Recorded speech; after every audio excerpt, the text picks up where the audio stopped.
What's good, everybody? AB Media 83 here, and welcome to the Coliseum. Hope everybody's doing all right tonight. I'll drop the link. We get the show started. A lot of interesting news over the week. We had another rodeo clown from the so-called left try to tell the Democrats that they don't need black men's vote. I don't know how butthurt Blue feels about that, but okay, whatever. But now, this clown named Jason Johnson said the Democrats don't need to focus on black men votes. They need to focus on Latino and Asian men's votes. Interesting idea. They do more for them, so maybe they should focus on them. I mean, I'm just saying. And another news, the turtle, Mitch McConnell, is retiring. Who would have thought? The turtle, Mitch McConnell, has decided to retire. Can't make this stuff up. Uh, Other news, Roland Martin decides to simp for Tiffany Henyard, which I thought was interesting. Gave her a softball interview and then got plenty of backlash for it.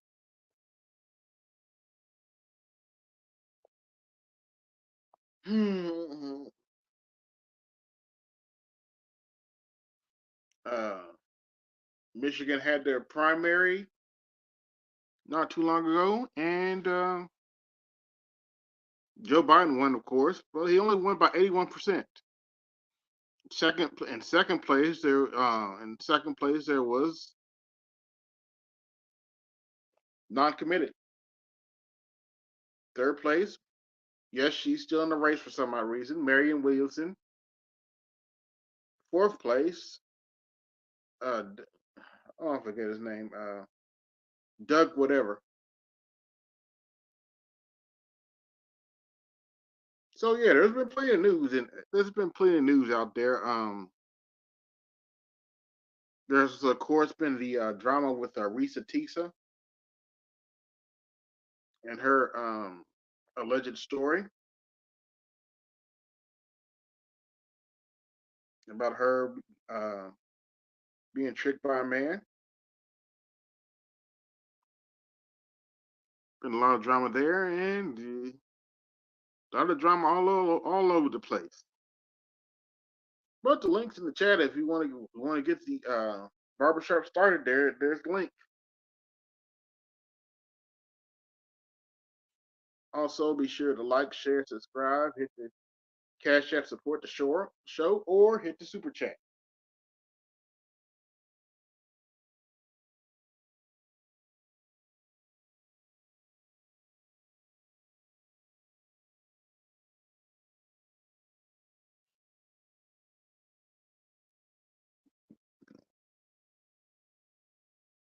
But yeah, I hope everybody's doing all right. It's starting to get a little warm.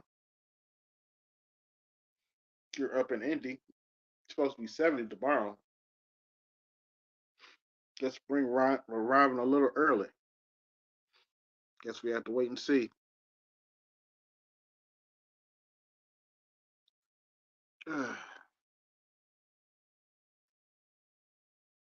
But yeah, the Turtles retiring after all these years. Who would have thought? Mitch McConnell's going to retire. He's still going to be in Congress, but he's retiring from leadership at the end of November. And now Republicans are scrambling to see who's going to take his place. It's going to be interesting to see, though.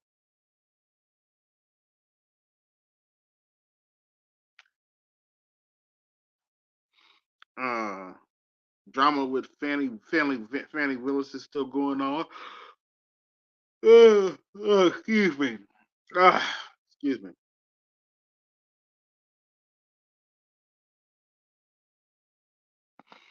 Not so sure she's still going to be on the case after this week, but we'll find out.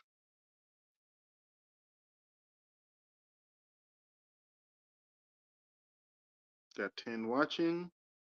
Be sure to like, share, subscribe, hit the super chat, support the show, or hit the Cash App.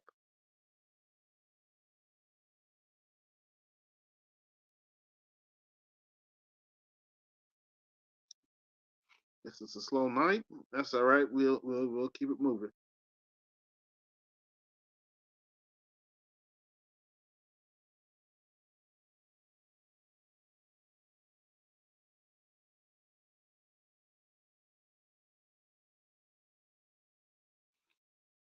But yeah, I've already done a show on Roland Barton doing a softball interview to get to Tiffany Hilliard, who for those of you who don't know, is the City Girl Mayor, as Pink Book Lessons calls her.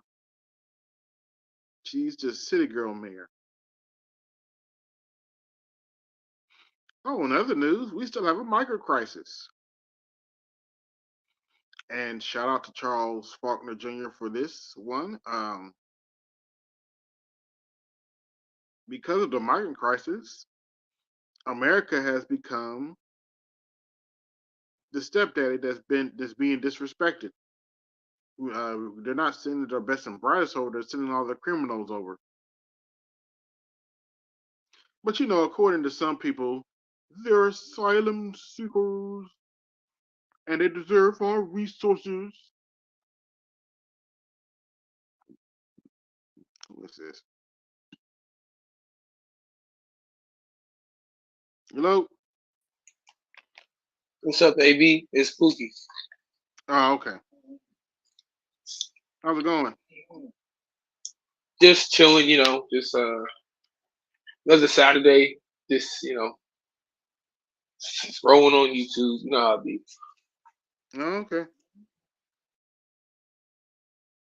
Got any news you want to talk about? Uh, got a new job, I guess, working with autistic kids. Oh, how's that going? Got to have a It's lot of going patience. pretty. You, Um, you sure you got the patience for it? we're seeing right now. It's kind of worn out after the last week, but it's the second week of it. And be doing it consistently with full time. So we'll see how it goes. Okay. Oh, hang in there. You might like it.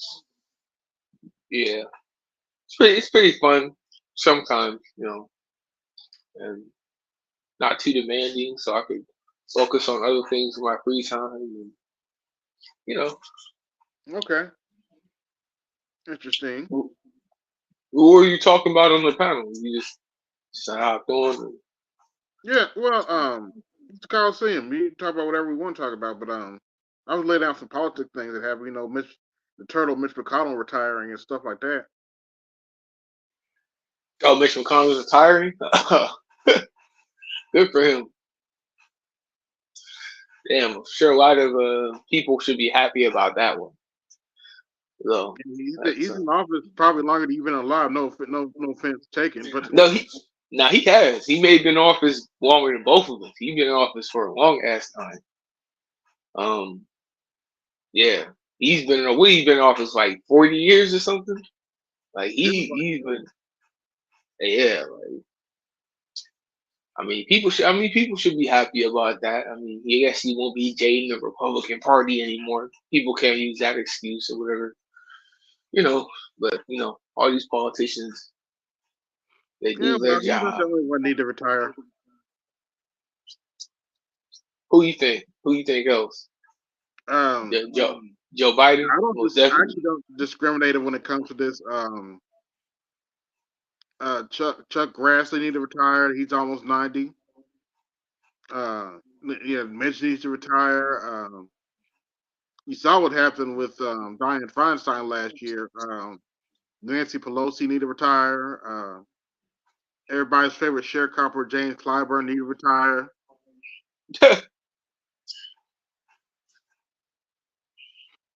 Well, yeah, if these people are in their 90s and 80s, I mean, how many more years do you think they have left, anyways? Either way, so I'm not really worried about it.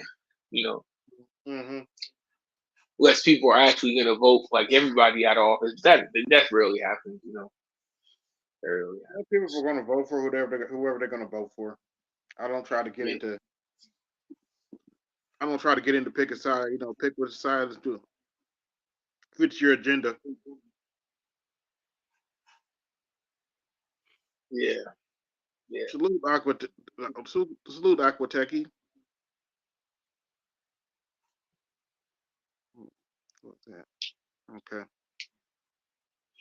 One You second. watching any Okay. No, go ahead. Oh, I was gonna ask. You watching any sports lately, or because I haven't been. So, No, not really. No, I barely keep up with the NBA, and I got NBA 2K24, so yeah, I'm I not just even do. playing the game. I don't even know what it is. Barely play the game. Yeah, I'm not doing my players, so translation. I'm not spending any money. I just you Right. know I just create a Just player. I do it the old-fashioned way. I don't like not having control of my team, so I like creating a player the old-fashioned way. I never like my player. to just do the career mode. Your career mode, fella. That's cool. You No, feel I me? don't even do that. I just create a player and play in my league or my NBA as they call it on the new gen system. My NBA. Okay. Okay, I feel you. Just get the team. I feel you. Yeah, just create my own team and just call it a day. But they got franchise on there. You could on 2K. Yeah, I know they had. I just want to see. yeah, I know they had it's it on my Madden. league. It's under my league. That's pretty much a franchise mode. Right. Okay. Right. Basically the same thing. Anything Yeah. else you playing? Or that's just it. Um, actually, I'm going to the RPG Assassin's Creed like Origins, Odyssey, and Valhalla. Oh, okay. Origins is one of the most beautiful games I've ever seen. Yeah, I heard a lot about the Assassin's Creed games. I never actually had one because I don't play Xbox. Well, you can Shit, get them on PlayStation. they got PlayStation. Yeah. But yeah, Origins takes place in Egypt, and you get to see the pyramids up close. Yeah, I heard the graphics are real good in Origins. That's what it looks like. You got an Aztec warrior or something. Boy look Yeah, clean. Boy look clean. well, Egyptian warrior, but yeah. Egyptian warrior. Yeah, I just be on Apex though. I'm stuck on You're these games. multiplayer, huh? Yeah, yeah. I like I kind of got into this what was it? I was playing PUBG a couple years ago. Um, I could never get into very that for some reason or another. yeah. See, this is the thing. I didn't play it like online PUBG. I played on the mobile because the mobile is like much more easy to do a comp than it is online. Like, so I would just play on my phone. I would play all these games on my phone. You be Mm. moving around and you know doing different stuff. And I just one day I hopped on Apex because it was like one of the competitive games or whatever. So I was trying to see what's up with it, and just been doing that ever since. Yeah, we got the Maple Leaf. What's going on, Andre? Good evening, gentlemen. Yeah, I Easy to just, you. yeah, I heard Assassin's Creed and Apex and PUBG get mentioned, so you got my interest. Not really a multiplayer guy. I might play around a Halo every now and then, but I'm not really a big multiplayer guy. Yeah, also the last Assassin's Creed I played as well was Origins. It That's is what I was still playing on console. mo- But I played multi all the other Assassin's Creed up to that though. multiplayer is I like Assassin's Creed. I like Assassin's good RPG, wide open Mm-hmm. game. I like those kind of games. But so I like GTA too, but Multiplayer be hit or miss though. I understand why, because like sometimes they be having a game just right, and then they tweak it, and then it be all bad, and you have lag issues, and people using aimbot and all this other stuff, which do be happening. But Yeah, I that's think why I it's stay all. away from COD. Oh, from Call of Duty, yeah, I don't fuck with COD. Especially the free to play games for sure. The thing is because people be playing on PC, and if you cross platform, that's Hmm. what you're running again. That's what you're running into on multiplayer. And that's the same thing for Apex too. People PC Apex too. So yeah, I be doing with that shit too. That should be annoying. Well, those Motherfuckers games be typically having. have an option where you can turn off crossplay. Yeah, but don't nobody do that though. Barely anybody play. No, barely anybody plays console anymore. People used to, before they did it. I'm actually kind of tight that they did it because actually before they added crossplay, they actually had a strong console like fan base, and now it's like the servers not even that strong on console solo matches anymore. They're ass. Well, people still play console because like PC is like it's more expensive to get a proper setup. Yeah, it depends. Like yeah, it especially depends what game you're playing. Like if you're playing the Call of Duty, Apex, and that kind of shit. Like for a PC, like I don't know, it might be cheaper over there, but like one that's capable of playing those kind of games is spending at least like 1,000, 1,500 bucks. Yeah, that's true. At high frame rates, but I mean, you putting them in the lobby though. Still, Hmm. Well, like that's the even if thing. Like that's the common misconception. People think that just because you're playing on PC, it makes you better. It makes you better, and that's not necessarily true. Because even before, like people were really getting on the PC gaming, especially for like Call of Duty and first person shooting. Sorry, first person shooters. People Hmm. were playing console with mouse and keyboard. They've been doing that oh shit since like the early yep, 2000s. or playing PC with a controller. No, PC with a controller is actually a handicap versus playing console with mouse and keyboard. Because I played PC with a controller. You're actually handicating yourself Depends because on the there's like game. yeah, typically, but especially in like FPS games, like if you play PC with a controller, like there's like a slight bit of delay, you know, in between like you pressing the buttons versus using like mouse and keyboard. Oh, okay, it's not like synced up. No, I there's heard a a lot of slight dudes delay. do that though. Yeah, and like I said, it depends on the game. Yeah, There's exactly. some games I'll play on PC with mouse and keyboard, and there's some games I would prefer the controller. Yeah, it mostly matters if you're playing like FPS games, like Call of Duty, Apex, that kind of shit. Well, Everything else, like certain RPG games are better with the complete keyboard too. I swear, COD is like the in and out burger of like games. I don't understand why people like that game so much. I don't get it. I mean, I've been playing that shit for a minute, so I'm a little bit biased towards COD. Hmm. Why, nigga? All you do is run forward to die, basically. I Well, mean, you that's have no health. that's the same for like pretty much any like FPS game though. But I was also playing like when I was playing COD, like I was playing like hardcore. So hardcore is like you can have less health and you have no like I'm the saying HE radar competitive thing. and shit with Yeah. no radar, no sidearm. I already know they'll be having that same shit. I don't even understand why. Cause like, bro, it's so based off of it's based off of like timing and like connection speed. Another thing is, COD be having so much frame rate issues and lagging and stuff. Like sometimes, who's to say that if you get killed, that you actually really got killed, or if your character just got lagged out because of the server? Because COD be having notoriously bad server. Yeah, that's This why is right here. the people that I would play with, like they were like tryhards, like some of them were like best in the world and shit, and fucking well they would have like the best internet connections, like well at least at the time when I was still playing Call of Duty, like them dudes got like 1,000 fucking megabytes download and shit.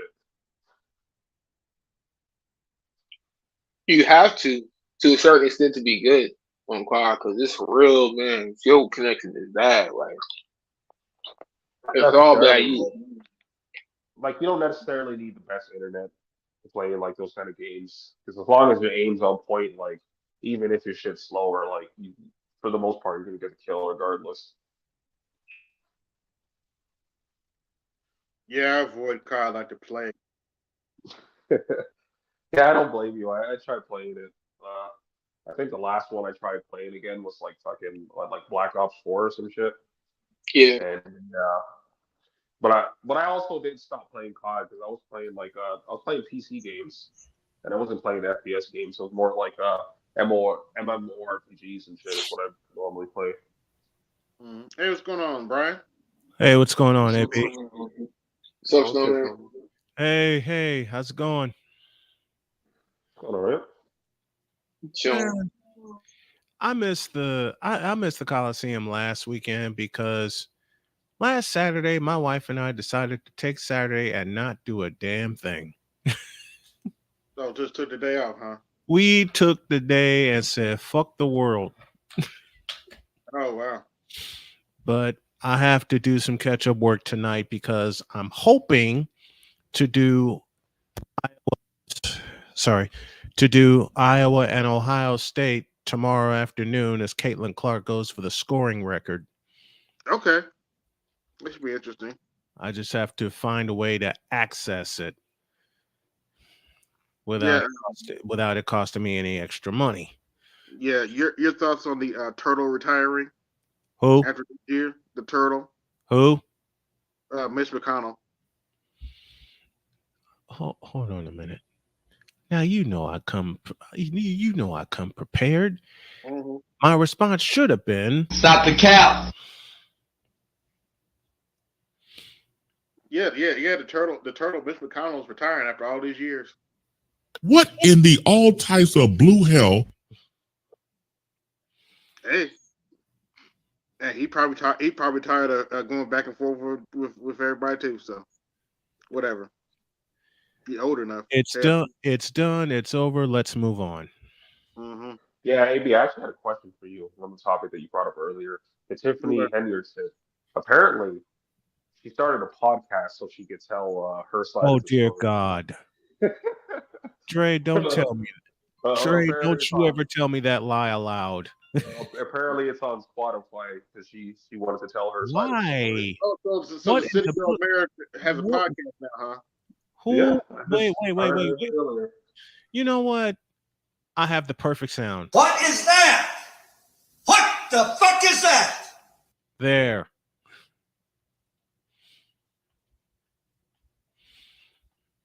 Yeah, well,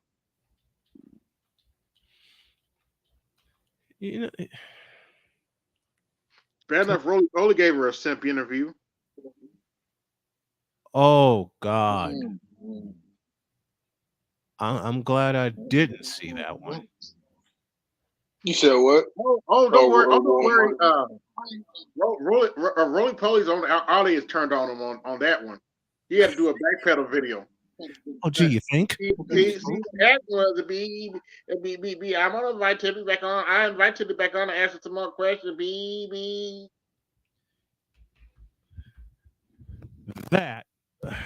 That was too easy. That was But yeah, too easy. that interview is actually in my community tab. If you want to go watch it, but yeah, Do I really want to see that? no, because it's a softball interview, and It's a this, what? this I is, didn't hear you. it's a softball interview, and this is one evil heifer. I mean, no, seriously, she's yeah, she's running that town like she a mob boss. Did you say evil heifer? Yep, That I'm describes a I'm few. trying to be nice. I'm not going to be nice, and I'll couple it with that describes a few I know. Yeah, she hired an SA offender. Huh? Wait, how did I do it? That's not How'd I do- that's not misinformation. She hired an SA offender. Wait, how did I do it 2 weeks ago? Huh? Mm-hmm. She created a $7 million budget hole. Again. Huh? Let me turn this. She stifled black business in our own city, black men and women. Remind me of the city again, please.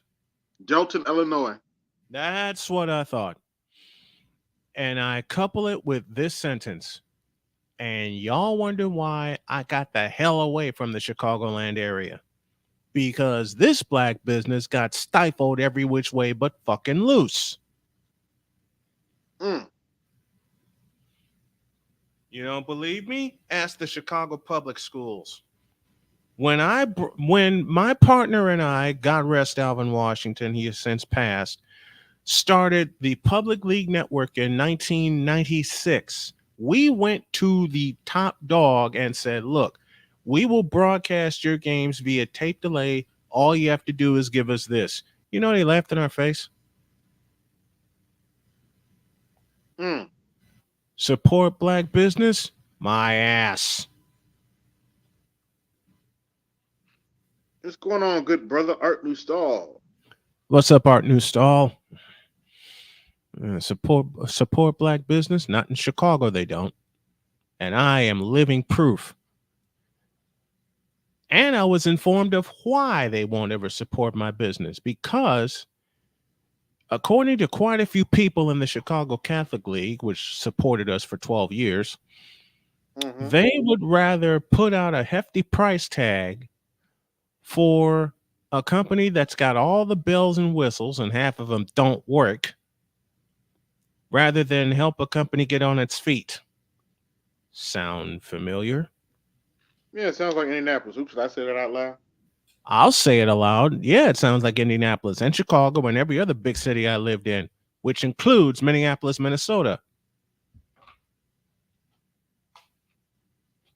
That's not a It ball. also sounds like parts of it also sounds like parts of North Carolina where my bride and I lived for 2 years. Mm. I don't have to say anything about that. If there was Were it not for I can honestly say, were it not for the facts of me getting diagnosed with pancreatic cancer, Mm-hmm. and B, there was a chance of sustainability doing what I do because I'm limited, we'd still be in North Carolina. Yeah. Oh, I got to cover the Michigan primary. Naturally, Trump won. That shouldn't surprise anybody. And he Mm. crushed Nikki Haley. That shouldn't surprise anybody. No surprise here. Joe Biden won, but that's not the interesting part. The interesting part is, He only got 81% of the vote. where's the sound I'm looking for? Holy on smoke! Now, granted, that's a lot, but here's the interesting part. Guess what came in second place? Uh-oh. Who? Not who. What? Non-committed came in second place. Tell me a sound I should play for this, and I'll see if I got it, AB. Non-committed. In other words, 100,000 people voted. We're not committed to Joe Biden. Come on!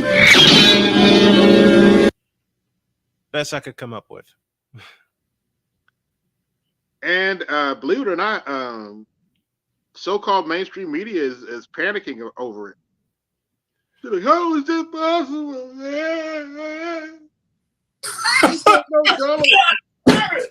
You can't make this shit up. You can't. Don't you know Donald Trump's going to get in? And don't you know he's a racist? And what's the difference between him and the other 46 presidents we had? One more time for those of us in the cheap seats at Old Market Square Arena and Old Chicago Stadium. God damn it! You can't make this shit up. Oh, and for those who are still pretending that Donald Trump can't get elected, you're kidding yourself. There's actually precedents for this. I told y'all a while back ago. You need to look up the name. By the way, 17 watching, like, share, subscribe. hit the Cash App, support the show, or hit the Super Chat. You need to look up the name Grover Cleveland. Cleveland. Mm-hmm. He was your 22nd president and your 24th president. He won the first time, Mm-hmm. lost, and now here's the interesting part. He lost to Benjamin Harrison, Mm-hmm. from my home state, Indiana. Indiana. I've actually been to his gravesite. Wow. And he lost to Benjamin Harrison and then won against Benjamin Harrison the next time. So you think this can't happen to Joe Biden, particularly with his poll numbers? Okay. Keep playing around. But you know they're gonna. But you know they're gonna quit playing. You know they're not gonna quit playing around. You know that. Oh no, they're trying to most of the non-committed was the Arab vote, and they're already trying to snub them off for Mm-hmm. soccer moms in the suburbs. Oh. Oh Lord. Well, you got a problem there too, because every time I turn on TikTok, I see a soccer mom on there talking about how expensive everything is. Well, duh. They were doing that in Chicago before I left. They were doing that ish in Chicago before I left. So yeah, we're gonna have a heck of a election cycle, and and believe it or not, Snowman, there's still rumors running around that quote unquote Michelle Obama, they might stick Michelle Obama in to To what? replace Biden. For what? Um, For what? I understand the play, but understand this: it's far too late for that. It would be too damn obvious if they put her or Gavin Newsom in now. It would be too damn obvious. It would be a terrible move if they try to do that now, because It's a terrible move that they're still talking about it. It's a terrible move that they're still talking about it. well, when Joe Biden and Kamala Harris are your main candidates, what you think was going to happen? Too easy of an outcome. That's easy. That's easy. What you preferred? What choice do they have? They is either do that or rely on Joe Biden, or even worse, rely on Kamala Harris. Ugh. You know, I hate saying that. No, I don't hate saying this aloud. Who am I kidding? As the great Lewis Black said in a comedic routine, it's like having a choice between two bowls of shit. Mm-hmm. You just have to figure out which one smells less worse. Mm. Find the lie. Oh, actually, there was a congresswoman that said that, Nina Turner. Mm-hmm. Yeah, picking between Trump and Biden is like picking between a half bowl of shit and a full bowl of shit. By the way, 21 watching, like, share, subscribe, hit the super chat, support the show, or hit the Cash App, support the show. And if y'all can support a disabled broadcaster whose voice you hear right now as I continue to recover from surgery. By the way, something happened tonight in the sports world that everybody's ballyhooing about except me. What? LBJ equals 40,000.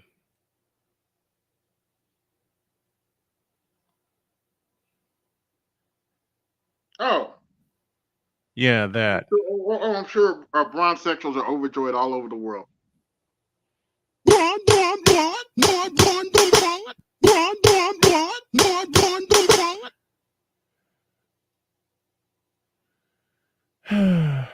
Oh, well, bronzexuals rejoice, I guess, whatever. Mm-hmm. Play it again, it's hilarious.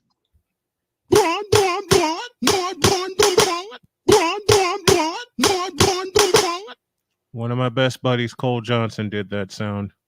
Mhm. These are bronze sexuals, and these are their stories. I'm sure you're gonna have a field day.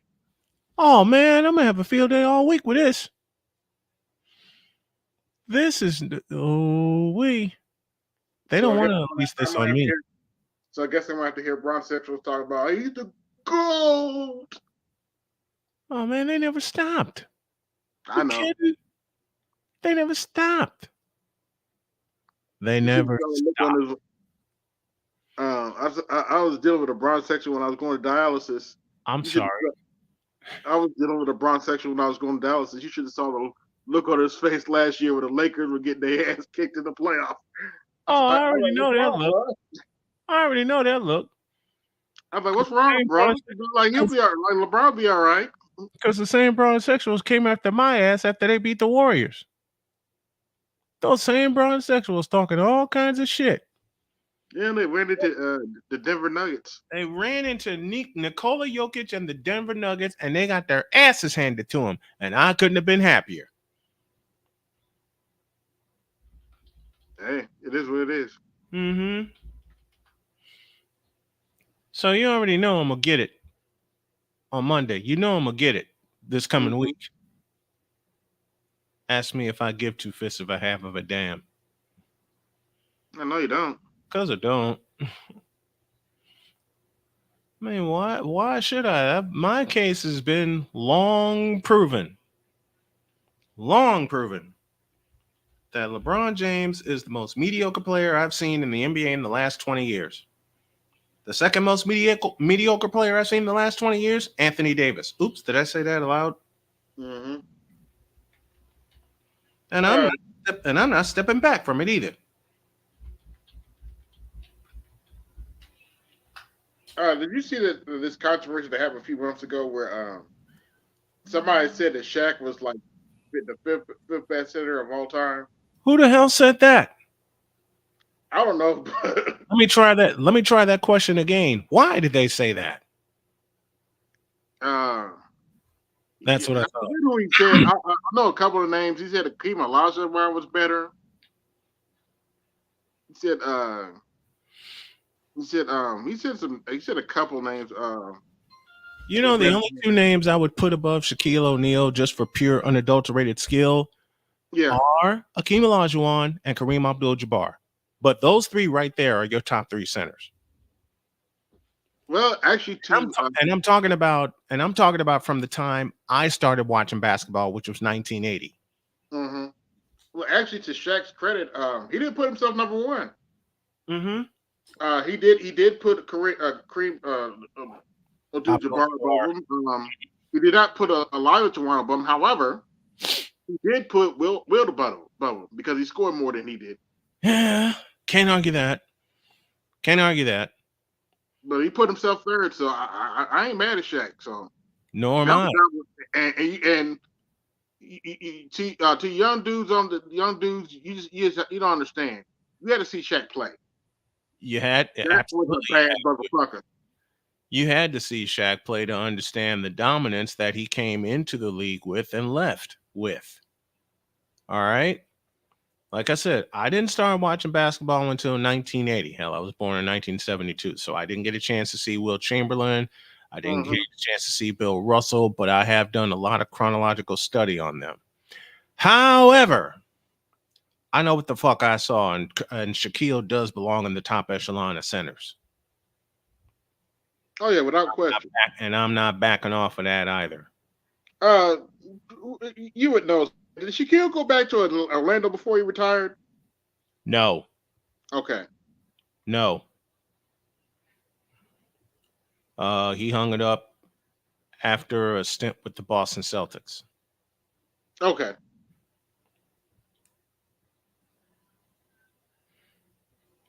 Okay. I just wanted to know. I saw some footage of it. I was like, and maybe that was the only time he didn't wear 32, 33, or 34.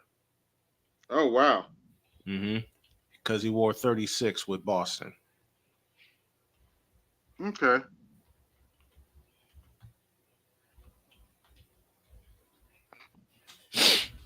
Nice. Yep. He wore 32 with Miami, 32 with Orlando. Of course, Mhm. he wore 34 with the Lakers. He couldn't wear 33 because that was already retired. And he wore 32 with Phoenix and 33 with Cleveland and Mhm. 36 with the Boston Celtics. Funny story about Shaq.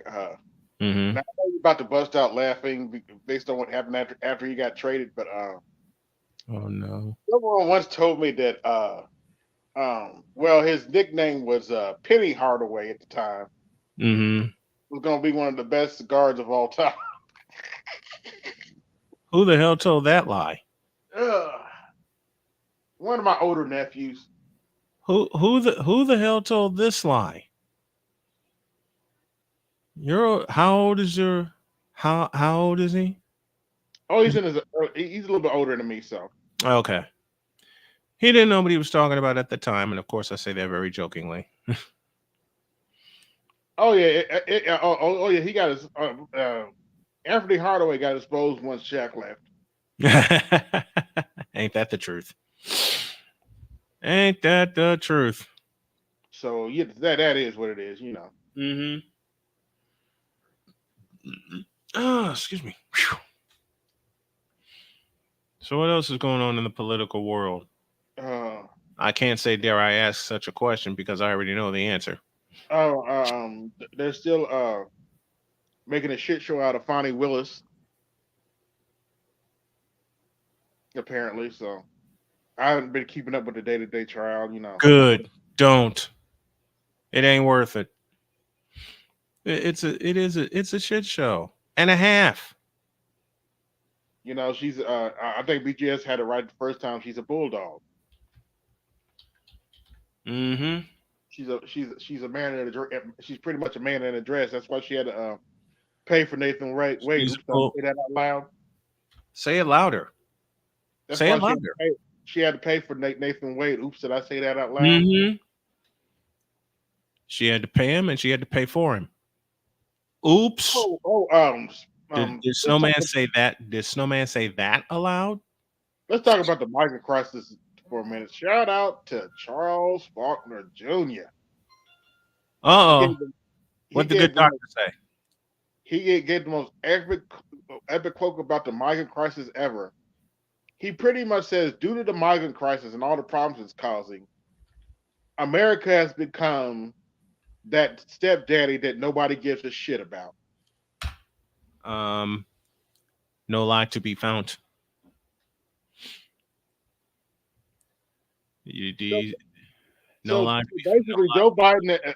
Joe Biden is in his infinite wisdom has turned America into the I'm gonna make it this is my little twist on it.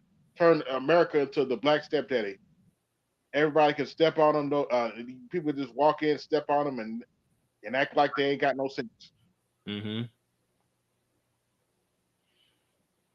Well, excuse me, not Wait, all stepdads. Not all. let me throw my spin on it, and I want to give a shout to SBE Apostle. Mm-hmm. He's- SBE. I can't help it. Go ahead. let me put my little spin on it. America, because of him, America has turned into LeBron James. Everybody eats on his watch. Oops. Damn. Oops. Oh, by the way, no one wants to talk about this, but I will. Braun is juicing. Oh. Okay. Braun is juicing. Nobody in the mainstream media wants to talk about it. I will, Mm-hmm. because he's full of it. He's full of juice and he's full of shit. I want to talk about this story. All right, what you got? A 12-year-old girl got kidnapped last week, and fortunately they found her alive. I was gonna say, did they find the motherfucker who did it? Unfortunately, yes. She's Oh. she's a black a little young lady, and Apparently, a 27-year-old black male did it. What? You're kidding me. Yeah, no, I wish I wasn't. 27-year-old black male did it. And please notice I said black Black male. male. Now, don't get it twisted. I know where I'm at. I know this is the black manosphere, Oh, but there's a we are reason in not. this But one. let me be clear, and I think I speak for everybody that's going to be here, that's been Mhm. here, and that's going to be here. We don't tolerate that here. No, we don't. No, we don't. I have daughters and granddaughters. I sure as hell don't tolerate it. There is no reason why a 27-year-old should be with a 12-year-old that ain't his child. Exactly. There's absolutely no reason. They found him There's like 70 miles away from where she lived at. there's no reason and there's no purpose for it. None. None.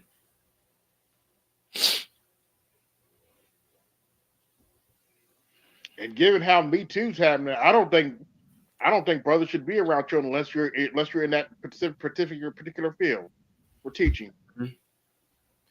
Or if you're like me, a proud father and grandfather. Right. And the only girls I'm around belong to me. They are my daughters and my granddaughters. That's it. And anybody hurt one of them, I'm stepping in their ass. I already told my daughter Cheyenne, who is going to start a podcast when she gets back from her trip, by the way, folks. Oh, okay. I already told Cheyenne with the guy that she's seeing, I said, I have one rule. She starts giggling. She says, what's that? He steps out of line. I'm stepping in his ass. Mm-hmm. She didn't ask me why I was so protective. She didn't offer any resistance. She just says, I know, Pop. I know. And you damn right. He steps out of line with you. I'm stepping in his ass.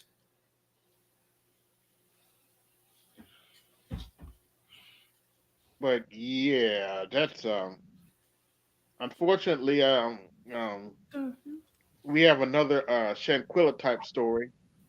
Oh, no. Actually, this could segue into a popular game, but go for it. Uh Her name's Mahogany. I forget what her last name is. This happened in Alabama. Her name's what? Mahogany.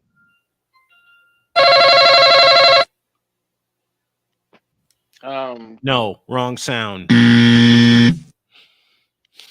Apparently, well, sadly, a group of dumb Negroes kidnapped her and killed her. Do they have nothing better to do? I guess not. Good grigamigots, man. Get some order about yourselves, gentlemen. And I say that, I use that term quite loosely. So, but a bunch of black females and black males. Notice I didn't In say the black same women and place, black. in the same place, Mm-hmm. in the same place. Thought it was a good idea to kidnap this girl, and do whatever to her. In fact, the mom said she'd been kidnapped, and unfortunately, they found her body on the road. How old was she? I think she was in her 20s, Mm, young lady. gone way too soon. Yeah, but another Shanquilla Robertson. Yep. And I said back then that all the black males and females need to be charging that too. And they won't. They should, but they won't. You know what we haven't done in a while? There's a popular game that folks love playing on here, and we're going to play it right now. Let me get this over here. Okay. Now, for those of you in the chat who already know, my wife and I met here in Indiana, but we spent 2 years in North Carolina. And anyone who has lived anywhere in or near North Carolina knows the racism is out of fucking control. Here's the game that we started here. Now, I already told the cookout story. I won't use that one. I'll use this. I already told the Denny's stories, both of them. I won't use that one. I'll use this one instead. Mm-hmm. we celebrated 2020, even during the height of COVID. We went out to celebrate our anniversary to one of the restaurants that was open in Henderson, North Carolina. Okay. So we go to we go to this place. It was a steakhouse. And we are sitting there having an absolute blast. Some of the folks that came by us wished us a happy anniversary. We got some special mints because it was our anniversary. But Mm-hmm. you know where I'm going, AB. Uh-oh. The Keishas showed up. Oh, okay. They see me, they see Jody, and anyone who has seen Jody knows the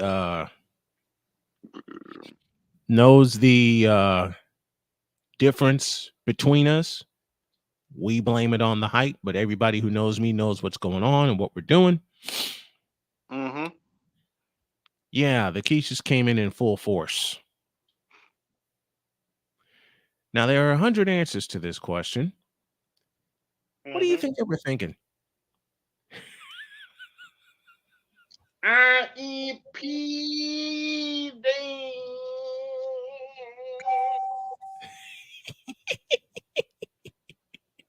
I don't need no man.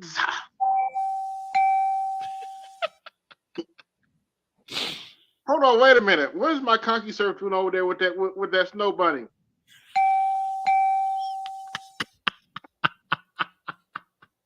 Hey, is that a parole officer?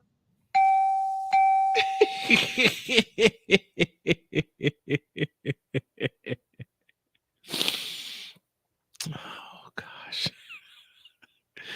I actually, folks, before we continue, I actually played this game with Jody and she came up with some damn good answers. Oh, shit. What did she say? Well, her first one was, why did she take one of our own? That's funny. That's pretty good.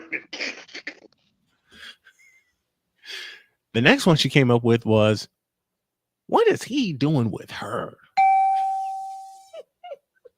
Mm-hmm. Hey, that's supposed to be my conky surf. I'll give you another one. I wonder if Go I could for put it. him on, I wonder if I could put him on child support. And they gave me that. You know what the bad part is? We were getting ready to leave and they gave me that look. Mm-hmm. I'll give you another one. Go ahead. I wonder if I can trick him to be in my stepfather that I treat like shit.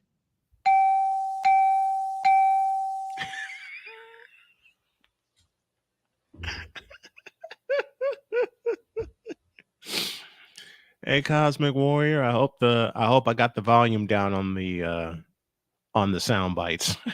Mm-hmm. I had to fix it. You know what?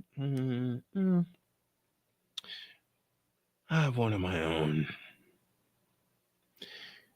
He need to come live with me,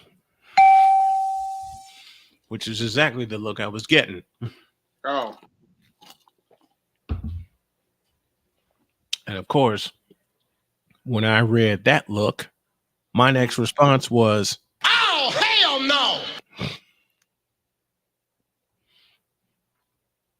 Oh, speaking of which, we this is the Black Man so this is a proper talk. By the way, like, share, subscribe, hit the please cash app, do.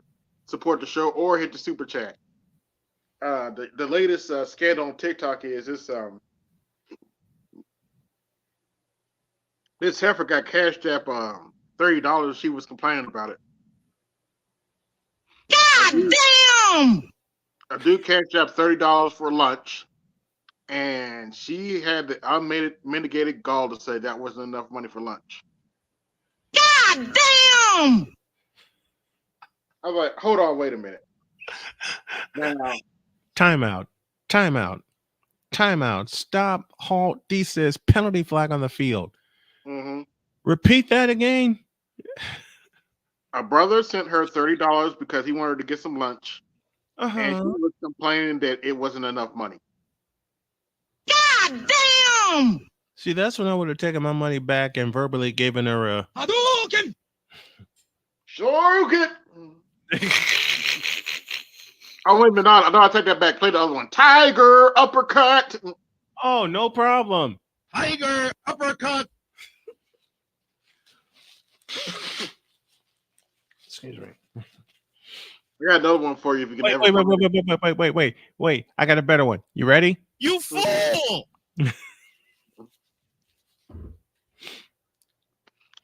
Yep, and naturally, other sisters are of course roasting the fuck out of her.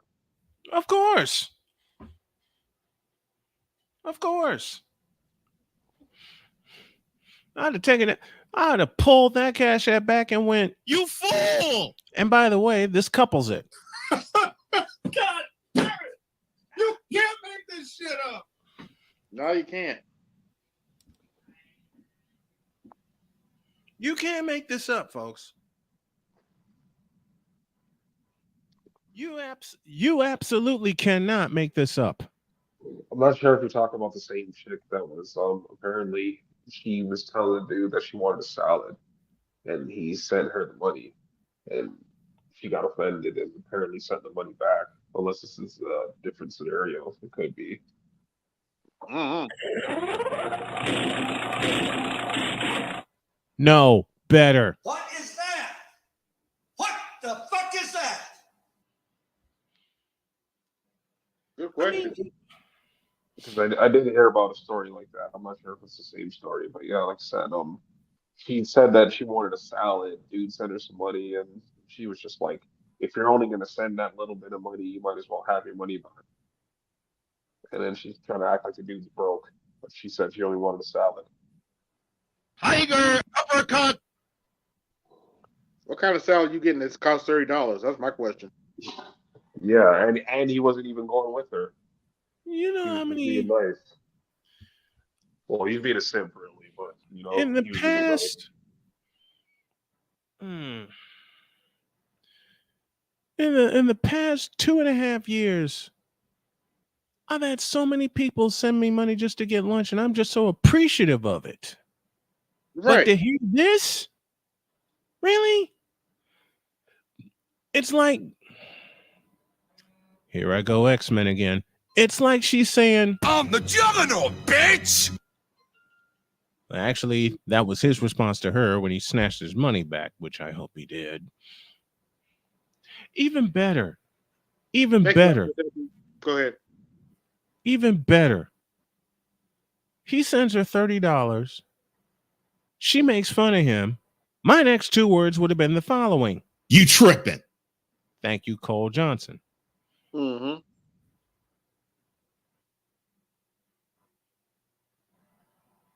You trip. Well, You I mean, we tripped. could be potentially be talking about like two separate like occasions, but the one I'm talking about is the chick actually sent the money back to the dude, saying that if you're gonna send me that kind of money, then you might as well keep it. Oh wow. Yeah. Andre, Well, this is for you. You tripping. That's my response to her with that kind of attitude. And the yes, she bad is perfect. and the bad part is, I've seen worse.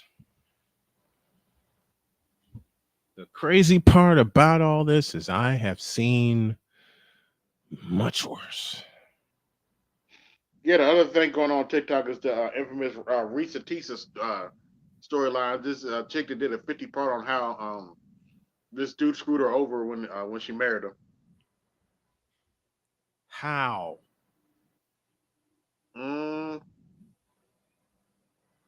well, she did what I refused to do. She met a dude through Facebook, What? and apparently he lied about some things, and Once again, What?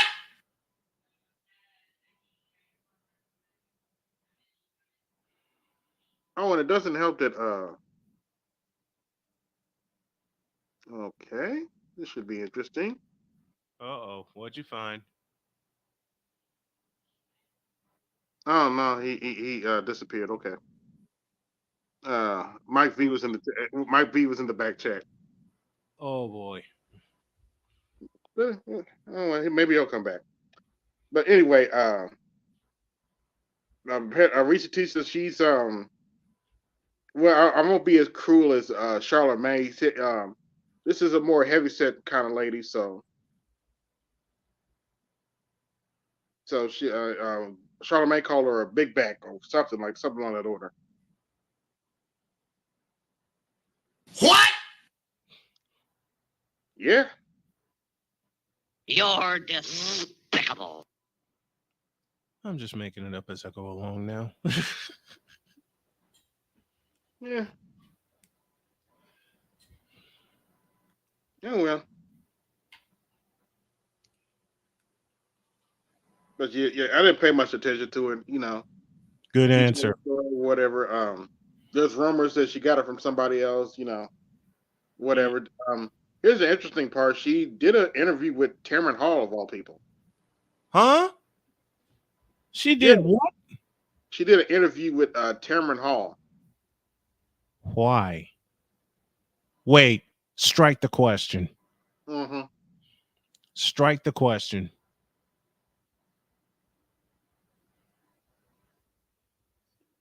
I should know better than to ask something like that. Yeah, Tamron Hall used to be on MSNBC. Black Chick used to be Snobbish Black Chick used to be on MSNBC. Whatever. Yeah. Hold on, wait a minute, no man. Till they replaced her with Megan Kelly. Oops. Oh. Oh. Until they replaced her slot with Megan Kelly. Oops.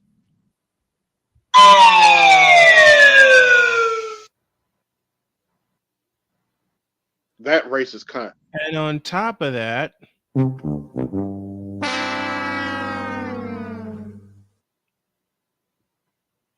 they were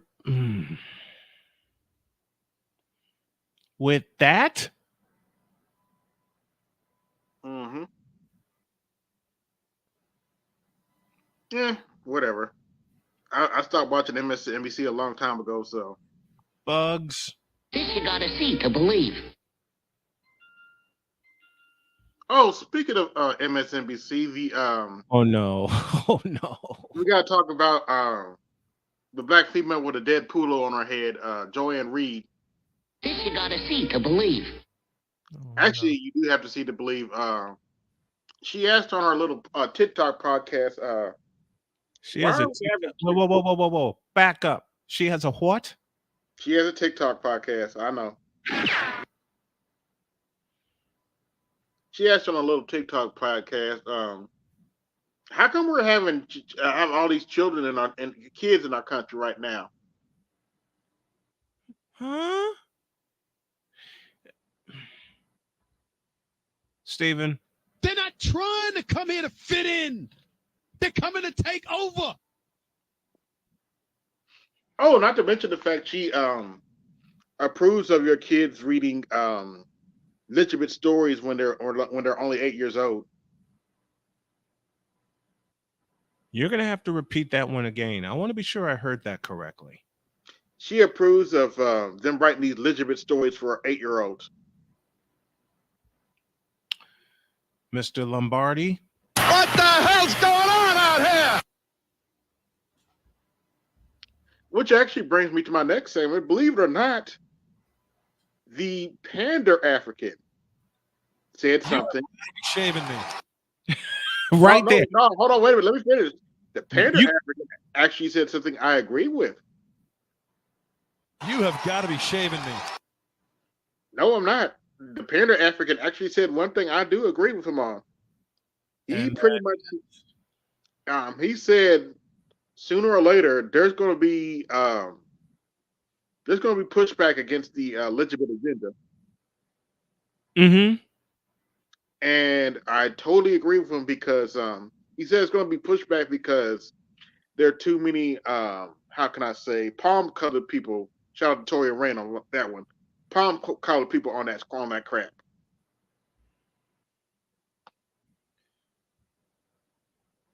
Kevin. God damn it! You can't make this shit up. No, you can't. I won't even play any other sound for that story. That's the only one that applies. But he's right there. He's still dead wrong on snow bunnies, but whatever. I'm gonna regret this. What did he say about them? Oh, black men don't need to be dating snow bunnies. If you date a snow bunny, you're not invited to the cookout. It's like no one cares. And I don't know. Whoa. If I do what? I'm not a what? I gotta hear that again. If you're dating a snow bunny, you're not invited to the cookout. Don't you come anywhere near me. Yeah. You know he gets paid by the sisterhood, so whatever. Dr. Foolmar, You fool! for that statement. Oh, Not Judge. Not to mention Stop the cap. On what's some a more political news, a judge in Illinois took Trump off the ballot. what? Yep. Oh, the 14th Amendment. That 14th Amendment crap again.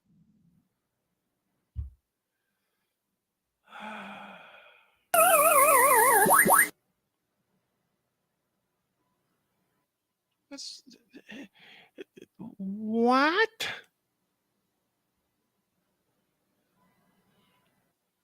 Ever since that 14th Amendment showed up, is all I've been hearing. Yeah, they claim he caused the insurrection, but they didn't convict him of it. And that's why all these trials look like a shit show. And Especially they're that going to one. continue to be one. Hmm? And they're going to continue to be one. Yeah. Fools. That's why all the trials look like a shit show right now. Because if they had something on them, they would have came out with it by now.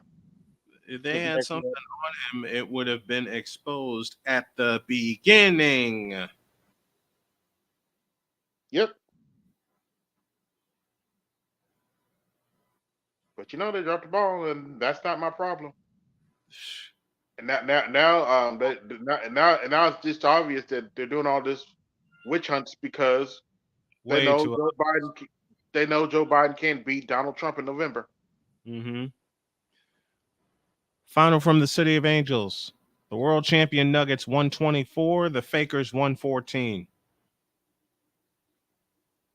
Mm.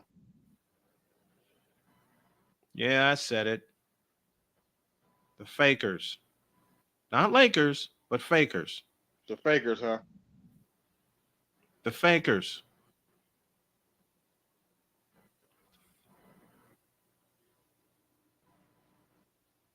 Yeah, 31 watching. Like, share, subscribe, hit the Cash App, support the show, or hit the Super Chat.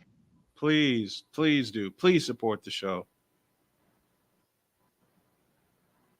And thank you to Aquatechy.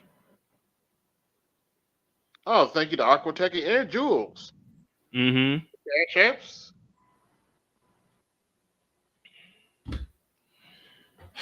I've had so many people ask me why I call them Fakers. Why I call the Lakers the Fakers. Have you seen them play? Yeah, well. Let me try this again. This is a discussion BGS and I may need to have soon. Do you see who's in charge of the team? And it ain't Jeannie Buss. Oh.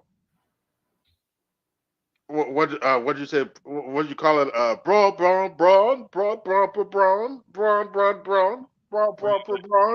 Where you at?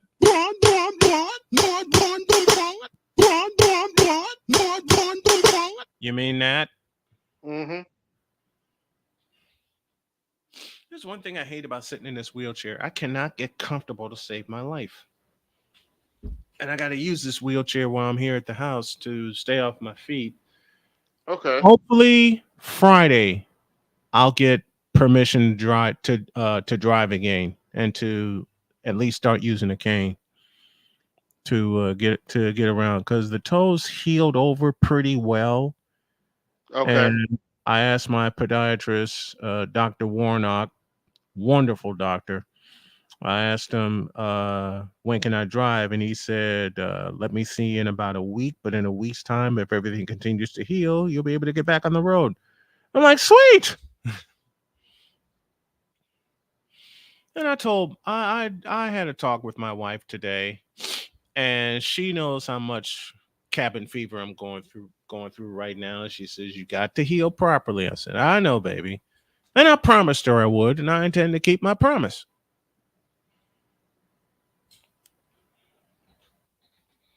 Okay. I intend to keep my promise. All right. Hope Toe gets better, man. Thanks, man. Thank What's you. up, Mike? What's up, Mike? What's good with it, bro? There's something you wanted to talk about? I didn't want to interrupt you guys. I just thought that I'll jump in whenever you want to get to a topic. Uh, We're just rolling through it right now, man. your thoughts on the Michigan primary with Joe Biden? Well, that was easily predictable that he was going to sweep that out. I Yeah, I mean, agree with that. Yeah, I agree with that. But, Mhm. Michigan's a big labor state. Joe Biden's a big labor guy. Yep. Not that big of a deal that he was going to take that. People are not going to side with with Palestine over their major industries like the auto industry and the chips industry. So they're not going to do that. Not that they have anything against Palestine. They just don't think that that's the most pressing issue for them on the ground right now. Yeah. How you been, Mike? You been okay? I'm good, brother. Yourself? Just came back. okay. Healing What from y'all do? as for me, Mike, I'm healing from a toe amputation. I lost my right big toe. Oh, sorry to hear that, man. Man, don't be. I'm going to be back on the road soon. My podiatrist is going to clear me to drive, and I can get out of the house. Okay. So you're over on the continent? Yeah. Yep. Right over on in Kenya, East Africa. Okay. Nice. Very nice. Okay. Doing business deals over there, I'm assuming? Community work, business deals, startups, things like that. So really Good deal. focused on that type of stuff. Good deal. Good deal, man. Proud of you. You don't Thank think the uncommitted vote's that big of a deal? Okay. The who? The uncommitted vote that happened in Michigan is a big deal? Okay. I mean, if it was like 50%, that would make a lot of sense. I mean, but 5%, 10%, that's not that great of a deal in regards to the rest of the key battleground states. That's just Okay. one of many. Fair enough. Yeah, that's true. He's gonna lose Florida. That's a given. I don't even think you can consider Florida a battleground state anymore. I think that's pretty much a wash. Yeah. Okay. But the rest of the states, Wisconsin is going to be a big concern, considering that they didn't do well in the midterms over there, primarily because they didn't invest the right amount of money behind candidates. And so I think that is going to be a 50-50 as well. And so I think he's going to have to really focus on those areas where they're weakest at. North Carolina is going to be one as well. So Yeah, I know Carolina's going to be a toss-up because it was a toss-up 4 years ago. yeah, Obama did good, but I don't think Biden is going to do good there. Okay. And matter of about, fact, 4 years ago, it turned out that North Carolina was one of the states that Biden needed to win. Mm-hmm. What about Pennsylvania? Oh, he's going to take that easily. My question is Iowa. What about Iowa? My question is Iowa. What do you think the prognosis is there? Prognosis, rather. I pronounce it wrong. That's usually, Obama killed that place pretty well because he was well established there. But I don't think that, this administration is going to be all that favorable there. It's still left to be seen. I think that there is a lot of fervor for a return of Trump there, even though, those farmers out there that that was selling soybeans down to China. They were the ones impacted by the trade war policies from the Trump administration. So I don't know how that's going to work out. That's a 50-50 too. Okay. Well, I'm going to step away for a bit, guys.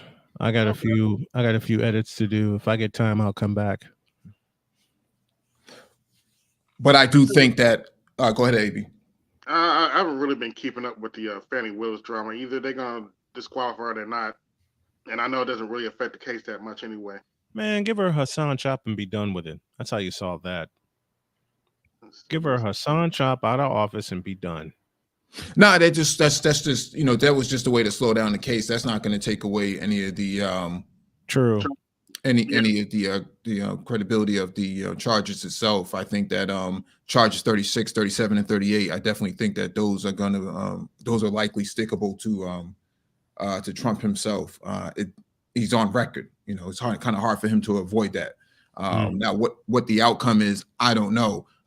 Those are all felony-based charges, and that would be enough to take him off the ballot there. Yeah. What about that New York case? What are your thoughts on the New York case? The I'm talking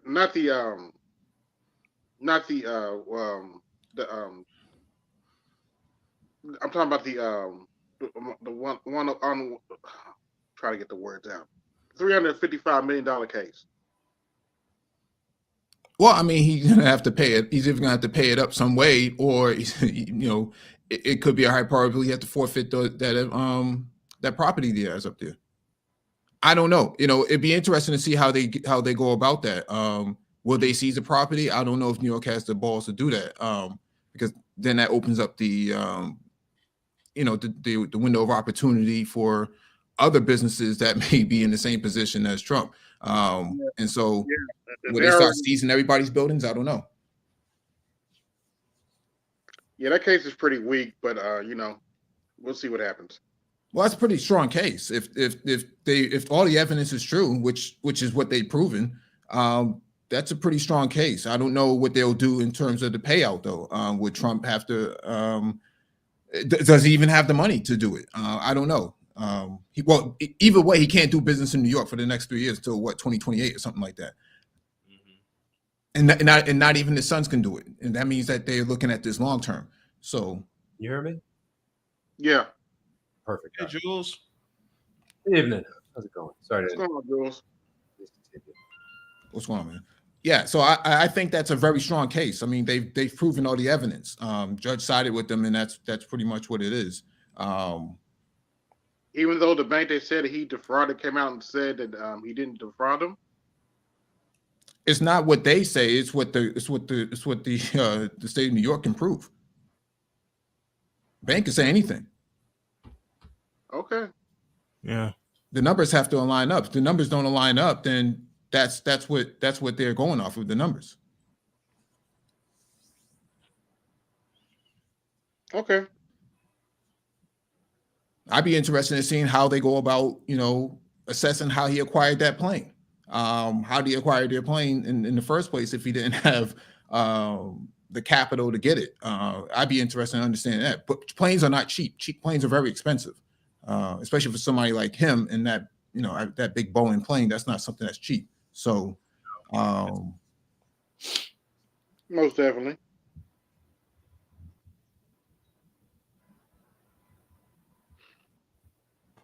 Most definitely. Yeah, it'll be interesting to see how this plays out because he could tie them up because he's definitely doing a lot of battle with it. I mean, I can't remember if it was a civil suit that settled or if it was criminal and there was a punitive fine that was levied against him.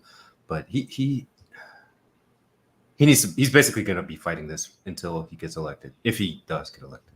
At that point, a lot of people might back off. A lot of things might get settled into the table. He might pay a lower actual cash payout, but they're trying to put as much pressure on him as possible to get him to basically collapse. I mean, the closest I can imagine is when Cosby was wrongfully convicted. I mean, that's, debatable, whatever happened, right? But the way that case was set up, he should not have been convicted. They basically wanted him to die of jail. That was the ultimate goal they wanted for it. To seize his property as well. Yeah, that too. But they really wanted to have he was convicted of this crime wrongfully, convicted of his crime, in parentheses wrongfully, but that he ultimately died in prison. But someone like Trump, they ultimately want him to be not president and then not living. And they want to accomplish that ultimate goal. Whether or not they get there and he has the means and it looks like the will to do it, it might not work for him. Or it might. We don't know. We'll see. Yeah, I don't think that it's about stopping him from being president with this thing. I think that they've already had this axe to grind with him for years. He's been skirting he's been skirting New York for years. I think MOT used to move freight for him as well. There's a lot of people who have not been paid under his watch. Yeah, he's known for that. Yeah, he's known for stiffing people, and I think that that's starting to catch up with him now. Yeah. Okay. And if they can flex their muscle up in Albany or throughout the country. I mean, you have to imagine the RNC, the DNC, RCCC, DCCC, State Part, all these people do not want him to be. I did hear the Supreme Court is hearing this based on presidential. I did hear, I'm not sure he's going to win this one, but the Supreme Court is hearing this case on presidential immunity. Yeah, I don't see. I think that's. I do think that's a stall tactic. I don't see him winning that one. You never know, man. Keep an eye on SCOTUS blog because they've been writing on it, but they largely vote for business, and I mean social issues aside, like there's two sides of the court, but most of the Supreme Court is pro-business. If Trump's policies have been good for business, that's typically where they're going to vote toward. If he's still a contender. So there's a bunch of different plates spinning in the air. How they're going to settle, no one really knows. But there's a suggestion that he could make it through. I mean, there's a lot of backroom negotiation, I'm sure, that's happening right now. Yeah. Was it about 2 months ago, over the past month? They were the WEF convention, where basically a bunch of world leaders, dignitaries, leaders of business, titans of industry were talking. Yeah, they were basically talking about Trump's going to be the president. How are we going to deal with that? And these people who are in the know, who have expectations, they see all the data that's out there. Biden was mentioned in passing, so that's an indicator that most people see that he's going to take it. But we won't know until it starts getting into July, August, whatever. I don't think he has the numbers, but I think that the World Governors Association we're looking at in the event that he does become president, because even Europeans and the World Economic Forum were having that same conversation as to, okay, what do we do? Because everybody's looking at it from a defensive perspective, because they know that the last time he was in office, he kind of beat everybody down. That wasn't typical of any American president before him. And so they're trying to prepare themselves, because Europe is in a pickle right now from an energy perspective and from an economy perspective. Germany's in a recession. France is going to be in one. The rest of the EU is going to start to fall like dominoes in terms of Britain's in a recession. Say that again. Britain said they're in a recession right now. So yeah, they've been in one since Brexit, but I'm saying they're all pretty weak right now in terms of the economies, and so if they're talking about cutting off China and not dealing, not getting cheap energy from Russia, they're paying big bucks to get energy from Texas. But we see that Biden has put the clamps down on that, in terms of energy exports coming out of Texas recently. And if they want to keep playing games with the border, and so they know that they have to sign this border security deal before they get any new energy exports out to Europe.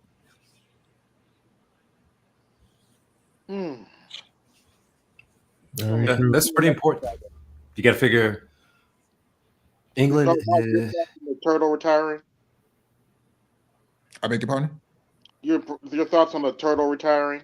And well, excuse me, at the retiring at the end of November. McConnell. Yeah, I mean, he sees he has to get. He's waiting until November to see what happens. To get while the getting is good. And so they kind of already figured out. Romney figured this out. Everybody who's a part of the legacy class of GOP have figured out that they don't want to be a part of whatever's coming next.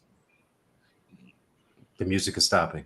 Yeah, I mean, he's had 42 years in office, and he's on alive. Okay, yeah, he's on the most powerful committees in the Senate, and I mean, he's where the buck stops in that house. He's made his money, he's made his impact, especially with Trump with the judges and stuff. So if he leaves now, he's leaving at the top of it, and he'll just retire off into the distance. Yeah. Most likely. They turned the whole entire party over to the new school of these Freedom Caucus people, these sort of rogue people within the party itself. They've taken over. The Matt Gaetz and what's his name, Tom Cottons, and I mean they're all kind of wild childs. They have an idea of America that doesn't really make sense with their politics, but for the districts it could make sense. Yeah, because they're all about obstruction. They're not really passing any serious bills at all. In fact, they have not passed any legitimate bills since being in office. The least productive Congress ever. Yeah, they're holding up everything. They're pretty much holding up everything at this point, and so they're the party of non-governing. They're just obstructionists. So, I mean, Biden did give them. The Dems and had given them the border bill, and they agreed to it. Then they reneged on it. So it's not necessarily a Biden thing here. It's not necessarily a Democrat thing. It's these guys are holding up everything. Yeah, I mean, they have no idea how to work with this system of reorganizing the pie and trying to split it up. They basically want all the pie and want the other side to have 0 slices of the pie, and it doesn't really work as far as even. I mean, fairness aside, that's one way, each side gets 4 slices. They don't want it to be, one side gets 4, one side gets 3, or, one side gets 5, one side gets 2. They want the whole pie. And even when they're given an extra slice, they still demand that. So they understand how to play politics to a certain degree, but they play zero sum, and it's not going to be effective because America's way too big of a country. You need to have safety. You need to have regular occurrence of how do you deliberate resources, political power, how do you govern all of this shit to go around so that things still move? And the way they want to run it, America can't run with just their districts being prioritized and just their priorities being the focus. They're stalling until November, but they're going to be out of here in November anyways. They're going to lose 10 seats pretty easily. They already lost Santos, so that's already one off the chessboard. So well, let me shut up. I'm not sure how they lost that seat in the first place because Santos, with that dude's background, y'all they couldn't look that stuff up before he ran. Yeah, they can, but I mean, they really just want to hold seats. They likely knew, and he probably fudged it just enough to get by. But they really want to hold seats. A lot of these people will get in, and they'll still back them. And then if they fuck up, they'll back them again. And if they fuck up again, they'll back up. The only things you don't want to get caught with are a dead kid. Or someone of the same sex, make it in your bedroom. There's very few things that I mean, Tony Weiner was in 4 or 5 random sex occurrences, and they still backed him each time until they were finally all right, his wife left. All right, now we can't back him because there were because there were no big bills that was going to come down that they needed Santos for and going forward, so they can discard him. Okay. Yeah, because you need those numbers, you need to have the majority in the House, but there were no big bills that was going to come down that they were going to actually need his vote on, and so even Mitt Romney had called this guy out and basically said you're a fraud. I mean, so there's people within the party that see that this guy was not legitimate to begin with. They just stomached him just enough, like Jules is saying, so they didn't need him. Okay, fair enough.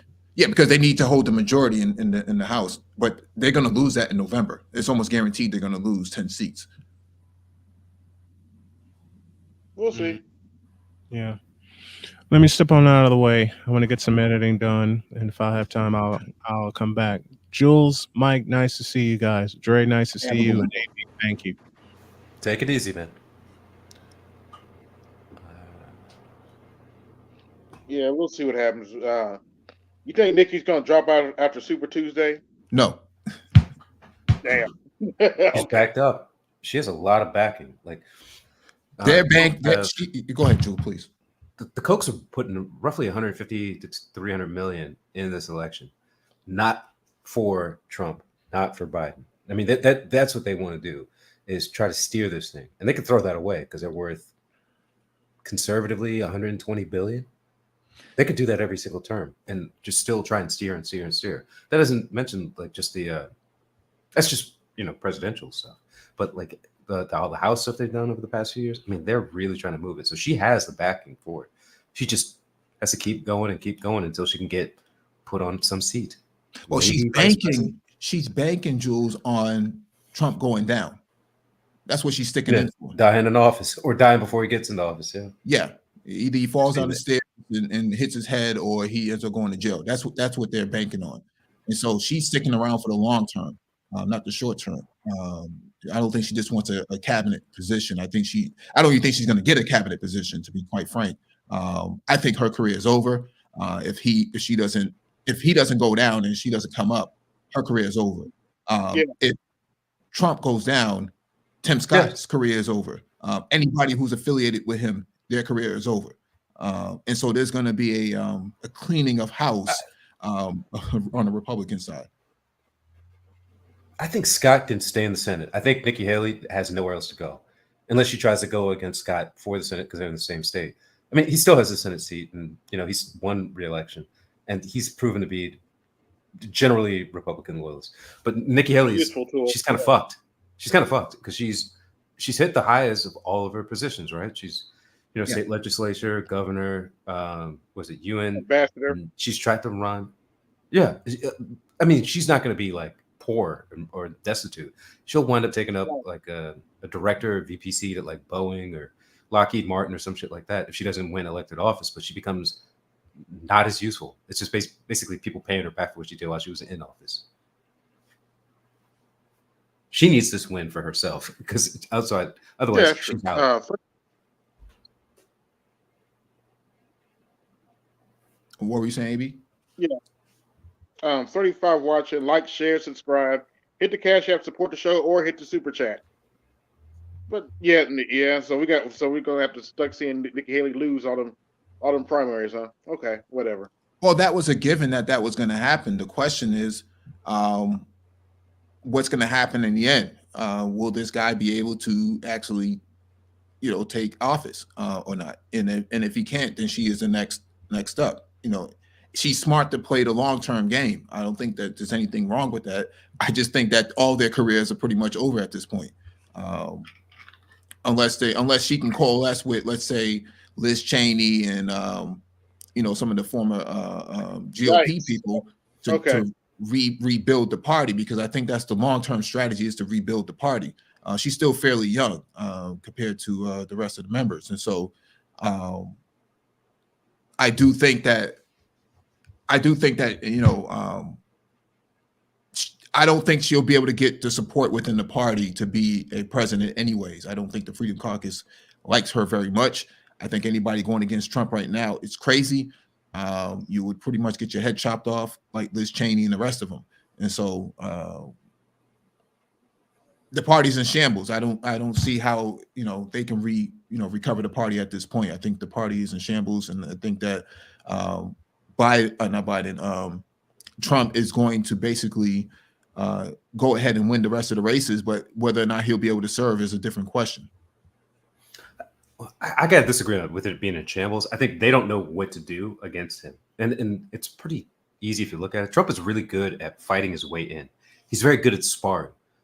Like he's basically like for a movie analogy, he's basically good at being Rocky Balboa going against Apollo Creed in Rocky 1, right? He's good at trying to take the title.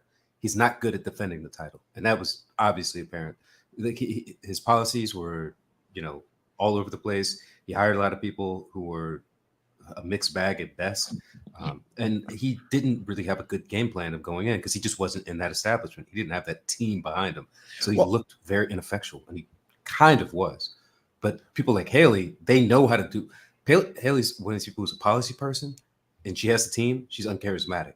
Trump is a person who doesn't know policy, doesn't have a team, but he is charismatic. So there's this weird thing where we have these two different sides. Who's going to win the contest? Is the popular person or not? And we know how it's going to play out, but it's not going to be good for the stability that this country needs. Well, he's charismatic because he's a rhino. I mean, he's Yeah. the definition of what a rhino is. He's a salesman. He's a salesman, and he's really good at selling. And that's he could have sold to the Democratic Party if it hit the right window. But Obama hypnotized a generation of people about what the Democratic Party stands for. And he attacked the Democratic Party by attacking Obama, by doing the whole birther thing, and so he burned his bridges with the party itself. So he kind of backed himself into a corner by getting with the Republicans because he didn't have any other choice. Now, he could have probably ran as a libertarian, but he doesn't have those values anyway, so it doesn't really matter. But, if you look at Fox News during his initial campaign run, when they found out that he had won, when the numbers came back and showed that he had won, they said everybody in the office said, oh, shit, because they never planned to really go all the way with this. And so they never really had a strategy to begin with, like you said, Jules. And so I don't think that these guys are fully prepared to really govern the country. They thought Hill Dog was going to get it, but... Yeah, it was one big grift for the most part. They raised a lot of money off of this stuff, and they just didn't really have a strategy of how to really govern a country. And so what you saw for those 4 years was inheriting a good economy from Obama, 2017. 2018, start reversing all of Obama's policies, foreign and domestic. And then number 3, 2019, start a trade war with China, which sent a lot of farmers to the woodshed, to the meat grinder. And then by 2020, you had pretty much a lockdown due to his incompetence of running the government. He shut down the Office of Pandemics, and then he turned back around and handed the pandemic, the handling of the pandemic to Mike Pence, who then fumbled it himself. And they pretty much ran the economy into the ground. They spent $8.7 trillion on the tab. And so, $3 trillion went to the airline industry, and other trillions went to the pharmaceutical industry, and allowed a lot of mergers and acquisitions. They just pretty much ran the economy into the ground for what they can do in 4 years. And so I don't know if we can say that they have any real policies, because Nikki Haley hasn't really talked about any policies at all on the campaign trail. No, she's trying to win the contest. Huh? She's trying to get people to like her. Raising the retirement age, but other than that, I'm sorry. Other than raising the retirement age. A retirement age of what? For Social Security? Yeah. Yeah. I mean, that's going to happen. All these people they all coordinate the messages of what's going out from the parties, or really the government in general. Like, they all know that's going to have to go out, and they're all, this person says part 1, another person says part 2. I mean, they're singing in harmony on certain things. But certain people try to hammer on other things that they think will get them the nomination or get them the win. Yeah. Yeah, but I mean, policy-wise, like it or not, Biden has pretty much kept all of his promises, 9 out of 10 of his promises. He said he would get a black woman on the Supreme Court. He did that. He said that he would actually get, student loan debt cancellation. Got that for the most part. Not in the volume that they expected, but I do know some people who did get it wiped out, Yeah, I know quite a few people who have. And so I think he has kept those promises. I think the areas where he needs bipartisan support, I think that's where, that's where the big challenge is. That's really outside of his realm, his scope of management. And so I think he's pretty much kept all of his campaign promises for the most part, but I think that this Israel thing caught him off guard. I think he was caught off guard on that one big time, and did not have a real true response. I'd be interested in seeing what happens over the next 30 days in terms of the ceasefire, and whether or not, Netanyahu's plane goes down when he tries to travel outside the country. Allegedly. But yeah.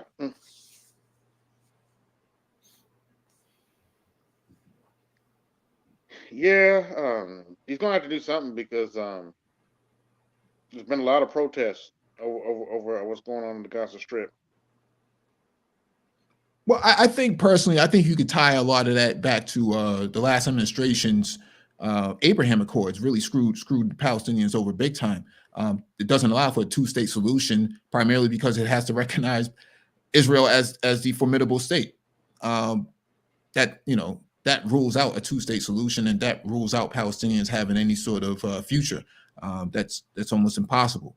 It's a contradiction to have the Abraham Accords uphold them, move the embassy from Tel Aviv to Jerusalem, and then turn back around and say, "Well, let's talk about a two-state solution." These are contradictions. It doesn't make any sense. And so, you could blame a lot of this on the last administration in terms of how they handled this whole entire thing. And what was in it for the Arabs? F-35 deals. I don't think that they want those anymore, because they know they know that Israel put a dead man switch inside those F-35 fighter jets, and that they would never take those fighter jets if they had to use them. So Israel never wanted a two-state. That was never Israel's agenda. No, it wasn't. Never. I don't think that we're saying that Israel wanted that. I think that that's what I'm just saying it plain English. Israel never wanted a two-state. Never. But that's not I don't think once. that's the argument, Charles. I think that the argument originally was that in the U.S. the idea was a two-state solution. In the U.S., but not there. Yeah, and so they don't care. They don't care. You got to understand. Mm-hmm. The U.S., sure, they don't care. Israelis don't give a fuck. Okay. Israelis, when you talk to Israelis, you train with them, those are very heightened, I don't give a fuck people. Is it their way or no way? Their ideology is that they look at them as inferior and infidels. If they had their truest way, the only reason they're not on some Third Reich shit is because that's what happened to their people. Only reason. Israel plays games with it. Okay.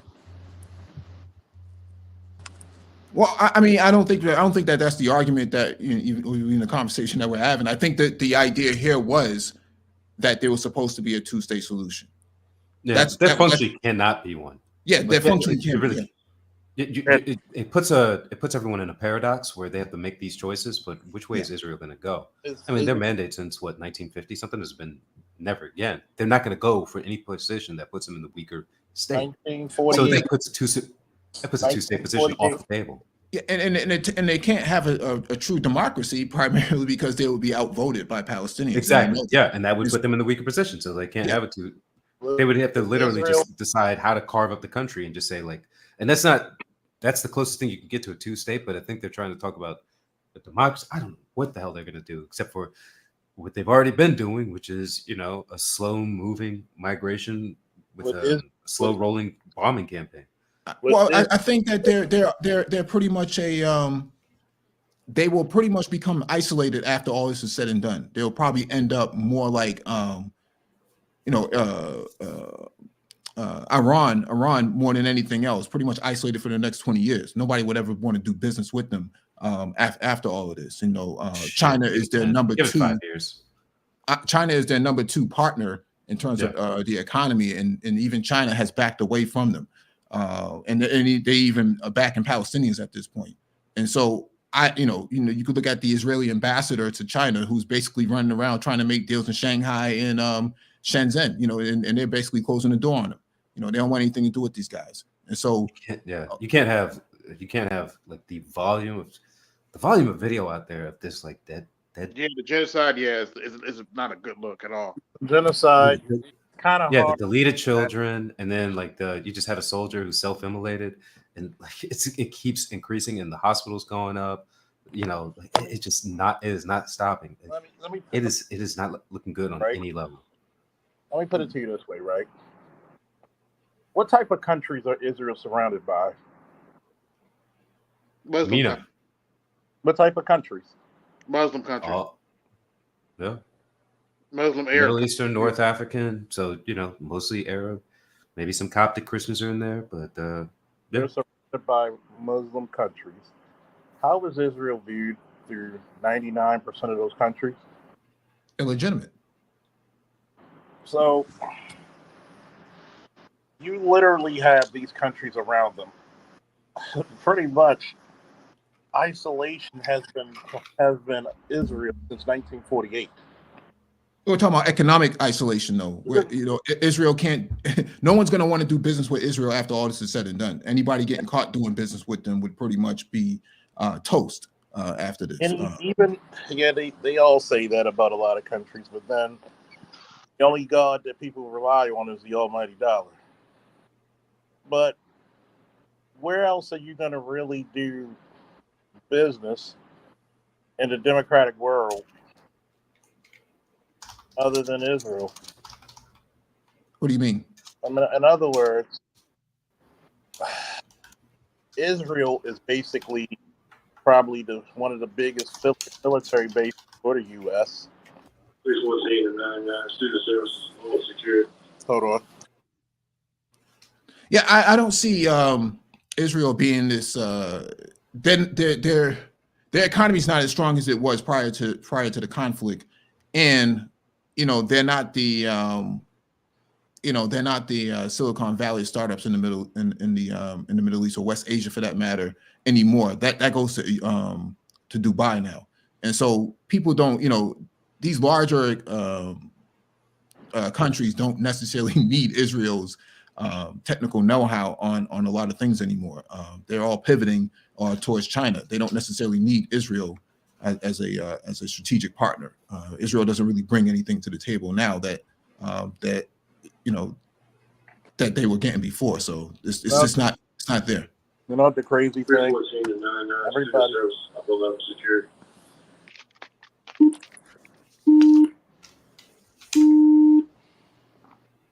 Zero 18. Here's the bad part. All these countries who want to sanction the fuck out of Israel, they're not going to take the Palestinians. Well, they shouldn't. And here's the craziest part. A lot of people know America's already the fucking baby daddy of the world. The disrespectful one anyway. We have our own problem with a bunch of people coming in. We can't even regulate our own shit. And that's the biggest part about politics. Everybody's in some sort of isolationist programming in the next few years. Anyway, they're trying to consolidate power. Hold your own nuts doctrine, which I said years ago is going to come to fruition very soon. You think about it. You think the American people are going to agree to giving out fucking $10,000 a month, $5,000 a month to fucking migrants, people who illegally came here, but the people who are born, raised here in this country, you're not taking care of them? I don't know if that's necessarily true, but it's true. I mean, you got homeless people in America, right? Well, I mean, they're asylum seekers for one. They're not illegal. If they were illegal, they wouldn't have gotten across the border. These caravans, if they were illegal, the caravans wouldn't have made it from Texas. Texas would have just turned the caravans around. Here's the bad part. They're allowed in. Well, they're asylum seekers. They have, under the law, they have the right to seek asylum here. But That's one thing. But okay. Here's the bad part. It's never going to be a good look to feed somebody out the house before you feed your own, right? You can't tell me there's no money for this community, and then all of a sudden now we're pulling X amount of dollars for other communities. Kiosks like A, B, C, and D secured. 10-4. I don't care what regime. I don't care what Democrat, Republican. That's never a good look. Well, I mean, they have money allocated, for unhoused people. It's not just migrants or asylum seekers that are getting this money. There's other American citizens who are getting money as well. We do know that from the from HUD that the monies are being posted right on their site. They've been posting them for the last 6 to 9 weeks, and so And even it's not. and what countries and what people are these countries coming from seeking asylum? Cuba, Venezuela, a lot of your Central American countries. Mm-hmm. 20% of the people coming across the border are actually Chinese. Another 25% are actually Haitian. Some of them are Africans coming, who didn't make it across the Mediterranean. They're actually coming to the borders themselves. I hate to say it like this. What country gives up their brightest and best? I don't understand the question. In other words, are we getting the best out of these people coming over? Yeah, we are to a degree. We're getting like the version of the middle class in a lot of countries that can't make it in those countries because there's just not an economy there. And they wouldn't have been able to afford to come over to this side of the world if they didn't have the money. I wanted to put up one of my cousins from Haiti in a place in Florida, and he has like the education and stuff, and there's other Haitians who come through like that. They got degrees and everything, and they tried to go back and tried to make it there, and they just couldn't make it because there's not an economy like that in a lot of these countries. And some of the Chinese who are coming over are a lot like that. Like I have a friend who's he's put up some money with like some of his friends who are into the Chinese expat community and trying to get them set up, like just get them moving up. And a lot of these people have, degrees from Chinese universities. So they have to come over here, do some retraining a little bit and then get upskilled in.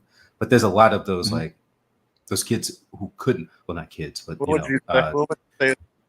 would you say is the percentage of everybody coming over there to here? 20% of them are Chinese. Another that are educated. That's what I thought he was going to ask. Just ballpark, at least 25 to 30%.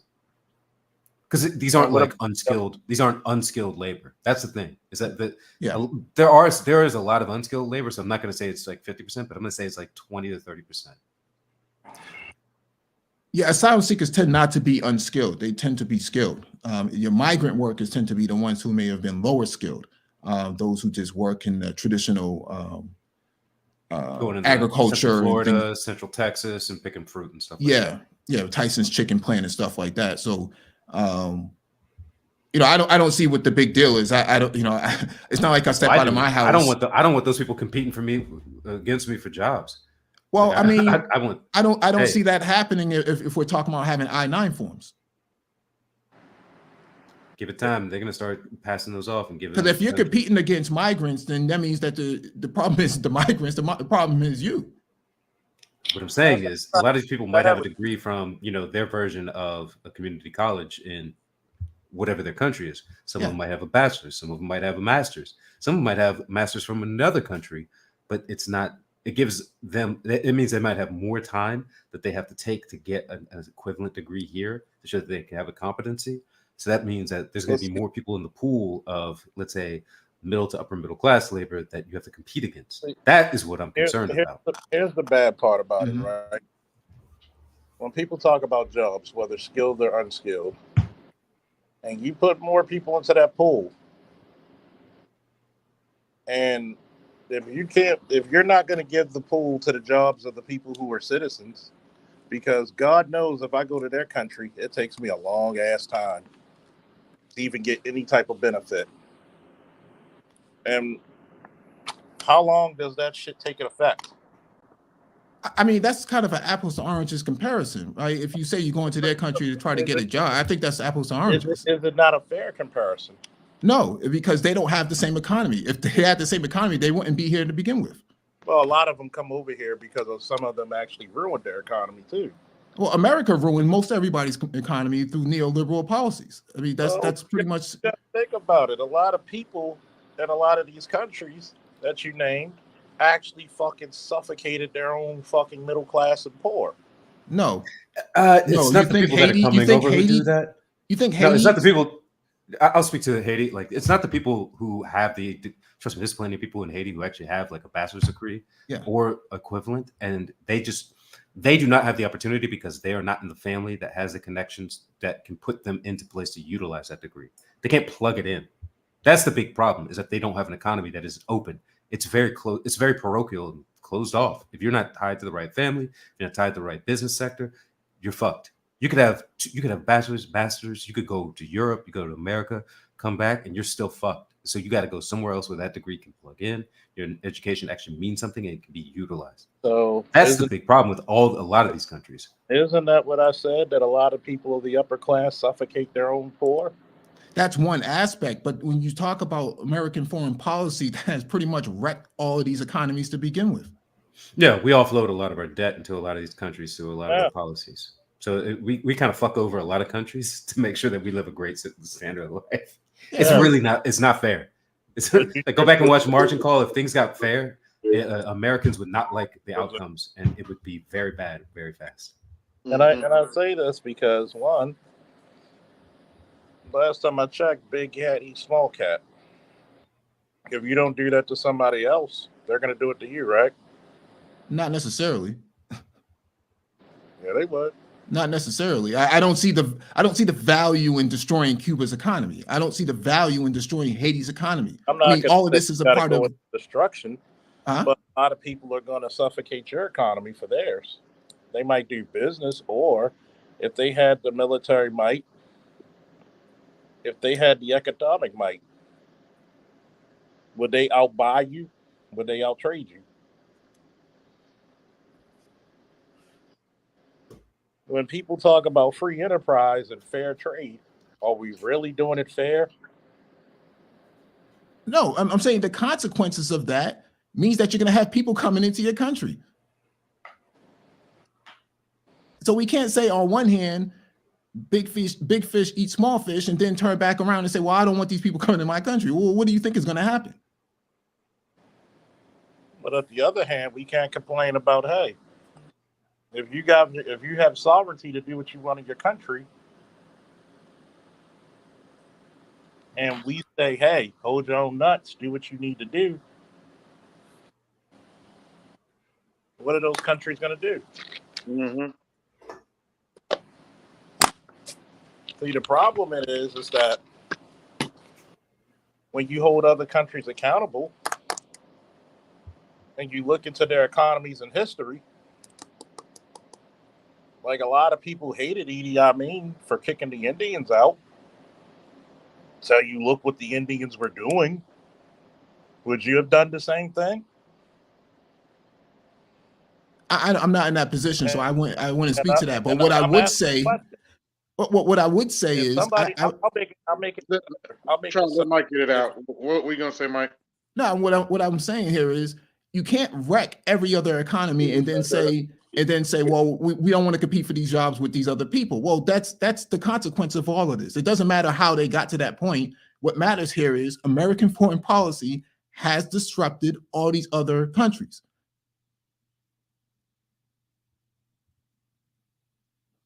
If those countries' currencies are pegged to the dollar, those countries are already destined to be failures to begin with. Unless they've been given special permissions, like your oil energy tycoons in the Middle East, where they're allowed to grow their economies undisrupted. The rest of the African countries haven't had that opportunity. Most of your Caribbean countries haven't had that opportunity. So why would anybody be surprised that people coming across the border are coming from these countries that have been wrecked by American foreign policy? It doesn't make any sense. Okay. What's going on, Salchi? Good morning. What's up, Salchi? Oh, that's right. It is morning. Well, for those of us on the East Coast. Yeah. What's going on, bro? At least for What's going on, Mike? 30 minutes that it's been. Yeah. By the way, got 41 watching. Like, share, subscribe. Hit the Cash App, support the show, or hit the Super Chat. Continue, gentlemen. See, a lot of these same countries have been held afoot and floated by Western countries. Hell, do I think Israel deserves another fucking dime? No. What have we gotten from Ukraine? What have we gotten from Israel? We've gotten to answer your question, from Ukraine, we got Zelensky buying a yacht, I guess, a couple of yachts. I Well, mean, he I I'm mean, just saying. what? How many times are we going to be sitting with egg on our fucking face? If you're closing down shit in different communities and you want to pad them up, good, cool. I gotta tell people I don't want to hear nothing about you don't have the money anymore. Well, If you have it's not. if you have it allocated, allocate it correctly.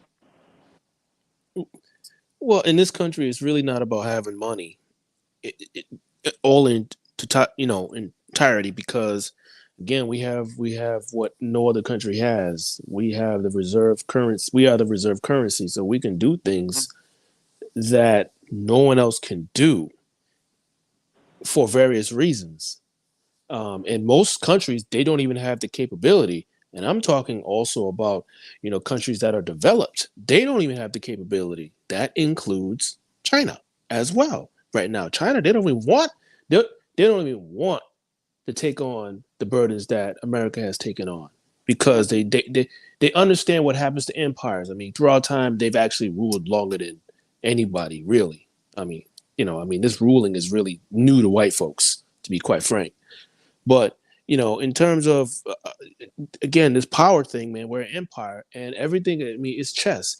You're doing things for the short term, midterm, the long term, and it's nothing but trade offs. And when you're in a position of power, again, that we are in. Again, I'm not here saying that you should be going around killing people. Clearly, that's not what I'm saying. But when you are in a position of power, you oppose yourself, but it needs to be strategic. Again, I don't agree with a lot of the stuff that the country does, but here we are. And again, a lot of people don't understand politics, and then they don't understand how power works. They really don't understand how power works. And this is why, again, I've said it many a times. Watch National Geographics. We are animals as well. We are the top. We are at the top. We are predators. And if people Yep. think that you're going to sit here and moralize stuff beyond human nature, I'm Well, let sorry. me, I'm gonna Yeah, ask I mean, you a yeah, question, I mean, I'm gonna ask you this question. yeah. What what predates wrong and right? We pre, what predates wrong and right? You mean basically consequences? Love and hate. What Okay. predates love and hate? Hmm. Survival and killer instinct. Yeah, Survival makes of the sense. fittest. That makes sense. Yeah, Which is the short term summarize of what you just said. Right? yeah. I agree with that. And this is the part that I talk about.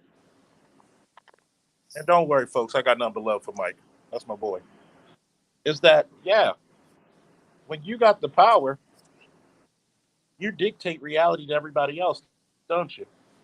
Mm-hmm. Oh yes, the winner tells a story. Exactly. And people look at it and be like, "Oh, Charles, that's fucked up." I tell people all the time, I think no child should starve ever in the world. I But best agree. believe your child should eat first.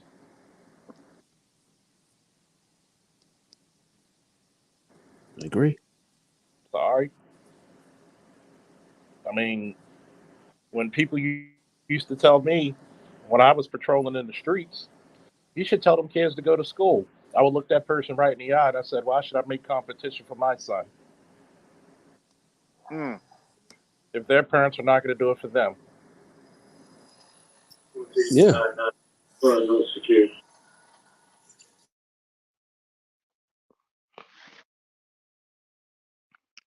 Now As that's I black. said, yeah, it's going to be a hell of an election cycle. That's for damn sure. Oh yeah, it's gonna be Fogey Fighters 2024 fight over the tapioca. It's amazing. Thank you. Go ahead. While I got a chance, thank you, Passport OG, for the super chat. Looking forward to your coverage of election season. Oh, yeah, I've been talking about that. I talked about earlier about how the turtle Mitch McConnell retired. I thought he retired 20 years ago. Well, Mentally. well, he's officially retiring now at the end of the year, I guess, and whatever. I mean, you stay in long enough to be a Ninja Turtle, but now you're starting to become Master Splinter. I mean, it's this is the fall of power. Like, who do you have in a? Actually, Mike talked about this earlier, and I don't think he's wrong that the old guard of the GOP is leaving, and you're gonna and I don't know what this new guard's gonna look like, but the I don't think he's wrong about that. This new guard, it depends on what Trump does, in my opinion. To me, in my opinion, Trump's the head of the party right now. They don't want him to be, Of course not, but but that's the reality right now. despite what you want and what you can do about it, it's absolutely nothing. And I think they're seeing that very up close. Agreed. This is what happens, when you have a Republican Party that isolated black people, and then you have a Democratic Party that isolated black men. Mm-hmm. And it goes back to what Salji was referring to. From a survival instinct, who do you trust? Answer, Salji. Neither. Thank you. You're not gonna trust these fuckers.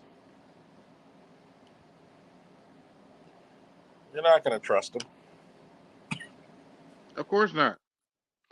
But in my opinion, this is not me necessarily saying, oh, Republicans are so great, but there's enough blood in the water to make a deal with them. Look, you need to get elected, and your folks are dying out. Have the security. We know about the methadone clinics. So you want to make a deal? You want. I know y'all want to stay in power now. Come on now. Sooner or later, they're gonna have to bend the knee. That's what I'm saying. Well, they're gonna have to, because what is it they say about 50%? And the Democrats sitting up here being stupid about it. What do they say? 50% of your white males in Europe and America are sterile. Yeah. You don't have, and most of these kids, you got to look at it. Most of your white males are disenfranchised and disillusioned more than any Yeah. other time in history. their their white privilege doesn't have the same bang for its buck it used to. Mm-hmm. So you're gonna have to talk to other ethnicities. You're gonna have to talk to black. Think about it. Black men are so politically strained from their own women that they don't give a fuck. They're the wild card. Yeah. What's going on, BGS? Hey, what's going on, folks? I was just waiting. They didn't want no I conflict. know. I I was just know. waiting. I mean, it's old man X, huh? Yeah. So I was just It wasn't that waited. bad. It wasn't that bad. Nah, I wasn't up here, so I know it wasn't gonna be that bad. So, so that's why I waited. Yeah. So he He still has thinks his what? opinion. He has his opinions, and I'm just used to it now. So he thinks Biden. He thinks that that Trump doesn't have the numbers. Huh? Okay. Okay. That's not what they're saying. Well, I mean, I what is refer it? to Grover Cleveland. He was your 22nd and your 24th president, but what did I tell you last night on my what was that called, a ramble? What you call it, BGS? yeah. Mm-hmm. How did you like that? My perspective. A little cognac, a little cigars. Yeah, yeah, perspective. Oh, I have to shout out Charles, man. That America's become the disrespected stepdaddy. I was like, damn. Uh, Okay. Um, I know you guys are. Sometimes I have, and this is something that I have to. Well, Salchi tells me this all the time, and so does Doctor T. Okay. Hmm. I got to realize I don't see the world the same way you guys see, and I have to remember that sometimes, right? Um, Okay. there's a reason. I've been trying to tell people why that the immigrants are coming over. You think that it's not a plan. That's how come. In fact, I was listening to Sanchez on RT of RT. Rick Sanchez. I think was he on Fox? Was he on Fox or CNN? Which one was he on? Can't remember. Hmm. Um, Rick Sanchez. Yeah, it was on That was Fox. Fox. Yeah. Okay. And he's with RT Russia Today right now. Okay. A lot of these Okay. conservatives are moving over there, right? And Really? a lot of conservatives, a lot of disaffected conservatives and Bernie Bros that are disaffected have kind of got pushed out, have have kind of gone over to RT, believe it or not. Okay. So, but Interesting. I but got to uh, watch them but he again. was But go ahead. he was on it. He was saying the exact same thing I was saying. He says on either side it's bullshit. Okay. Hmm. I said, if Salchi, Salchi's in finance, if I can make if I can use an illegal credit card any place in the world, and it can be tracked almost instantly, okay? Hmm. They know where these people are if they want to find them. Hmm. Hmm. They said that in fact it was God, it's got to be Jesus, got to be almost about 20 years ago, right? Maybe a little bit more, 20 years ago, right? They actually with Social Security, SSI actually made a complaint to the government. Man, we have all these extra people on these Social Security numbers. In fact, they had one person that had like 100 people on the same Social Security number, right? And they made Hmm. this complaint, and basically what they told them, the White House told them, shut the fuck up. Hmm. Damn. Yeah. They know where these people are. United States, uh, 90. Salchi, you probably know the numbers better than I do, man. About what is it? Is it M3? The cash on hand is M1 or is M2? Which one is it? You talk about M. I think you're talking about M2. M2. It's cash on hand, right? Okay. M2 is probably when I was studying, M2 was down to like 96. It was like down to 4%. Okay, if all money's traded, basically you only have 4% of dollars are actually in cash, right? It's probably half that now. It's probably like 98%. We have to it might be like only 1 or 2% of stuff is in cash, right? Everything else has to be done electronically. Okay. They know who you are and where to spend, okay? So if somebody working illegally, okay, they're not really operating in cash very much, okay? Because you have to live someplace, you got to buy stuff, you got to pay bills. They're ignoring that, right? Okay, even they were even trying to get they're trying to pass something where non-citizens can actually vote, okay? There's a reason for that. If you look at demographics, and I showed this maybe, yeah, I thought you remember when I showed this about, in fact, it was in our email. I don't know if it was you or it was Adrian, right? Hmm. About, I think was it Business Insider? They're actually showing Hmm. you, okay? Business Insider or Zero Hedge, right? They're showing you that the labor crisis got solved by immigrants, Yeah. Oh, okay? and correction, you were right. M1. My fault. It's Oh, M1. okay. Yeah, well, I mean, I can't remember because I haven't studied this in a long time, and I know this is your Yeah. field. That's why I asked you to. I didn't want to Yeah. make a mistake with if you're No, here. Okay. no, you're right. Cash on Yeah. cash. Ca- Cash on Cash. cash equivalents. Yep. Yeah, cash the craft club. Yeah. So M1, okay, your money supply is basically so low because they were complaining about the money supply. I guess it's got to be in the 90s, 30 years ago, right? About the money Hmm. supply, okay, Hmm. and how low it was actually getting. And after COVID, man, they really put a strangle on them. They took more cash out of the system. Sure. So in other words, Hmm. running around with cash is untenable for millions of people, right? So they have to be on some kind of electronic system. So you Hmm. and Sauchi knows anytime you punch a number any place in the world in American Swift system, they can find you. They might not want to come after you, but they know where you are. And if millions of people that are not citizens, quote unquote, that have to Hmm. work because trust and believe the people that hire these folks have to list them under something. Okay. Yeah, everything's tracked. Everything's tracked. They know where these Everything. people are. And Biden told you, actually I'm gonna pull that because I have it somewhere, right? He actually told you. He Yeah, told he told the so-called civil rights leader that. civil That's rights true. leaders, hey, if you want to know about jobs, you have to go back to the Mexicans because there's gonna be more of them than you. He was Yes. giving you a heads up. So everybody's faking the funk and positioning and all this stuff. You know why they're here. Look at the demographic decline. Okay. Yep. It's called consolidating. They, Hmm. they, they, there was an article, I don't know, maybe a few months ago, where Biden and Trudeau were talking about shipping some of these Latinos to Europe because they don't have enough white people. Hmm. Okay, the last really available stock of what we call "quote unquote" white people is in Latin America. Yeah. That's it. And then you got this war in the Ukraine. You just wiped out 1 million more of them. Okay. A 500,000. Yep. No, you wiped out 1 million. They discount the Oh numbers. damn. Okay? Okay. Yeah. Remember, it's been Both what? It's sides. going on Count 2 both years sides. now. Yeah, Yeah. yeah. You got about you have about at least 500, 500,000 Ukrainian soldiers dead.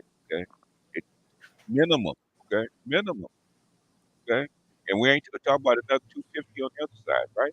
So you wiped out like 750,000 white people, not including the other collateral damage that you probably did. Okay, with the birth rates and stuff like that. Somebody's Yeah, me. I'm gone. Jesus. No, you Sound go. like somebody Yeah. put a pillow Yeah. over your face, man. Oh, okay, okay. I know. I'm sorry. Check Okay. outside the window, please. We're not trying to I'll, pick on you, old man. We know you got enough Check problems. outside. I'll hush in a minute. But Um, what I'm saying is to say this. I'm really saying this about what Biden is doing because he's not doing anything than Trump did or Obama did. Mhm. Obama under. I keep telling you people, right? Yeah, Obama, Bob deported more people than but anybody. deported more immigrants after the housing crisis than anybody since Eisenhower. You know the thing is, BJ. I think because he was such a really good politician Yeah, that a Yeah, lot of people don't you know it. like. He was a true politician. And a he lot of was. people don't they didn't realize what was going on, like Yeah. what he No, was they He didn't. doing. sold he sold one thing and delivered another Uh, in uh, such an effective way he that sold people too loved much. him. Yes. You, So He was I played that. That's why I played that chick in that car, man, telling Yeah. about your housing crisis, right? Hmm. And who made that deal, okay? Yeah. Yeah. Yes. In his bedazzled T-shirt, okay? yeah, And she said I voted for him. I said I voted for that bitch twice, okay? I did too. And yeah, I did. I knew who he was, but I voted for him because I wanted a black president, okay? yeah. And in Yeah, fact, I So went to. I told the story before. I went down to his campaign office and helped campaign for him for one day. The thing is because a lot of the pro blacks they knew who he was and they didn't like him. They said, "Why are you gonna vote for Barack Obama?" I said, Black. "Because if I have to buy the car, at least I want to pick the color." Yeah. if you're gonna, That's guess it's about what? as black pill as you can get. For the first time, Shut I, up, Salchi. I can't take you nowhere. I said for the first time, Shut up, Salchi. for the first time, Go ahead. like I told somebody BTS, for the first time ever, I wanted to feel like a white man. Fuck it, I'm gonna vote for the black guy. You know what, man? It wasn't so much that about me, man, but my mother, at that time, my mother was, she was in her damn near her 70s, okay, and she had just turned 70, right? And she had lived through Jim Crow in Louisiana, man, as a Mhm. sharecropper's daughter, okay. Yeah. Okay, with them racist white motherfuckers, right? And she thought that she would never ever see a black man in office, right? And I wanted okay, one time for her to actually be proud of this country, okay? Oh yeah. My mother cried when Barack Obama got Yeah, elected. yeah. And I saw the tears in her eye when he got elected, okay? And that was worth more to me than anything else, man. Just seeing Hmm. her and my aunts and the other older black women that lived through that bullshit and see a black Yeah. man in office, okay? And with his black wife, okay? I don't care. Hmm. I know why they elected him. I knew the stuff, the deals he was gonna have to pull, right? And We didn't have a picture on the wall, but we had we had those if, collectibles from Barack Obama there. if you think he was loved in America, go to the continent. Okay, Hmm. Hmm. doing when he was in office, man. Okay, Obama. If Obama really wanted to do righteous, Obama was a god in Africa, man. At that time, I do mean Yeah, a god, Yeah. I mean, a he, god in on a continent. He was. he can still call a shot anywhere on that continent He today. could. He probably But at could that point, at that but time. at At that that time, point, yeah. Oh, yeah, 10 years And ago, man, yeah, and when him and Michelle walked through the slave castle, oh shit, it was yeah. over. yeah. they had the whole world in their hand, Not the whole world, but they had the continent. Okay. at least the black one. What is it? Anyway, At least the black one. Yeah. and but the thing is, the one person I wasn't surprised by what he did was me. Okay, because I knew who he was. Okay. Yeah. I mean, you know, who called him out 20 years ago was Adolf Reed.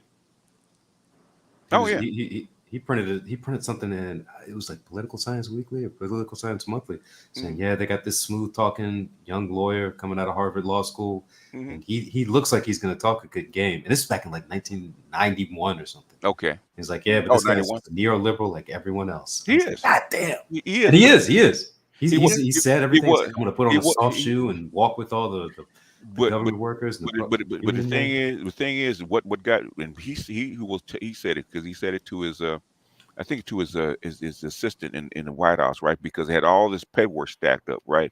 And she walked in and said, "Oh my God, you see the mess that we have to clean up." He said, "Yeah, but we wouldn't be here if it wasn't."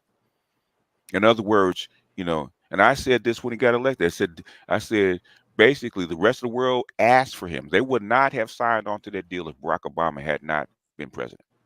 Hmm. The deal that they signed to actually Thanks. keep the dollar system rolling after TARP. Okay, I said if basically they said if we don't get him, we're not signing on, Hmm. and that's what happened. Anyway, I'm probably getting too deep in the woods. I Well, want to get the Thing steam that, struck down. I'm about talking Well, that too much. I'm let's talk. talking too much. Yeah. I got a fun one for you, BJS. Apparently, this heifer on TikTok is Mhm. complaining because a dude sent her $30 for lunch. He's like, $30? What is that? Yeah, yeah, yeah, yeah. I was like, Yeah, okay. you know what I hope to God that they keep saying it, okay? I do Because too. Yeah, it's because like, okay. what did Princess Leia say to Darth Vader? The tighter you squeeze, the more systems escape from your hands. She said that. Believe it or not, she said that to Tarkin actually. The Tarkin? I thought she said it to Darth Vader. No, it was to Tarkin because remember the Darth Vader brought her to Tarkin right before Okay, they blew the planet up. okay, That was Governor Grand Moff Tarkin. okay. That's a bad motherfucker, man. If you actually read what he was actually doing, like, damn. Well, if you look at Endor, man, you really know how powerful the Empire actually was, and what the tight hand they Mhm. had. But but the thing is that uh, the black men are already telling you that what we don't like, okay, Yeah. and you're trying to. I know they only know one thing: is to shame us. yep. Yep. So What did you Well, call it? it's Sign language. Guilt, shame need to be right. yeah, it's but the effective. more go ahead, go ahead. Oh, go ahead. No, I was just saying it was effective. That's why they What do it. what thing is it was effective? The thing is it's not effective anymore. Nope. And what because guess what in fact so I was talking to somebody earlier. Oh, I was talking to Gigi. He said the world opened up, Mm-hmm. and basically now 4 billion other women in the world have access to American men. Yes. Wait, Yeah. Well, you ever read the Thomas Frank book, The World is Flat? Yeah, when it first came out. Yeah, that's what it's like now for black men who can T- say, t- oh, Th- look, I can work remotely. Thomas Friedman. Yeah, Yeah, Thomas Friedman. Yeah. Thomas yeah, Frank is not a even, political scientist. Sorry. yeah, it's yeah. not even that the world has access to black men. Not just that. It's just that what happens when. What's the greatest reversal of any maneuver? To never get in the hold in the first place. Yeah, Never get yeah. the situation to hold in the first place. If you have a choice, yeah. okay. Yeah, that's true. And if you have black men who are so fucking, you know what? Fuck this shit. I'm out. You can't chain me into marrying you. Fuck it. I don't have to take that choice. Okay. Wait, Well, you guys were too young because you probably don't remember this in the '80s when Toyota first started making this push into America, right? In the late '70s, early '80s, when Toyota first started to make this big push into the United States, right, and went up against GM and Ford and the big three. Okay. Mm-hmm. In other words, you know, they had the big three had gone soft. The quality was bad. Mm-hmm. Uh, um, they weren't innovating like they used to. Okay, they were Mm-hmm. basically Got um, comfortable. they got real comfortable, right? Mhm. And because you had no choice, right? All of a sudden, when the Japanese came in with a better quality, more gas efficient cars, they were smaller engines. But the thing is, instead of the thing breaking down after 100,000 miles, these things could run 250.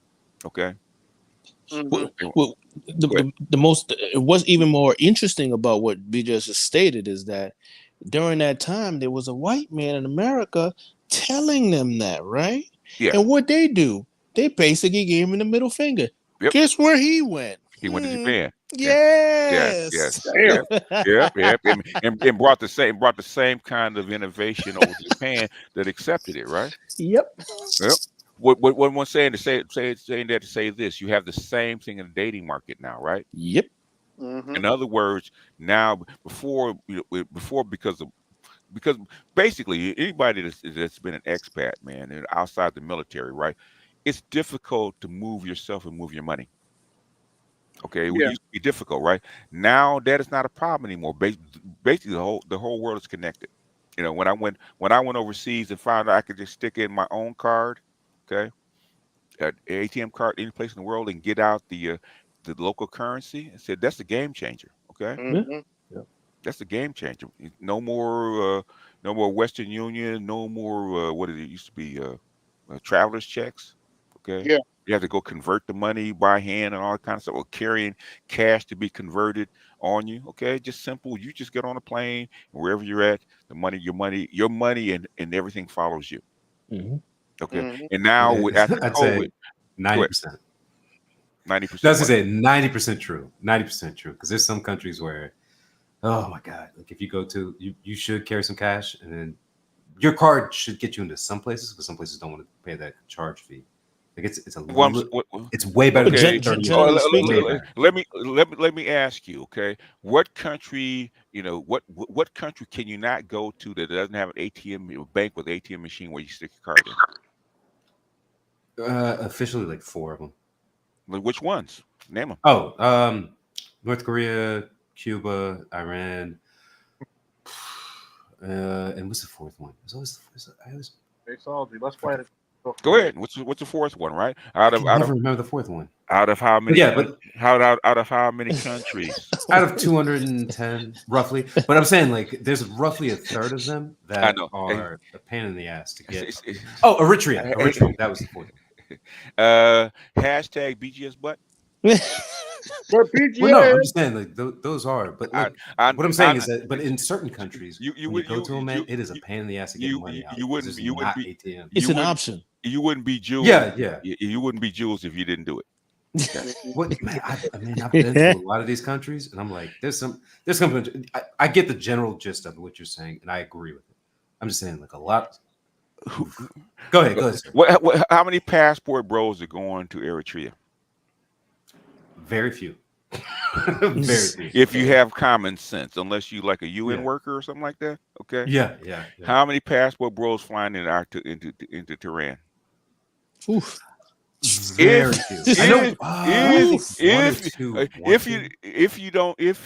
You probably have to go to the State Department first and then get a Yeah. visa, special visa, and be interviewed by people. Okay.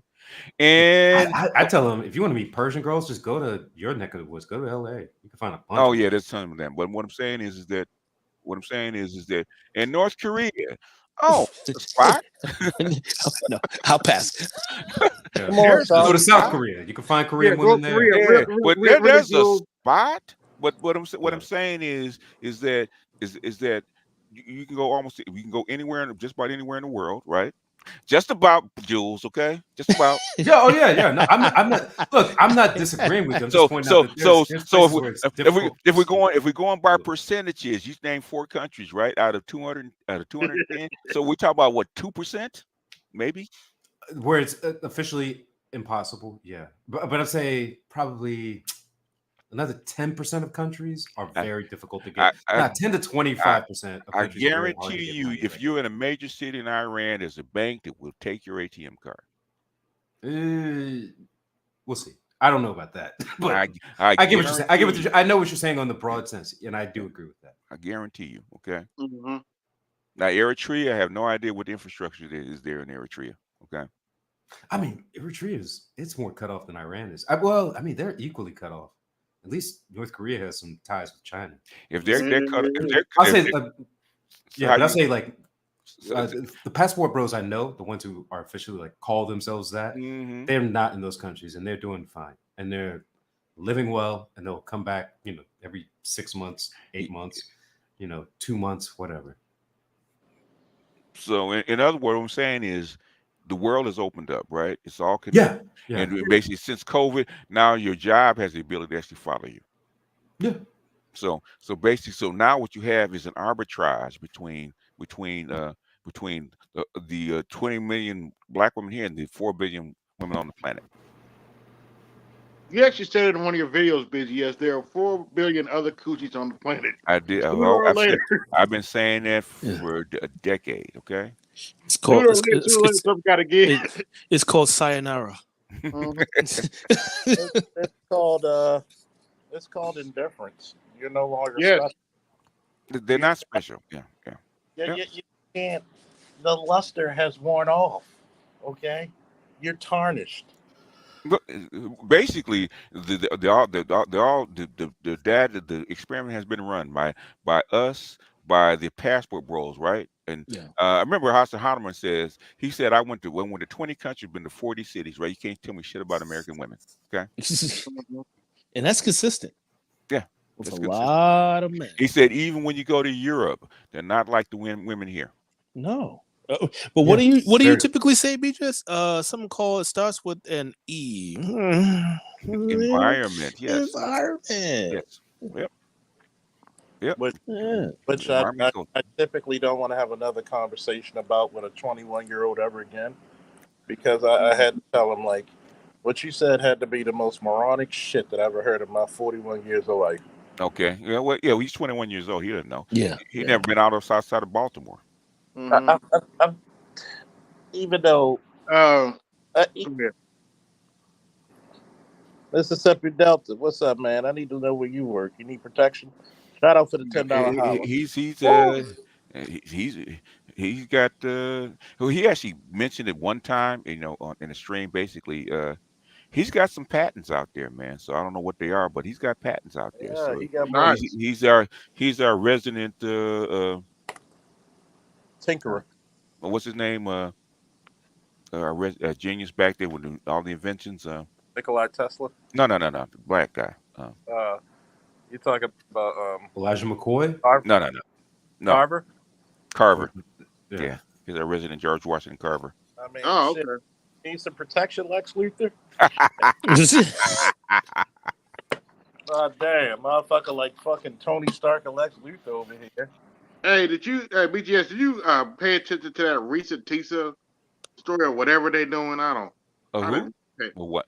This series on TikTok where this chick talking about how her ex-husband did her wrong and all that shit. She had like a 50-part series and pull it. 50 part. It's pull one up if you got one. I don't know. What did she say? Angry Man made a bag off it, supposedly. Oh, okay. She did like show like what she parts. looks like first. Don't do all that. Clumps, BS might not even think it's worthy of his shit. Yeah, it was like 50 10-minute stories about her situation with her ex-husband. Is it a black woman? Yes.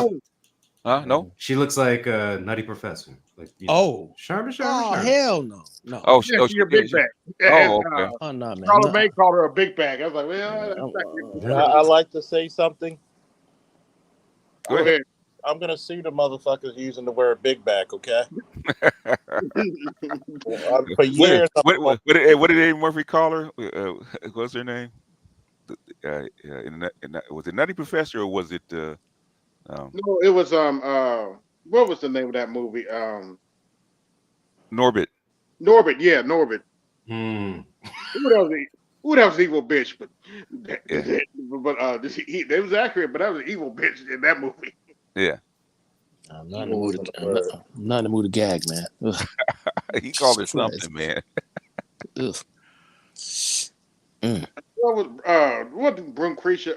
What was that chick's name that Eddie Murphy played? I'm trying to think. God, somebody will come up with it. So what did she say, man? If you got it, pull it up, man. Play one. Rasputia. She said Rasputia. Rasputia, yeah, Yeah, Rasputia, which was perfect name for her. Oh, Eddie Murphy just, I don't know. I guess he had too many kids. He kind of lost his touch. lost his Yeah. edge. Yeah. Well, no, that's what he said was when he started making those Dr. Dolittle movies. He said like, I have kids now. He didn't want to make those Harlem Nights and all this. Oh, You know, okay. you grow older, you get a little more sentimental and stuff. You know, Oh, okay. it is what it is. But Eddie, I mean, like Eddie Murphy's known for being pursued by women. There was a story. Oh God, I can't remember. Paul Mooney's son told me that his when he was very like new on the scene. Yeah. Some white woman stepped up to him and said, "Eddie Murphy, I'd love to fuck you. I've never been with a black guy before." And Eddie told her, "You don't get to start at the top, honey." That sounds like something he would say. He would.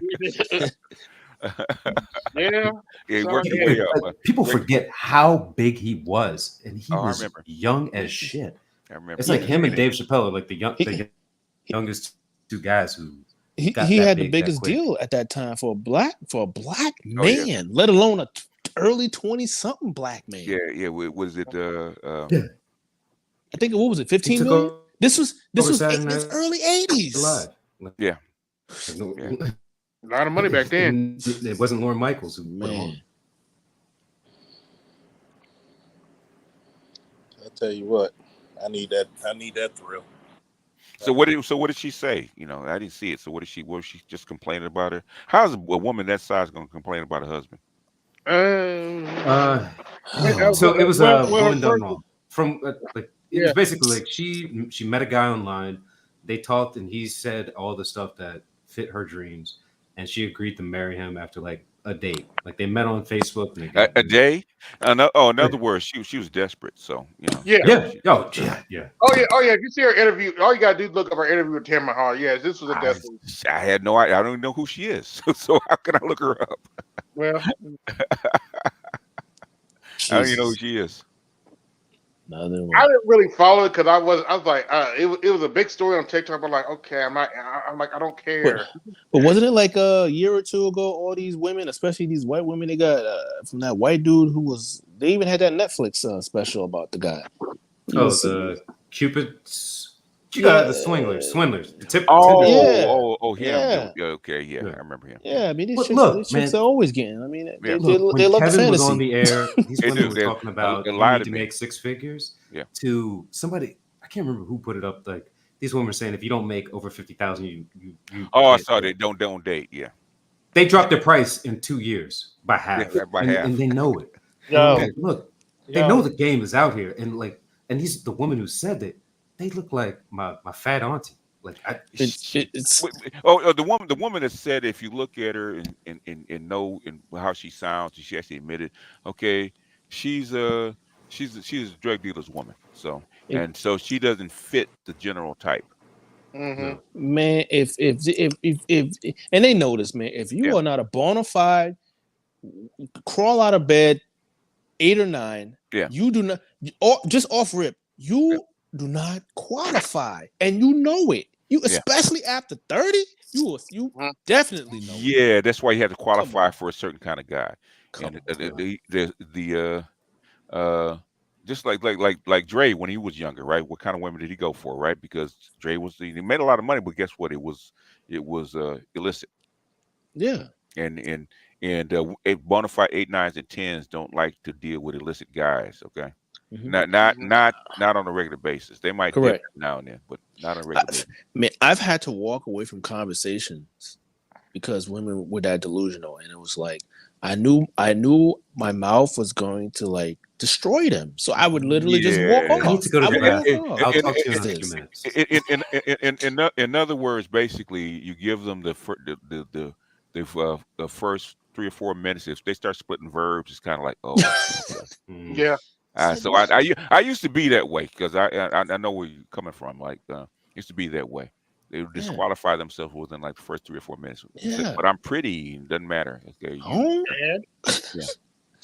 Gotta Yeah. walk off. Yeah. My baby mama had to convince me to be with her. Okay. Because she failed the first 5 minutes. And I said, Damn. excuse me. I said, excuse me, I'll be right back. Come back. She had to hunt me down. Okay. She had to convince me. Okay. Oh, wait, I'm sorry. Because it's for people 89 and above, the way you use language is a telltale class. Okay. Yes. Mm-hmm. Posture, all it's just it's a little Posture, detail. It's a little details. yeah, that you've been around people and assumed a certain kind of stature and yeah, and they can Yeah, tell. if you're at if you're at an event at the Reagan building, you're not going to hear a lot of niggas and What? bitches No, and no, hoes. yeah. You're not going to hear that. Yeah. Even though I became a blue collar worker, so it's a regular guy, right? And this is a true story. My One of my exes, she actually worked at the Marina Yacht Club, right? Down in Marina Del Rey. Anybody know been to L.A.? You know where that is, right? Yeah, And so on the there west side. oh yes, yes sir, as far west as you can get. Okay. Yep. Let's put it that way. If you go any further west, you're gonna be drowning. Um, but uh, Catalina. but but yeah, but there, no, you're gonna be drowning because Catalina's an island. Okay, you got about 20 miles of water between you and Catalina. Okay, Damn. so if you can walk to Catalina, you might be able to do it. Okay, up down. Okay, you can say, but anytime you want to, Jules, you can make that walk. Okay. We gonna call you Jesus. You go, Jesus, Jules. Jesus. We gonna call. Oh my God, God is on earth. Anyway, I'm sitting there, right? I'm sitting there, and with my girlfriend, right? And the one of the yacht club owners is sitting next to us, right? Him and his wife, right? So he's a comedian. So he gets up and he starts telling jokes and entertaining the crew. And me and the his wife started chatting, man, like a good 10-15 minute conversation. My girlfriend's looking at me like, what? Like what? What are you doing? I said, this is normal to me, right? I was raised around upper middle class and sometimes elite or rich kids. Okay. BGS had to have a coon checkup after that. She looked at me because after that I've been able to translate. But the thing is, when I get in those environments, she said, how can you talk to these people? I said, I've been talking to these kind of people my whole life. Okay. I thought you was just running game. I thought you were just running until they see me in that environment. In fact, my ex, my baby's mama, right? One of her relatives is actually runs. I think the father actually retired from the Air Force, and he was like a CEO at Northrop, and the mother and the whole what they call it office in Santa Monica, right? And very bougie, upper middle class people, and we're sitting there, right? And me and her are actually talking about trading books and trading book titles, right? And my mom was just looking at me like, you can talk to anybody. I think at that moment she found out the stock just went up. Yeah, I mean they Yeah. it's because they like to put us obviously in the box. Yeah. I remember when a chick went right up to Angry Man right in his face on and said, "You can't like comic books because you don't look, because he don't give off that look." The vibe, yeah. So anyway, I do got a couple of videos I want to play for the class and get you all's opinion on it. Hold on, wait a minute. Well, hold on, because I got a couple. Let him read his super chats. Oh yeah.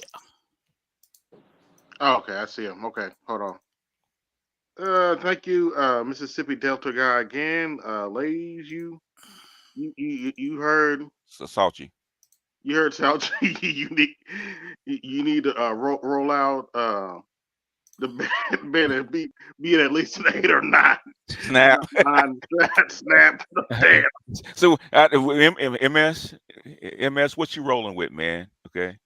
Well, most guys that have money roll out with a 6. It may be a 7, right? Because 8, 9 is actually the side chicks. But go ahead. Thank you, Jay. Will Taylor Rooks is okay. Hold That's my on. bar. Well, then you Okay, clearly Taylor Rooks is my bar. If you don't, that's an 8. at least look like you can take them demands and shove. You can take those demands and shove it. True. I mean, that's an 8. So I mean, you pretty much saying, oh, you say bars, he talking about like his cap, or you talking about his Yeah, the bar. No, the low bar. Yeah, if you're gonna talk shit, you got to be an 8. Okay, I got. Hold on. Let me. So play the first one. First one's kind of funny. I call this Archer's theme song. Oh gosh, bless Archer's heart. Have you seen Tacos and Shawarma with L being on that the baby daddy shit? Freaking hard. Hold on. Okay, y'all ready? Yeah, go ahead. Yeah. You let him hit it raw. You didn't have second thoughts. Oh my God. Now you a single mom. That dude made like a whole song of that. This shit's so funny. Yeah. I'll put it in the Telegram BGS. Okay. But on some serious shit, because I know like this what we're gonna do. No, on some serious shit. The second one's with the white dude. This is FD signifiers like white compass. That's what I Manosphere like to call them. pundits from multiple subgroups claim publicly that human extra pair paternity in the West is around 30%.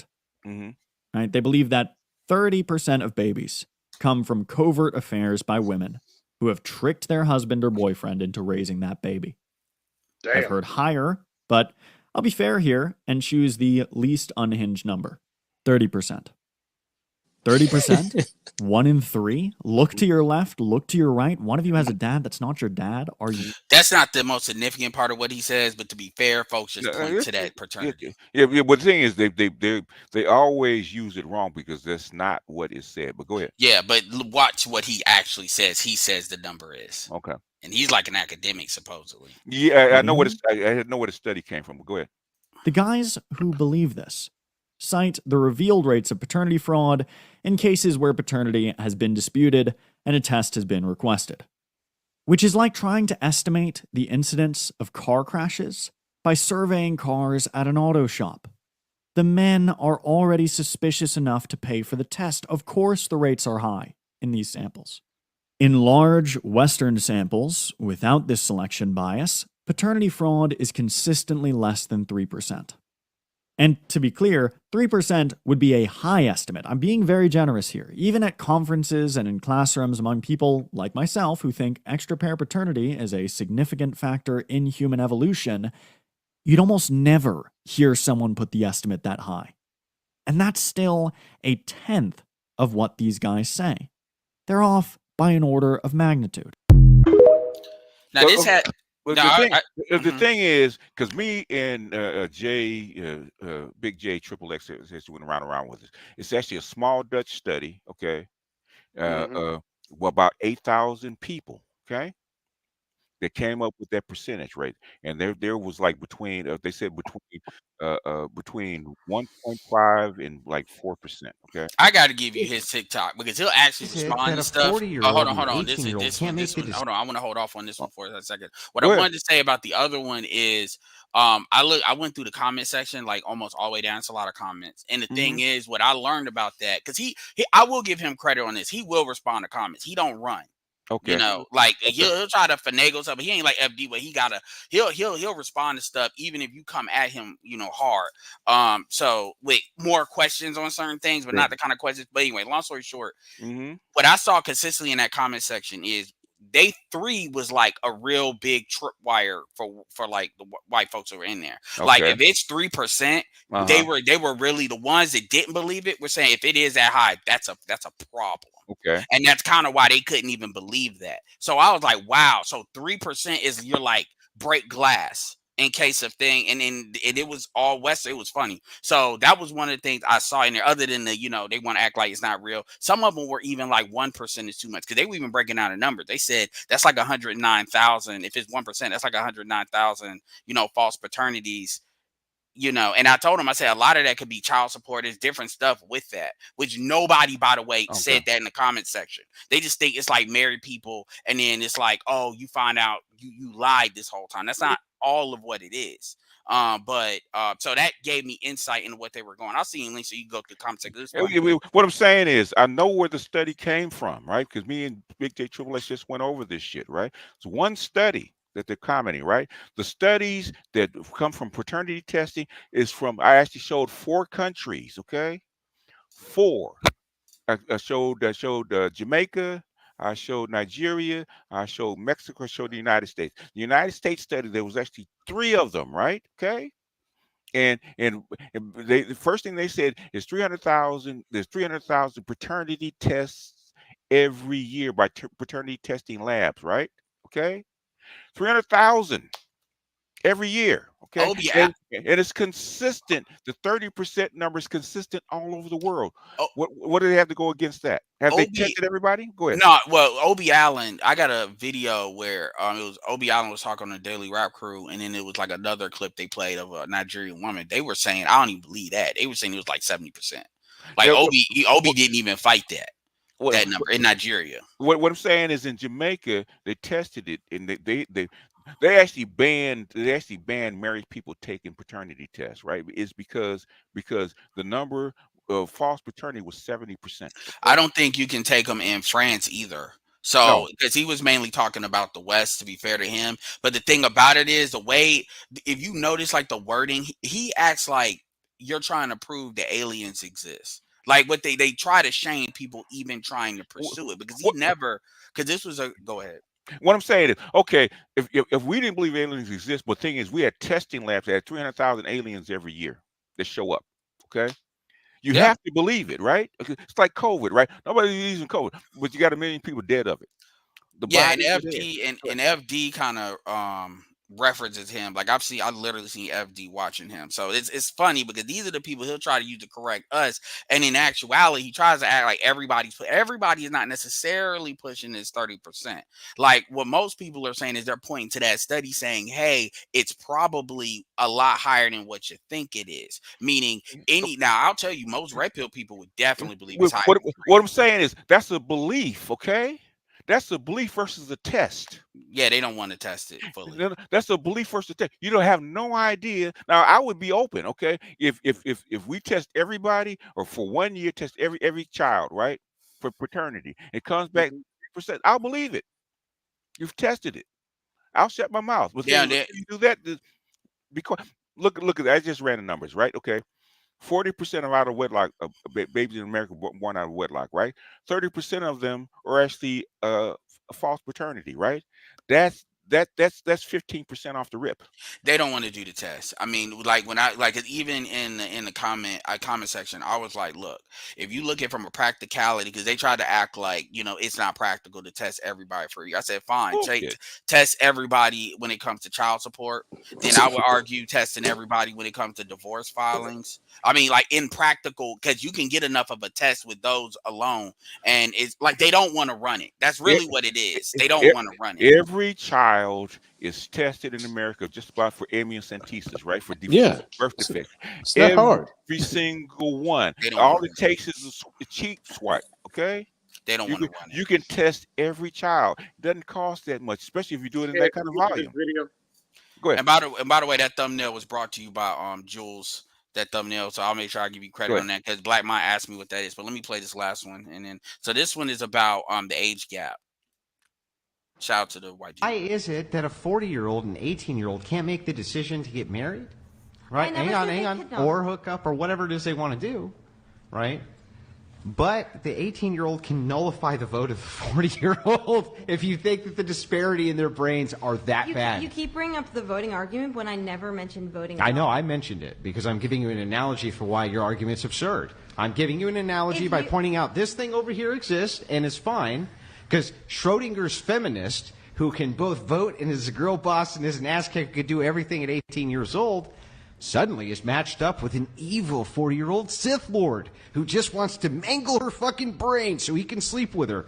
Is she competent enough to deal with this ass-kicking feminist, or do we need to raise the age of consent so that this hyper-predatory Sith Lord can't mangle her brain? Most 40-year-old men, at some point in their life, when they're younger, had a child that is probably 18 or older. So if you are at an age where you're sleeping with a woman the age of potentially your own daughter, I find that extremely predatory and creepy. Well, I find it predatory that woman could be sleeping with a man the age of her father. You can't even. What a sick bitch! You can't What even a have sick bitch!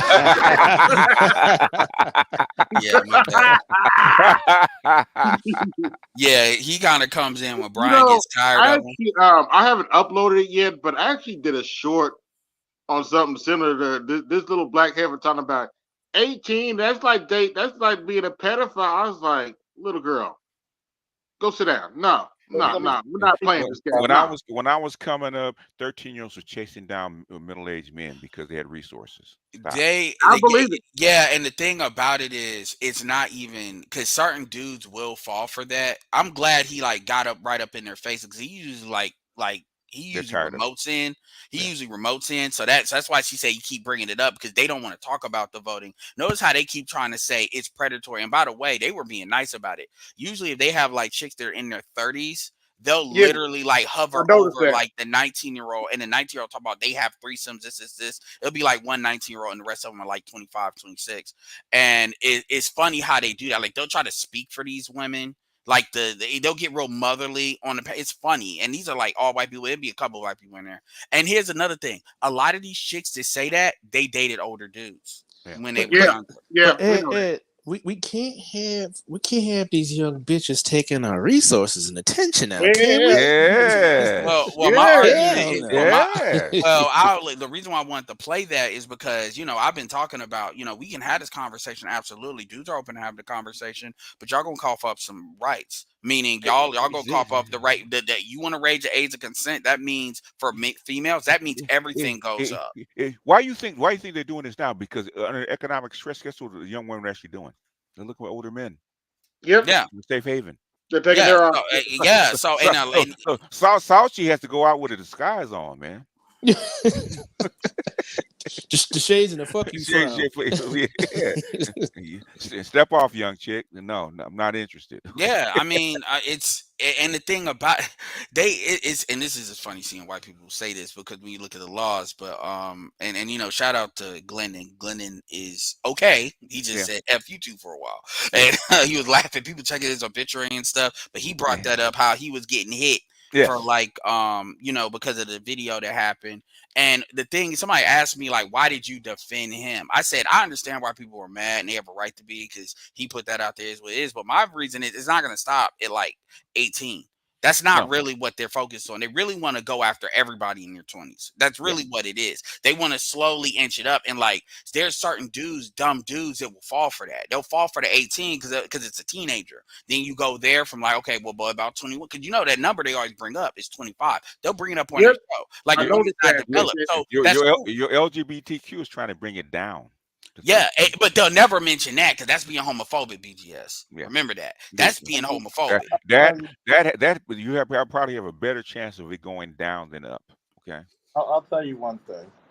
When you do cases of this shit and women get upset, I tell them, I said, you're going to criticize a man for looking at a 16, 18-year-old girl. Mm-hmm. In many different cultures, when, let's say it, I went around places in the world, it's not uncommon to see a 13-year-old chick married. Yeah, that's very common. Yeah, they should be, as soon as she have her first period, she's actually eligible. It's all over the world.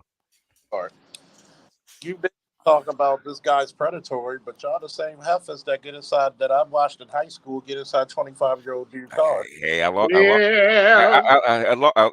just thinking about my first crush in high school. I lost her to a 21-year-old guy, man, in a Mercedes Benz. SWP did a whole you should have seen that. SWP did a whole comic strip over that shit. He was like, we remember the cars. We remember. I'm like, nigga,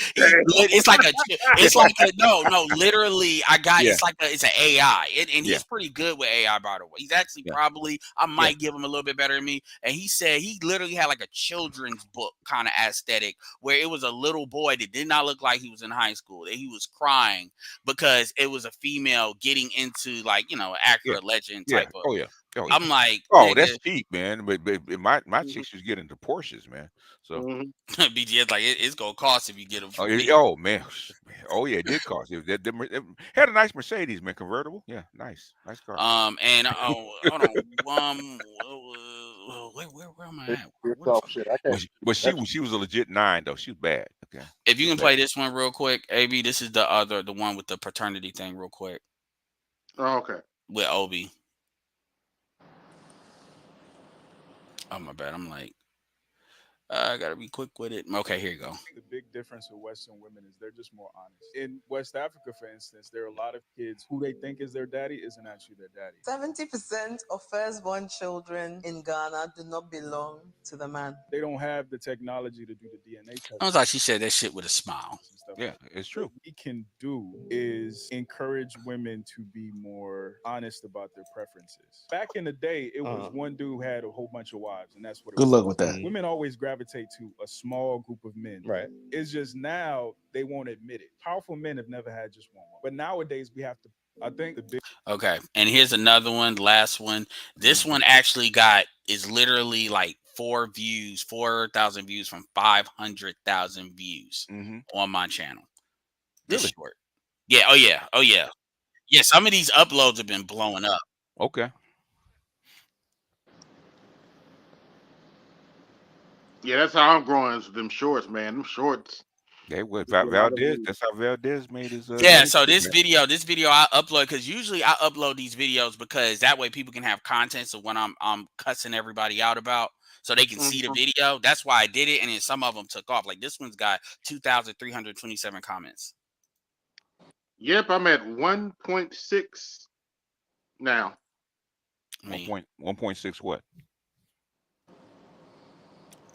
Hold on, let me see. Okay. Oh my bad. This is the same one. Oh, okay.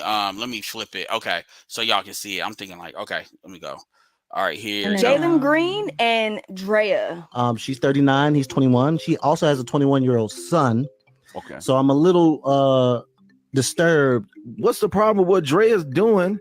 Is what men do. I'm a parent, so I'm not smashing nothing that's the same age. But as if your son was 21 and he's a multi-millionaire and he brings a cougar home that looks good, what you gonna do? I'm gonna look at him crazy. I'm like, bro, what you doing? Man, you gonna say good job, son. Right. No, I'm not. No, I'm not. No, I'm not. No, I'm not. No, I'm not. Your stepson is the same age. But at least he's taller than her kid. Oh my God. Men have been doing this forever, and we see a woman does it. That's not. Yeah, so that really touched a lot of people. It's not the point. The point is, it's the gold digging aspect. The women have been doing it forever too. So don't get it twisted. Yeah. So not innocent. Yeah, so we'll leave it at that. But I'll leave it at that. But older women have been target practice for younger men for a long time. Okay.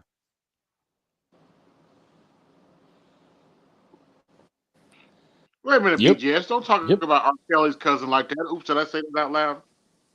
Yeah. I don't know. I don't know what I guess I really don't know what it is about these lefties, man. Talk about the paternity rate with no testing. When everybody's coming out saying that the standard number around the world is 30%. Okay, just go any place else in the world when they do paternity tests, it's 30%. Unless maybe the Asian countries, they don't really report it like that. But the thing is that it's 30%. Consistent. It's consistent. Okay. No, BJS, you can't infringe on my freedom and unaccountability. How dare you? What I'm saying is, if they have just as many tests that actually refute what the testing labs are coming up with, please show them. Yeah, I mean, we ain't got no problem. We run the risk of having egg in our face, but you see how the words you use, it's the same shit that FD does. Yeah, it's ridiculous. Like, it's fringe. It's this. It's all these. It's like, dude, look, man, I'll wear that shit if we wrong. You know, if we wrong, it's kind of like them trying to do it is like them trying to take Cam Newton down. They couldn't even take his hat off. Like y'all know why y'all don't want to have this fight. Like y'all know why y'all don't want to have it, because truth be told, that might end marriage. Like, you know, as we know it. Well, I mean, they would have to give up concessions if like dudes really saw what the real numbers were, because then that opens up so many more doors. And women would have to be accountable with their Yeah. wombs. The court system would be plugged. Yeah, and they basically, after about 5 years, women will get the message. They will be accountable with their wombs, okay? Because they know they're gonna be tested. They're not gonna do the shit, okay? Yeah. So in the meantime, you know, and it's crazy, and this how you know the women are serious about the age gap. It was a lot of women in comment sections that were like, not just on that video, but I saw it was coming down on Dre, and I'm starting to see the women starting to come down. Well, granted, these are not like Jada Pinkins and stuff, but they're starting to come down, and that's how you know they really. So they trying to be both sides with it. They I not mean, just trying to be men. Okay. Well, it's fine if the guy wants to accept an older woman. But thing is, that there's a thing with an older woman. If you're gonna be with her, okay, especially if she's if she's in what they call the danger zone, right? Basically a pass post wall. Okay. Yeah. If you want to have a family, it's not gonna be with her. Okay. No. You have to accept that. When I dated an older woman, right, and she talked about having a kid as a baby. I said, your son is almost as old as me. Okay. Now, how are you going to have a baby with me? You've had your children. Okay. If I decide to marry you, I have to live with that. Yeah, but they know what time that is, and like I said, Dre, I'm not, and the thing is that I'll comment on some of these because it just got when it gets 2000, I'm like fuck it. As soon as I see that, but I said it's not so much about Drea. I don't have the issue with her trying it, because at the end of the day, Jalen Green's got a family. He's got women that would it be in their best interest for him not to do that. So he's grown. He did what he wanted to do. Did he marry her? Did he marry her? No. He basically was fucking her. If he marries her, that's one thing. Okay. If he's dating, if he's just banging her, man, young guy. No, she's pregnant. No, she's pregnant. Okay. That's she got pregnant. Okay. Well, she got so money. she let him hit it raw. Okay, he can afford it. What's the difference between her and any one of the other IG models that you hit it raw with? Yep. Thank you, Mississippi. That baby might not stick. Yeah, let me get in. Thank you, Mississippi Delta, with the super chat. My grandfather used to tell all the young dudes in the family, "Mama's baby, Papa's baby." Okay. Yeah, Mama's baby, Papa's maybe. Yeah. Yeah. Mama's baby, Papa's baby. Okay. Well, they accepted that. The technology is where it is now. Where dudes don't gotta accept that, and it's on dudes. Like, but it's just funny how they don't want dudes checking. They really don't. Believe it or not, man, because I've gone through this a couple times in my own family, right, with my son and in my nephew, right, and they had a couple of jackets trying to be hung on them, right, and most black women are death on that, man. Women do not like you fucking with their genetic line. Okay, they really don't. Okay. You know, it's interesting because I've had some private conversations with some people about similar situations, like not situations on paternity fraud, but like how the money gets moved. Yeah. Like how if folks get remarried and stuff, and they do know whose kids are what, but she brought kids in this situation, and maybe they're older, so it's like grandkids. Yeah. So maybe their kids are grown, so it's like grandkids involved. Yeah. And how the dad wants to be on everybody's equal, but the mom is the paperwork. The mom conjured up with her new husband's money is on some my kids are my kids, your kids are your kids, my kids are getting everything. And that's kind of a similar situation I had to deal with that my mom had to go through, and obviously I'm her son. At the end of the day, man, at the end of the day, let's put it this way, okay? Your parents' money is their money, okay? If they decided to bequest it on you, but it was when your parents are in dispute, and I'm not even talking about mine. I'm talking about the person that brought this up, and he actually said he'll talk about it. It was like, it was Christian, Christian. But he said but that's not what his dad wanted. Like, that's not what his dad wanted. His dad was on some, okay, all the kids are equal. And then she was on some, no, my kids are getting pretty much everything. Okay. Like, my grandkids have nothing to do, at the expense of your only grandkids. And that's not, and it was his money. And so he didn't want that to be the case. So what did he do? He ended up redoing the paperwork and Okay. fucking them over. Yeah. Well, not fucking them over, but basically redoing the paperwork for his people. Because he like, if that's how you see it, because after he was hurting all of that, you Right. know, if that's how you see it, well then I'm redoing it. This is this. So Yeah, I get it. It is their money It's ultimately. their money. I wouldn't Yeah. have brought it up if it wasn't. But Yeah. what happens is the women a lot of times though, and this is what, and now I'm gonna get into my situation. Okay. What they do is they wait till they try to wait till the husband dies. Yeah. So what they do is, unless the grandfather put stuff in trust, and his was really messed up. Even if they put it in certain trusts like that, if you don't know to get it or certain stuff like that, because maybe it's not your parents, but they may, because you know this BGS as a grandfather, you probably look at your grandkids a little bit from a different perspective than your kids, and so they may, you may have personal stuff with your kids that you don't have with your grandkids, so as far as money is distributed, what happens is when you get remarried and stuff and people want to play them games, they can rotate that paperwork irregardless of what you originally wanted. And so I'm only saying that just to codify the point you originally made about women care about what their shit is. Let me ask you, okay? Have you ever heard of an evil stepfather?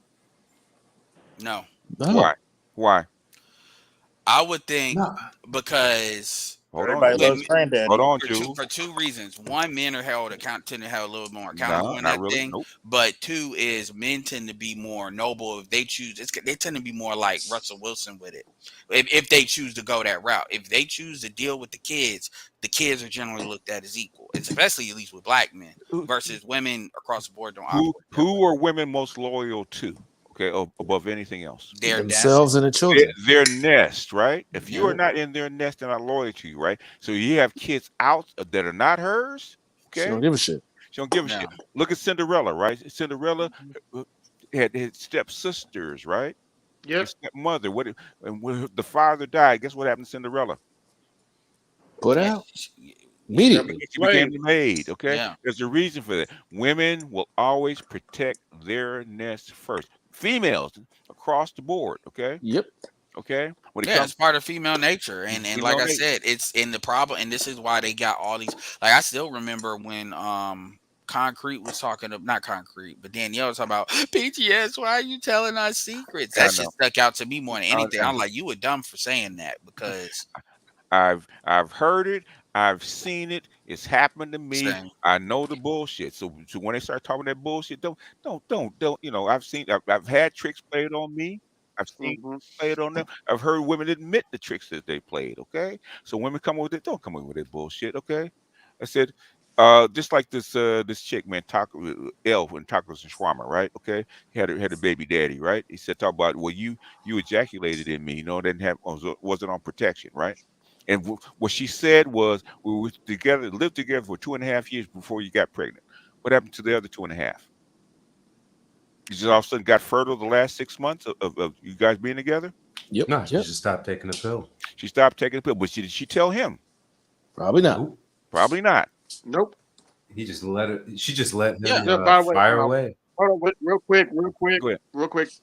105 watching. Like, share, subscribe, hit the Cash App, support the show, or hit the Super Chat. Continue. Yeah. MS Delta, man, he down there, man. Trust and believe, man. Southern folks, okay. As soon as that baby pop out, they look after the 10 fingers, 10 toes, the eyes and hair. They seen if that baby look like you. If they can't see themselves in that baby, they're gonna look at you.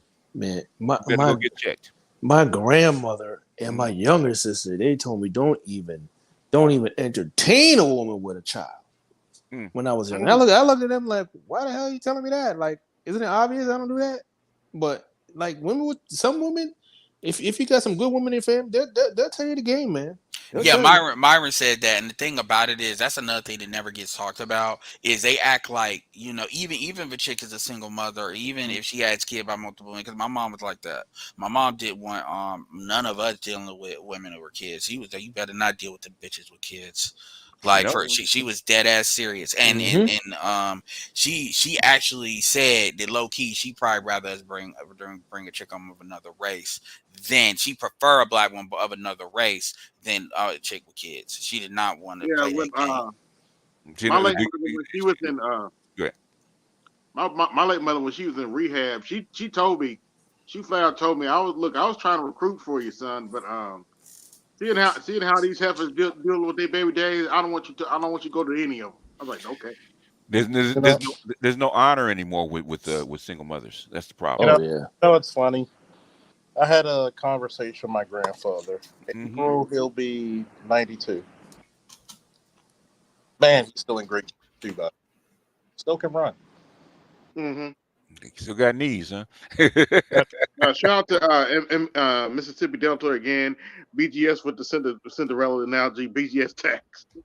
Man, well, that's what women don't like talking to me That's about. true though. That is true. That's They don't. look They at. don't like talking to me about this stuff because they don't like it because women are never made to look at the totality of something. Women don't think generationally; they just think nest. Yeah. And men are built to take care of the whole society as a whole, regardless of who's in it. Yeah. That's why we see ourselves in younger men. And women think they're younger. Like, oh, I'm gonna go party because I'm 40. I can do what I want. They're lying to you and lying to themselves. They try to lie to me. I said, you sit your old ass down. Yeah. You know what? I might. I was trying to get Doc to do it, but I might do it myself. There's a movie called Old Settler. Okay. Mm-hmm. And talked about an older woman in the 40s dating a younger man. And for one thing, they said, "What you gonna do, honey, when he wants to go more than one time a night?" Ooh, oh shit! What you gonna do when you gotta add water like Infamilk? Like, I mean, you gotta. Who's giggling in the background? Here we go. That was me. That was me. Oh, okay. Yeah. No, because I remember the autobiography of Malcolm X talked about that. How one of his brothers. Yeah, Old Settler. Yeah. Yeah, he was like 16 and he had this woman who was like 29, 30. Yeah, she was an old settler. They said don't go with it because she can't. Fucking old settler. In other words, basically anybody past 25 is an old settler. As they say, why? Actually, I broke it down to my daughter and my grandson's grandmother. Right. Mm-hmm. Broke it down. We were actually going out to my sister's house. They said, why is that? I said, because I said, you only have 20% of your eggs at 25. By 30, you only have 10% of your eggs left. Okay. That's what the wall is. Okay. It has to do with fertility. Now, how you look. And even if you look, guess what? Everybody likes a nice car, but the engine's bad.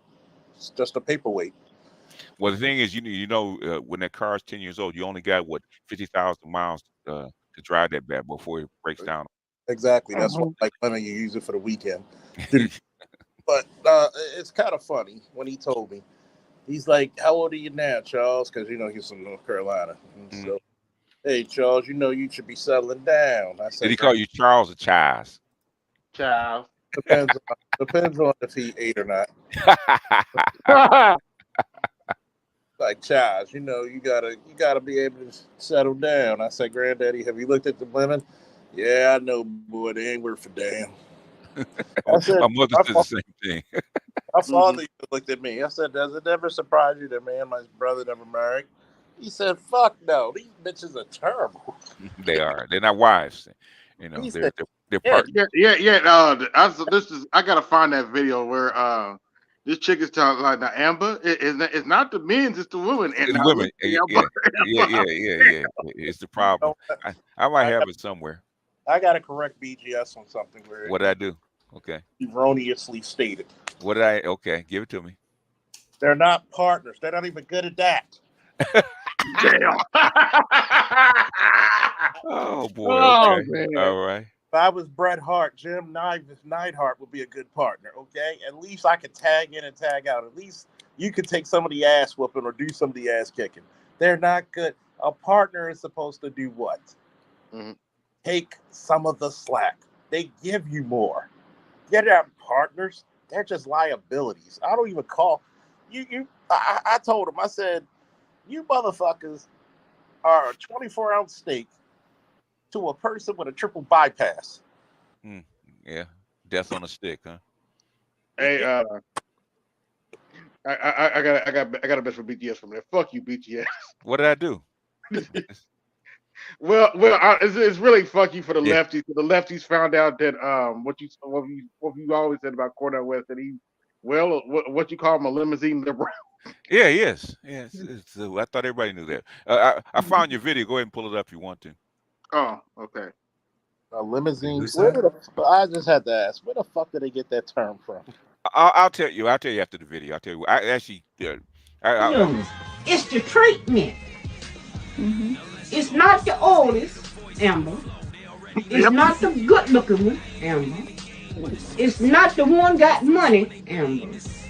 It's the one honest. And not too many of them honest nowadays. Oh, yes, you can. Yes, you can. There's some good men out there. But what it is now, it's the women. It ain't the men no more. The women going bad. The women going bad. It ain't the men now. It's the women done gone bad. You gonna flip the script on us? Yeah, it's the women done gone bad. You a woman yourself. I'm a woman myself, but I don't do half the things I see these women do now. They don't care no more. That means the men don't respect them. That's why. Let me tell you something, Amber. You got to give a man respect to get respect. You know what I'm saying? You got to give your husband respect. Okay. Yeah, and I'll put some respect on his name. Yeah. Dan knows. Yeah. Shout out to Mississippi Devil again. My cousin Rob had a baby with a young lady. And later, his mother, my aunt, demanded a DNA test before she became attached to a possible grandbaby. He was not the father. Bullet dies. Yep. Oh well. Yeah. I've had my son went through that. Also, my nephew, same thing. Okay. Man, Maury Povich. I got to short out now. 80... Oh, sorry. Who's first? Who's first? No, I'll go real quick. I have a short out now. Well, Maury Povich ain't out no more, but when he announced "You are not the father," that should be an Olympic sport. It was. The dash and dash to the back, right? Right, the way the chick runs in the backstage, that should be an Olympic sport like that. Yeah, okay. But I'll tell you where I got the limousine liberal from, right? Okay. Okay. This is 92 or so. Yeah. Okay. This is Democracy Now. Yeah, 94, right after the what do you call the overtaking of Congress by the right. Mm-hmm. Okay. And they went after KPFK, right? And so they all meet up, right? All the liberals meeting up, meeting what are we gonna do about this, and what are we gonna do about Congress, and all this kind of stuff, right? And I'll pull up in these nice ass cars, right? These BMWs, these Mercedes, blah blah, drinking their lattes and their teas, their herbal teas and stuff like that, and right, with their 6-figure jobs and shit. I said, oh, these are limousine liberals. Okay. Mm-hmm. In other words, they're not the downtrodden, worker, grunt worker from a factory that's covered in dust that's trying to for the union. No, these are the upper class, well-educated, well-heeled people. These ain't your Dusty Rhodes. These are yeah, these are your $1 million mans. They're not your Dusty Rhodes. They're your Rhodes Scholars. Okay, they're your limousine liberals. So that's why I call them that. That's why I don't know why people get mad. It's accurate. Okay. Some people with the Ted DiBiase said everybody has a price. Everybody got a price. Some cost a little, and some cost a lot. And that's a lot. Yeah. Yes. Speaking of which, rest in power to Mike Jones, Virgil. Yeah. Good shit. Good shit. It's funny because when you see that, I remember talking to my mom when she tried to say, well, the Democrats are for the poor. That's a good mom. Who's ever poor getting into office? There's not a lot of poor people getting into office, and they damn sure not when they get out. And she said, damn, you got a point. I said, yeah. Oh, man, going back to Mike Virgil, bro, he used to get a lot of shit for charging money for autographs back at the WWE shows. Every single celebrity you would think of from the 70s, 80s, and 90s made a big bag for the past 10 to 20 years doing the same thing. After he set the precedent, all of them, if you want to go see whoever was in Battlestar Galactica, whoever's in Quantum Leap, Star Trek, Mhm. Deep Space Nine, Mhm. they all did the same goddamn thing, and they didn't get shit for it. But he was doing it back then because he knew he had a slim window. Mhm. Sorry to interrupt, Charles, but I'm like, this guy knew his value and he charged for it. Mhm. But if Yeah, you, I mean, you got to think about it, right? A black man can have value. Remember what I said about yeah, perception. because I'm they supposed to don't want do to give up the free. money. I'm supposed to do shit for free. Mhm. I'm supposed to be the cool guy. I don't have an overhead that people think. I'm pretty sure Salji, if you before you touch shit, people tell your price. So when I'm like this, I could pay this person, they'd charge me. Then why do you go to them? I'm gonna tell you the old saying in my business: good security ain't cheap, and cheap security ain't good. So which one are you willing to sacrifice, the money or your Which one do you want? And don't be ashamed of it. I've never met them a couple of times. You should charge. If people want to see you or you got a certain talent, that's the problem Yeah. with black people. Stop giving your shit for free.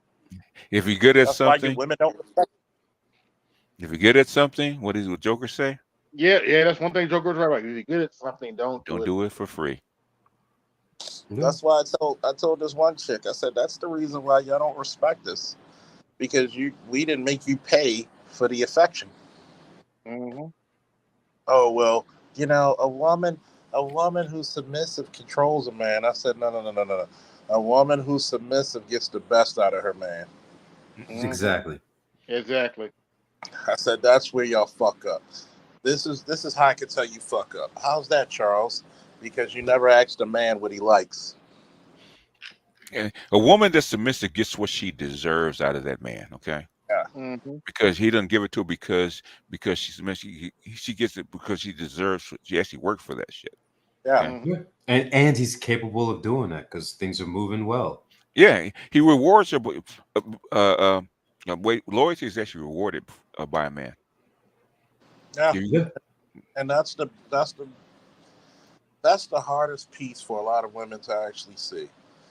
I've never seen a woman who was fucking diabolical rewarded well. They're like, well, Charles, why are you taking me out to eat? Well, number one, because I wanted to eat here. Number two is because I'm rewarding you for how you treated me. Mhm. Mm-hmm. Oh, well, if I had to treat you nice, you had to do this. I said, let me ask you a question. If I punched you in the face right now, would you give me pussy? Well, no. There you go. Mm-hmm. So stop being fake with it. Like, be honest. It's like BGS would love it if he actually read the comic Invincible. The series will suffice, but I like the comic in certain ways. Okay. You'll start seeing him become Black Pill, Mm-hmm. and at the end, he becomes very black. Still a Mm-hmm. cool guy, but he becomes very pragmatic. Yeah. Yeah. Most people that run the world are very pragmatic. Mm-hmm. And when Have to people be. and Yeah. it's funny because I'm still ashamed that I never smoked a cigar with Salji and a couple of guys who were in my area. Don't worry, we'll turn you out like Dr. Dunbar. Dr. Goodbar. This nigga sound like Diddy. Yeah, don't worry, you'll come through. Mm-hmm. It's funny because that one incident. That's that one incident. Dr. Dunbar said, "Fuck this, we're going to the gym." And going to the gym. Yeah. He called results. He's a scientist. Okay. Oh, Yeah, results. it was so funny because he was like, "I'm going right back. We'll go to the bathroom." And this chick was hitting on me, Mm-hmm. and I just had this shirt on, and she was looking at. She was like, "Oh, you got these nice arms," and he just looked coming back, and he was like, "You know what? I gotta test this hypothesis." We run the scientific Let me method. let, let Go me over let that me let me naked run body. the experiment. Okay. Go through the equation one more time. I gotta reverse engineer this here. And it's funny because there's some very interesting conversations that go there. And Mm-hmm. a lot of people were like, well, this one woman said, well, I think something's got to change with the men. I said, why do we have to change? I said, men really didn't change. I said, she's like, how? Do I see a 50-50 army? Yeah. 115 watching, you guys hit the like button, all right? Hey, Sergeant Faulkner. And go ahead and hit AB up. AB needs a laptop, so hit him up, okay? With cash apps. We're gonna get AB a laptop and a shirt that says "Country of Baby Daddy." Yeah, tired of the AB wireless phone StreamYard on the phone, okay? Oh man, it's. I think it's very, very one of those unique fucking things when people talk about this shit in my real life, and especially like a lot of the guys who work for me are a mentor, like 20, and they'll bring their little girlfriends around and they'll say something, and I'll be like, "Come here, young lady. Mm-hmm. I want to hear this." Well, it's hard for us out here. I said, "Okay, prove it." I said, have you ever driven a car? Yes. Have you changed your own tire? Well, no. How many guys stop to help you out? Well, a couple. So it's hard, right? I see. Oh yeah, I've started to see a lot of TikToks about that. It's hard out here. My car broke down. I don't want to do anything. I need a man to do it. And in other words, I can't get my nails did and my hair did. I can't go out to lunch and eat for free no more because everybody's pulling back. I just saw a TikTok. I don't want to earn a house. I don't want to own a house anymore. It's too much work. I want to go back and live with my mama and pay her rent. She ain't got no rent because she's on Section 8, but I want to go back and pay all her bills. Yeah, because you didn't actually actually go get a husband. Oh yeah, yeah. What happens? Okay. That man would be doing all that work around the house. Yeah, he'd be getting up the skill saw and soldering stuff, and just for the taste of the marriage used to be the way out of poverty for most people. Yep. Mm-hmm. It's not anymore. What happened? If I met a woman who could tell me what the difference is between a butt joint and a dado joint, I'd be like, "Oh shit, what the fuck you talking about?" Some carpentry skills? Oh my god! Then she would be a dude, okay? Yeah, I call it lesbian, full on lesbian. Well, no, there's a what I call like pearls. Pearl's a dude, okay? The masculine chick, okay? I call her Sporty Pearl. I honestly, she's just Pearl's a dude, okay? I mean, she's a female. She doesn't metaphorical dick. She's a woman, but she's a dude. Okay, she carries herself like a dude. Yeah. Close your eyes with her. She's not gonna hug and kiss you. She's gonna punch you in the arm. She would punch you in the arm. I don't know about that. She's gonna challenge you to a one-on-one. You can take her to the cigar bar and smoke and drink and hang out with the guys and Yeah, Pearl does come off that chick that'll punch you in the arm. Yeah, she is. She's a dude. And there's nothing wrong with a chick that's a dude. I mean, I don't quite get that, but I know what you're trying to get at. I don't know what you don't quite get. Okay, if your chick can sit there on Super Bowl Sunday, eat hot wings with you, smoke a cigar, drink, tell rowdy jokes just like the boys, she's a dude. Mm-hmm.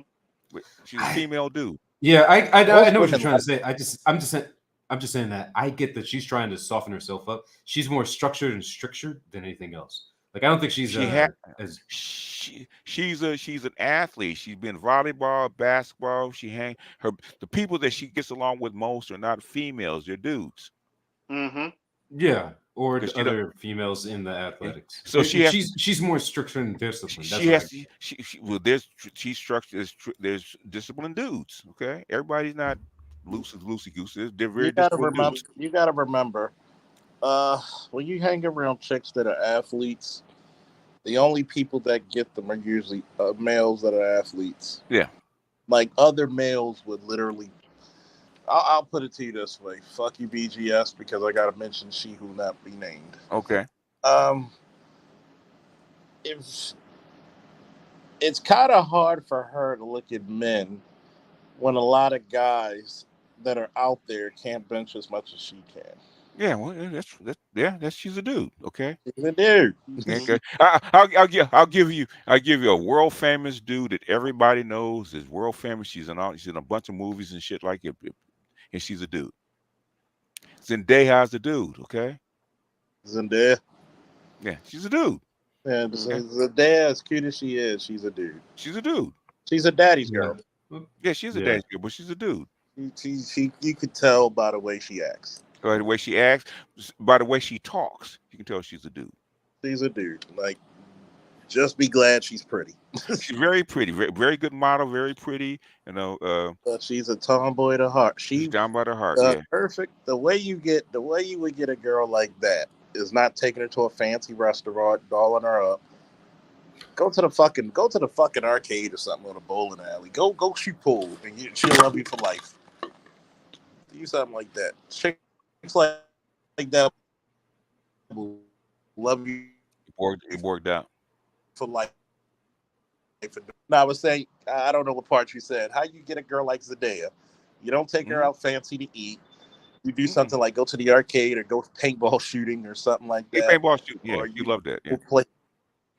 She will play pool. She will love you for life. She'll love your life. Yeah. You complete me. You finally get me. But BTS is not wrong though, because look at when she did the tour of her compound. What was the main part of that compound? That basketball court. She had that whole basketball court. Who's that? Pearl. Pearl. Oh yeah. I mean, there's nothing. There's plenty. No, of she is who she is, and she's feminine. Yeah, that's not. We're not saying she's not feminine, but she's not feminine. No, she's not. She's not an ounce of No, feminine. I'm saying she's softened herself up from being like disciplined athlete to being. She's not girly. She's not girly. That's yeah. That's what I'm saying. Like she's not. I wouldn't say she's a dude. I think she realized where she needs to correct, and she's trying to discipline herself towards that. She's using the dude tactics to become. She's a dude. No, she's been a dude her whole life. She tried to be feminine. Okay, she got to learn that. Yeah, she's a dude. Yeah, there's nothing wrong with her being a dude. I'm not saying that she's a lesbian. She's a dude. Okay. Yeah. She's not. Yeah, she's not. She looks uncomfortable when she wears skirts. Yeah, Pearl is most comfortable in t-shirt and in sweats. Okay. Yeah, and a hoodie and some jeans is probably her preference. Yeah. But I'm like, you're not gonna get guys saying, "I'm gonna marry that girl in the hoodie." Oh no, there's plenty of guys that nowadays. No, I've seen a lot. Believe it or not, those are the women that actually get married. Believe it or not, those kind of chicks, because they understand the guy. Mm-hmm. Yeah, you can see that. I can see that. There's no conflict, right? So, hey, we gonna sit here and do chicken wings and Brussels sprouts or whatever it is. Yeah. Those are the cool chicks. For most guys, call them cool chicks. Hopefully, it doesn't wind up like Gone Girl. Like Gone Girl. Well, believe it or not, man. Basically, you see there, you'll see her with her grandkids, man, and she's like 70 years old, and she's drinking Southern Comfort, man, and smoking a cigar. And say, "Granny, what was you like when I was a kid?" "Oh, I was a pistol when I was young." Yeah. Shout out to MS Delta for the for the super chat. My niece just got accepted in college tuition. Tuition, room and board is out of control. Yeah. You know what? Something that I always suggest to people, because I'm all about trying to find the easiest way out without being expensive, and most parents don't do it. So have them learn a foreign language, send them overseas to go to college, like Germany or Spain, or UK, yeah, for free. Mm-hmm. Well, it's not even like it's free sometimes, but yeah, some of them can. In Germany, it's free. Yes. Well, you have to pay for room and board. Room and board, yeah. Well, and it's where it's probably cheaper there than it is here. Yeah, it'll be like $5,000 a year, like really cheap, and they get to learn the language. And you have to learn the language to actually qualify. But the thing is, compared to the same college in the United States, you have to pay what, $20,000 a year, $25,000 a year. You have the Cal State schools with room and boards. There was Doc just went through this right with his son, right? Okay. Yeah. California State School, not the UCs, right? Okay. Room and board, the whole package is $30,000 a year. Yeah, yeah, I believe it. Like, look, American schools are outrageously overpriced. Yeah, because you know what you freaking did two things. You actually took the women off of Defund them. welfare and pushed them into the college system, and you actually started incarcerating men. Okay. Yeah. And then backing up the loans on the federal level so that get There more you incentive to go. keep That's even before that. Okay, even before all of that, right? Okay, okay. Started created happening. a pool of candidates. Let me finish, if it's Go ahead, okay. please, Okay. sir.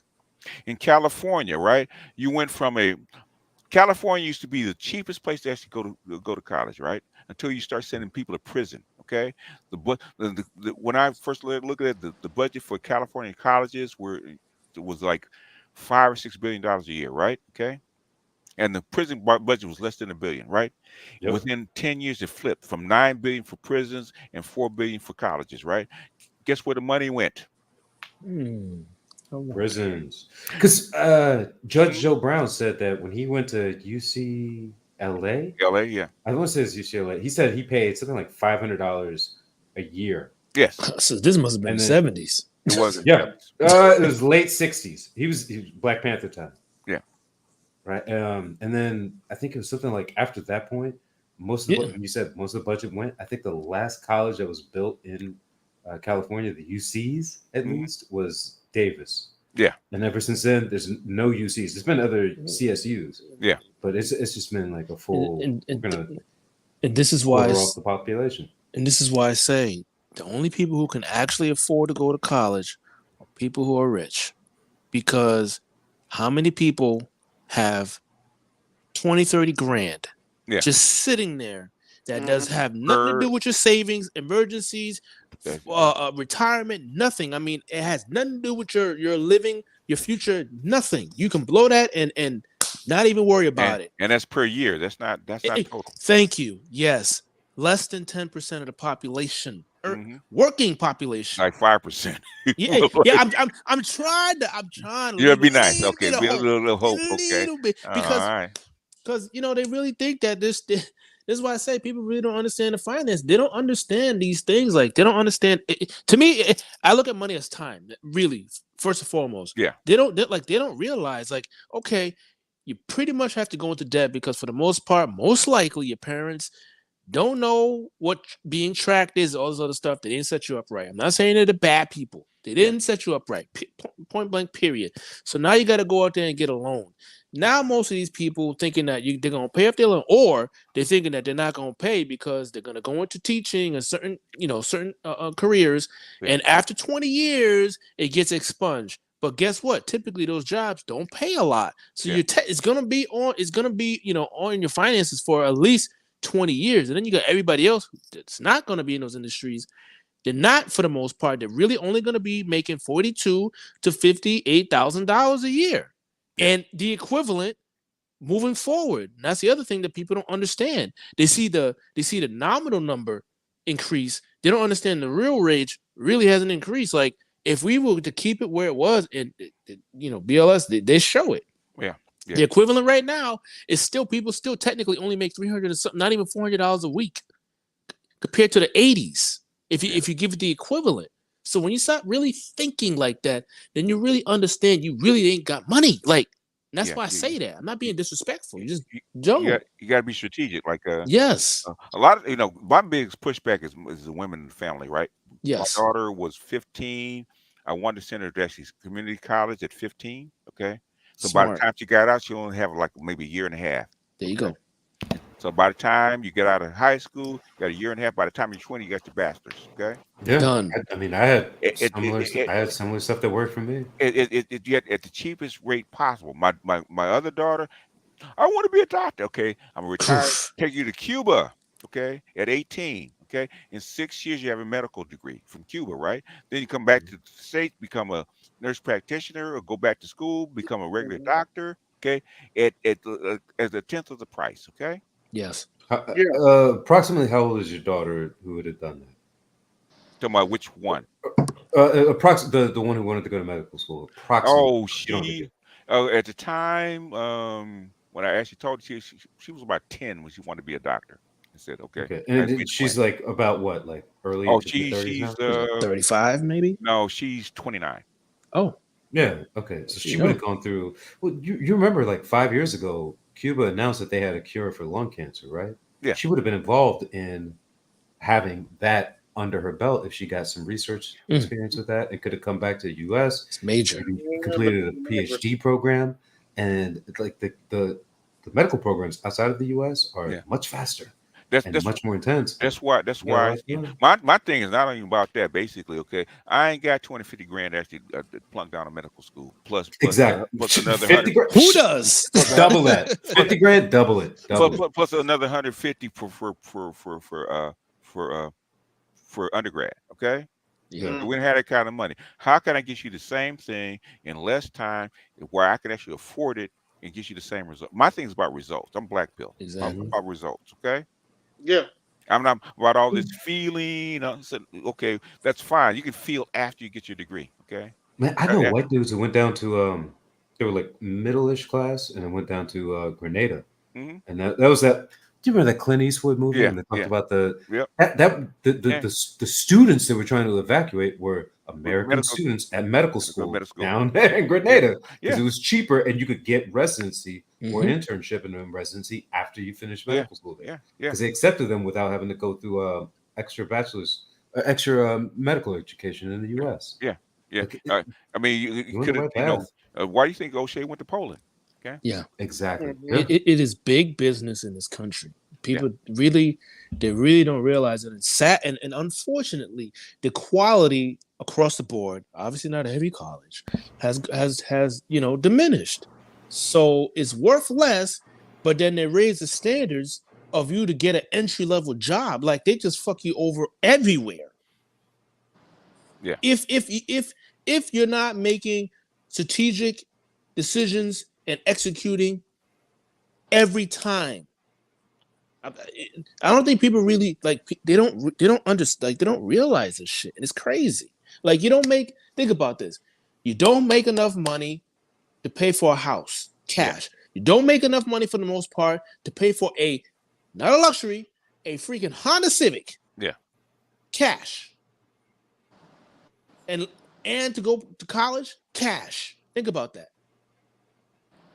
That just those things alone. Yeah. Mhm. Cash. Yeah. People don't get it. And they're still holding out for hope, Salchi. I hope Man. one day things will get better. I hope one day I'll be able to afford this. I hope. Okay. They believe in hope. That hope is oof. That's What's what that song? I hope. Down the hero. Yeah, I hope that Biden will actually do right by us. Okay. Oh shit. Yeah. Biden ain't got nothing to do with. He ain't got nothing to do with the Israel thing. You know, I can't come on the panel until he gets off. Okay, can't come on the panel. He ran when Saucy got on though. Oh well, yeah. Oh man, It's bullshit. He knows what's going on. He just it's hope. PGS, you went up talking to Theo? I haven't heard from him, but he's welcome to email me, or I got all kinds of ways he actually contact me. Theo can find me if he wants to find me. I'll ping him tomorrow because I know he wants to talk to you. He's got an interesting couple of announcements. Theo is he definitely wants to make it. Theo's a fucking genius. He can find me if he wants to find me. Okay, he's a fucking genius. Okay. Well, I'll be how about this? I'll be the in between, and I'll relay anything to. It's up to you. It's up to y'all, man. I'm open to it. If he wants to do it, I'm open to it. Okay. Okay, I got you. Speaking of, I can't make. I can't make people do stuff. Okay. No, I agree. I agree. I'll be the conduit. I'll let you know. I believe he could do anything. No, I stopped trying. Okay. If people can find out my address, okay, Theo can find me if he wants to find me. Okay. Mm-hmm. Yeah, I wanted to go over this real quick. It has to do with Tyler. Get right or get left. Okay. Tyler Perry had plans to make a $800 million studio. Yeah. He put them plans on hold. Yeah. Because the open AI video generator was that damn good. Yeah. Yeah. Yeah. I mean it's called Yes. it's called business. Uh-huh. Yeah. Well, Well, it's part that and part Tyler Perry's notoriously known for being a horrible boss, in that he does not write or direct all of his movies, but gets to claim all of that because he gets the credit on all those You things. can be He's really bad at you can being be the like, best, most generous boss on the planet, but when it does not make business sense to do something, Don't do it. when you know that in 5 years you're gonna lose your investment, it doesn't make sense. I get that, but he doesn't. This doesn't Go actually ahead, have to but pan out. okay, go ahead, go ahead. It doesn't have But to actually pan out to be something that they could replace it with. He can use this as a tool towards any group that he's contracted to do Okay. production or construction or anything on his property, and that he can lower the price on that. So it doesn't have to actually pan out like the open AI stuff. If he can if use it as a leverage point. That's what I'm trying to. if it doesn't make financial sense, you're not, especially right now in this economy. Hell no. I mean, I'll never forget my first law class. The professor was he was a criminal attorney. So like he was Okay. giving it to, Oh, he was I giving had a guy like that. he was great. It was one of the best professors I ever had. And we had a discussion. Of course, I me not knowing black people was, but I was just giving it to him raw. And he was saying there was he gave an example of a company in an adjacent city or state in Mass. And he said it was a factory, this, that, and the third, blah, blah, blah, blah. They were basically going bankrupt and things were going out overseas. Now, should they shut it down or keep it open? Of course, the vast majority of the kids was like, keep it open. I was like, fuck that, shut it down. Yeah. I said, shut it down, and most likely it's gonna get shut down by force. Anyway. Exactly. Yeah. And guess what the answer was? That's what happened. He said, you know what? This case study actually happened in real life. It happens every day. People. I'm sorry to tell people, man. You're just a number on the fucking ledger, man. You live in the biggest capitalist country on the planet where profit is king. Okay, what do you think is going to happen? When it's happening right now. When they save $1, Disney is probably the only one that can actually afford to do shit backwards. Okay. Yeah. And people kind of wonder where you getting your money from, because you guys are not this stupid. There's money They coming get it from somewhere, but what I'm saying is, okay, $800 billion, which we'll call it $1 billion, right? By the time you finish it out, it's $1 billion, right? That you're laying out, okay? And you have to have a certain rate of return for that layout, because it's not all your money. You're not spending $1 billion out of your pocket. There's loans involved, right? Yes. At 6, 7, 8%, okay?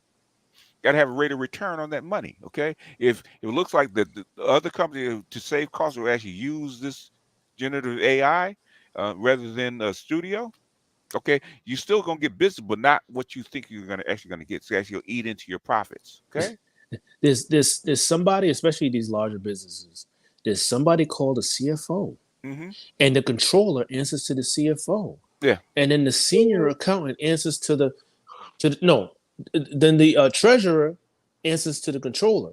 You see, that's how it works. CFO, all about risk management, and when the board comes down, they're gonna be looking at the CEO. Guess who you think the CEO is gonna be looking at? CFO. Yeah. In other words, remember during margin call when they looked at the sheet, 1 + 1 no longer makes 2. Okay. Yes. Yep. That's all they do all day, every day. Yeah. Sorry. Go ahead. Yeah, thank you, electrician, for the super chat. Salute to AB panel and chat. I mean, I don't mean to be cold about it, but the thing is, it makes, the thing is, this is something that everybody kept yelling at me about when ChatGPT first came. I said, let me go to my programmers, right? AB, MGTOW Universe, okay, blah, blah, blah. Give me run this thing and give me the most complex app, right? Or app or program, right? And see what this thing does with it, right? Holy It's not, shit. And holy shit, right? Instead of 6 weeks, it took 6 hours. Okay. And guess who a lot of these companies are hiring right now? People who know how to use AI and also can crunch these numbers. These data scientists, data engineer, all that shit. That's who they're hiring. Mm-hmm. They're not really hiring because they're crunching all the numbers. Like now, if people thought that they were cutthroat before, I'm telling you guys, go online and look at who's being hired. I just sent Zavi one at Capital One, because Capital One is right in my neck of the woods, literally. And everything I was just telling you guys, and to me, it wasn't enough money. These guys in the range was, I mean, the compensation was 140 to 195,000. Most people would think, oh my God, that's a lot. In my area, you're not even in the top 10% of income earners. So you got to know all that shit that very few people even know to get that kind of job. Yeah. That's where we are right now. Like already, people are so fucking behind.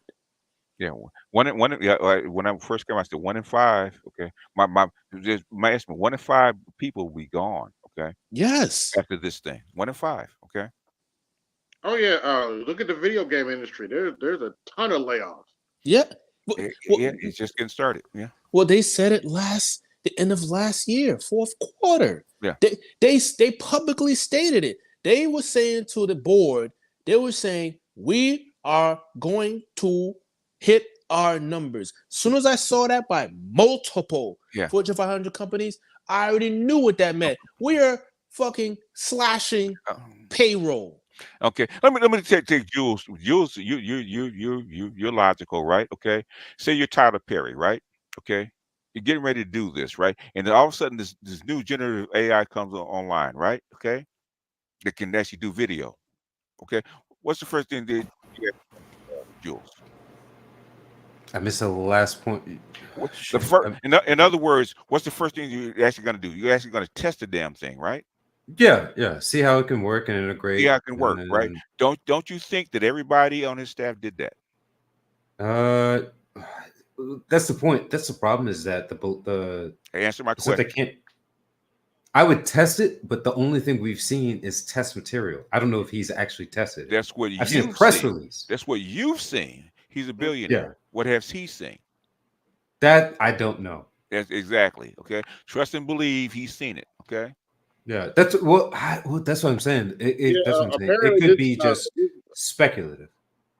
This new generative AI can generate whole scenes, and they don't have to always shoot on locations. It's that good.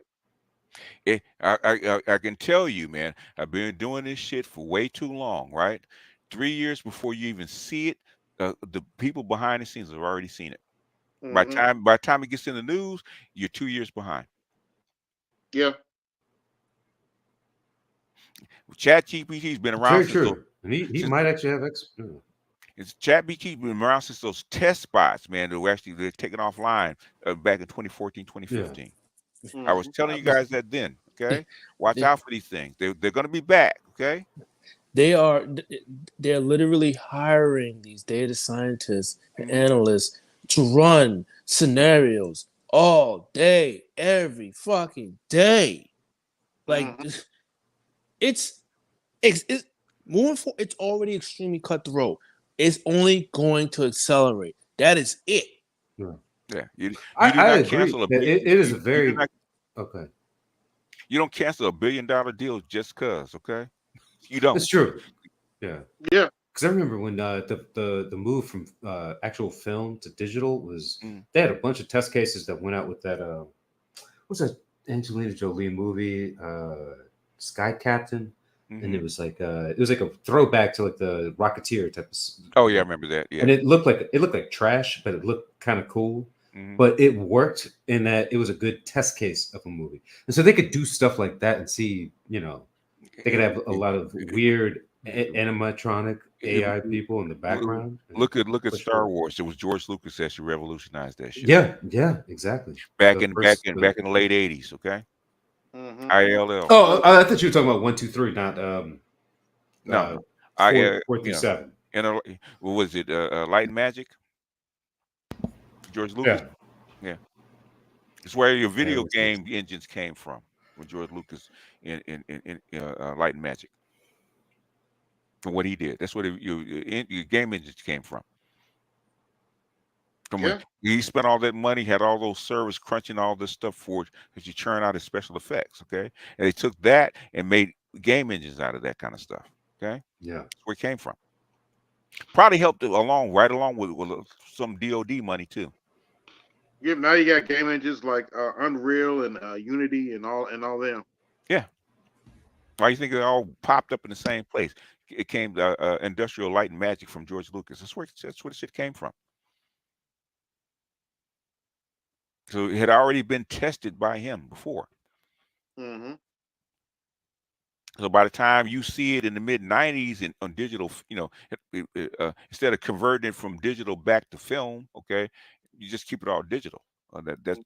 With Kodak had that kind of stuff back in the I think it's back in the '80s with digital film, but they didn't do anything with it. That's the only reason they balked on it, because they didn't want to kill their film business. Mm-hmm. And then the Japanese got a hold of it. Yeah, I remember this shit. Like it was yesterday. I remember you see Kodak moment, not anymore, but you know. And AIs are not doing anything but tapping into your game engines. That's all they're doing. Yeah. At a higher speed. But the thing is, what I'm saying is, when you see a billionaire kill an $800 million deal because of new technology, he knows something. He's not just doing it just because. Oh yeah. He knows something. Yeah. So, but yeah, I wanted to bring that up because, especially after my title, get right or get left. I've been, what did I say? 2018? No, I said 2019. Get right or get left, because the shit's coming. It's Yeah. I saw it coming. I said, okay, it's here. It's here, but get right or get left. I said by 2020, I said COVID slowed it down a little bit. It gave you a little breathing time, right? They will actually come out of COVID with a vengeance, because they're behind. Okay. And yes, they're behind. If it wasn't for if the 5G was actually wired throughout the whole all the cities, okay, it'd be a different world by now. Mm-hmm. They're behind. But thing is, get right or get left, because I think it was like years ago. I was walking in before COVID. I was actually in my grandson's third grade classroom, right, and saying, okay, how many of these kids are going to make it, and how many weren't? So about 80% of the kids won't make it. Damn, that sucks. In the class, I just looked at them and said, these kids, you actually point them out. Okay, these kids have a chance to make it. These kids are going to struggle. You can see it. You can see it. I tell my kids all the time, you guys can do what you want, but the thing is, I don't know what kind of world you guys are walking into. Can y'all hear me? Yeah, you're good. Okay, yeah, make that quiet. Yeah. But it is what it is, man. I know this shit's black pill, but the thing is that man, this is just the tip of the iceberg. They're holding shit back. Why do you think what's his name sued OpenAI? He sued him. You're letting this genie out of the bottle way too soon. Mm-hmm. Oh my gosh, why am I forgetting the guy's name? What's his name? SpaceX. What's his name? Yeah.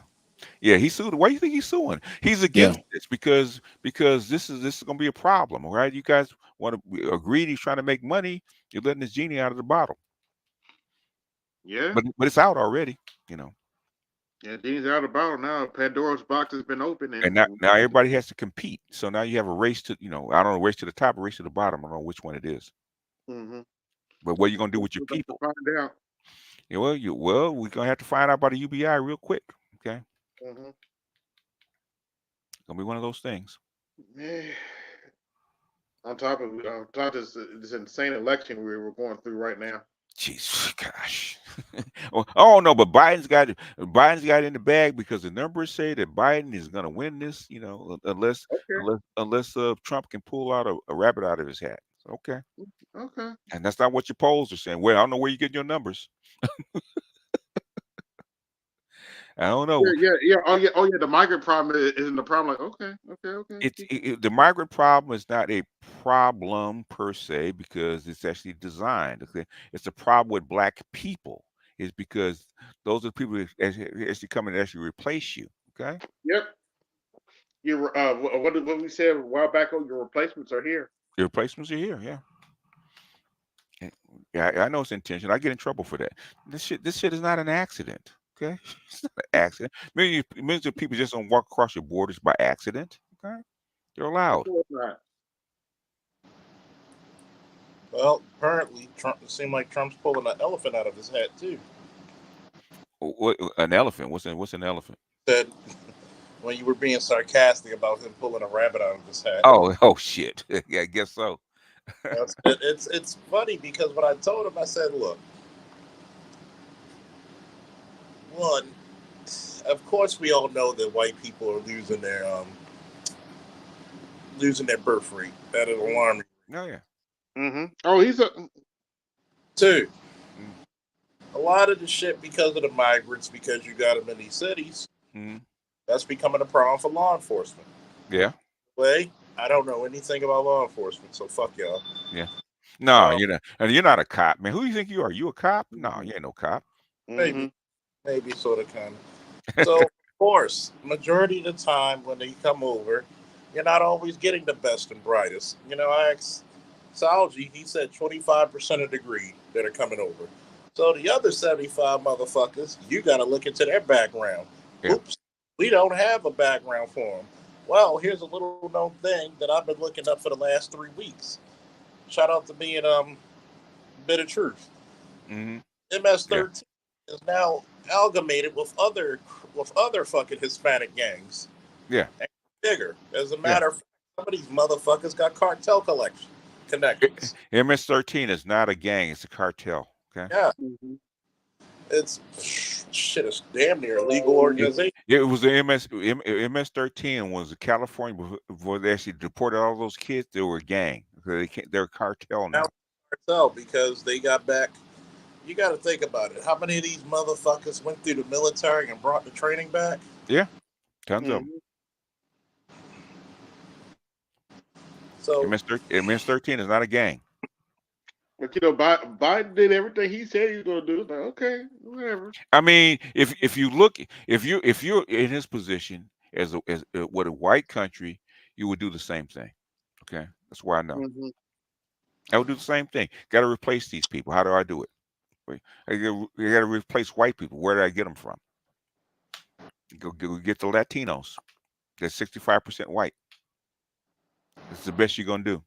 Hey, let's get the Negroes. Oh, I would love to ship in 80 million Africans. Okay.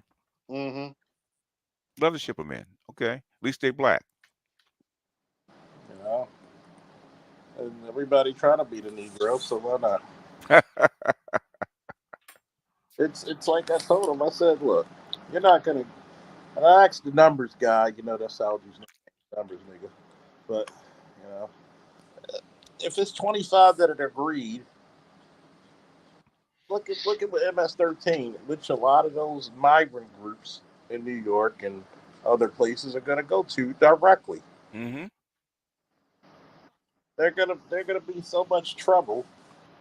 And like I said before, a lot of people are getting incentivized for their fuckery. Yeah. MS-13 they're actually trained during the 80s and 90s under the crack era. Okay. Mm-hmm. How to in drug trafficking. They were actually experts at it, and they got deported back down to I think it was El Salvador. I was about to say El Salvador. Yeah. And I heard about MS-13 being transferred down back in when was it? MS-13 it was back in the mid-aughts. Okay. When they actually deporting these kids back down there, they were down there raising all kind of hell. And they went down as juniors, came back as seniors. Okay. Oh, they came back as PhDs, nigga. Yeah. Fucking PhDs. But Biden. I heard Biden already try to do a deal with the cartels to keep fentanyl out of the country. Yeah, they're actually no arguments here. You know, I like to say this. A lot of times the U.S. pays a lot of motherfuckers to keep a lot of motherfuckers out your country. Mm-hmm. It's called the enemy of my enemy is my ally. Yeah, yep. What's better than an ally that you can trust? The one that when the check clears. A lot of people don't understand that. It's a nasty world and a nasty business. It is a nasty business. People don't Oh understand it. yeah, it's a dirty business, very dirty business. And it's worse than dirt. Dirty is fine. Nasty is when it gets where Charles is. And you better pray that. The dirty is when Charles has his badge on. Nasty is when he takes it off. Okay. Oof, yeah. Pretty much, it's like we're gonna pay you to do something that we may not be able to talk about. Mm-hmm. Yeah, yeah. If you want to kind of like a peek into it, that's fun. Look at Reacher. Okay. Oh yeah, I love Reacher. They finally. I wonder why. Yeah, I wonder why. Oh, it's my spirit animal. That is John Wick. It's like, I'm not a dog person, but if you do that to my cat, I'm fucking you up.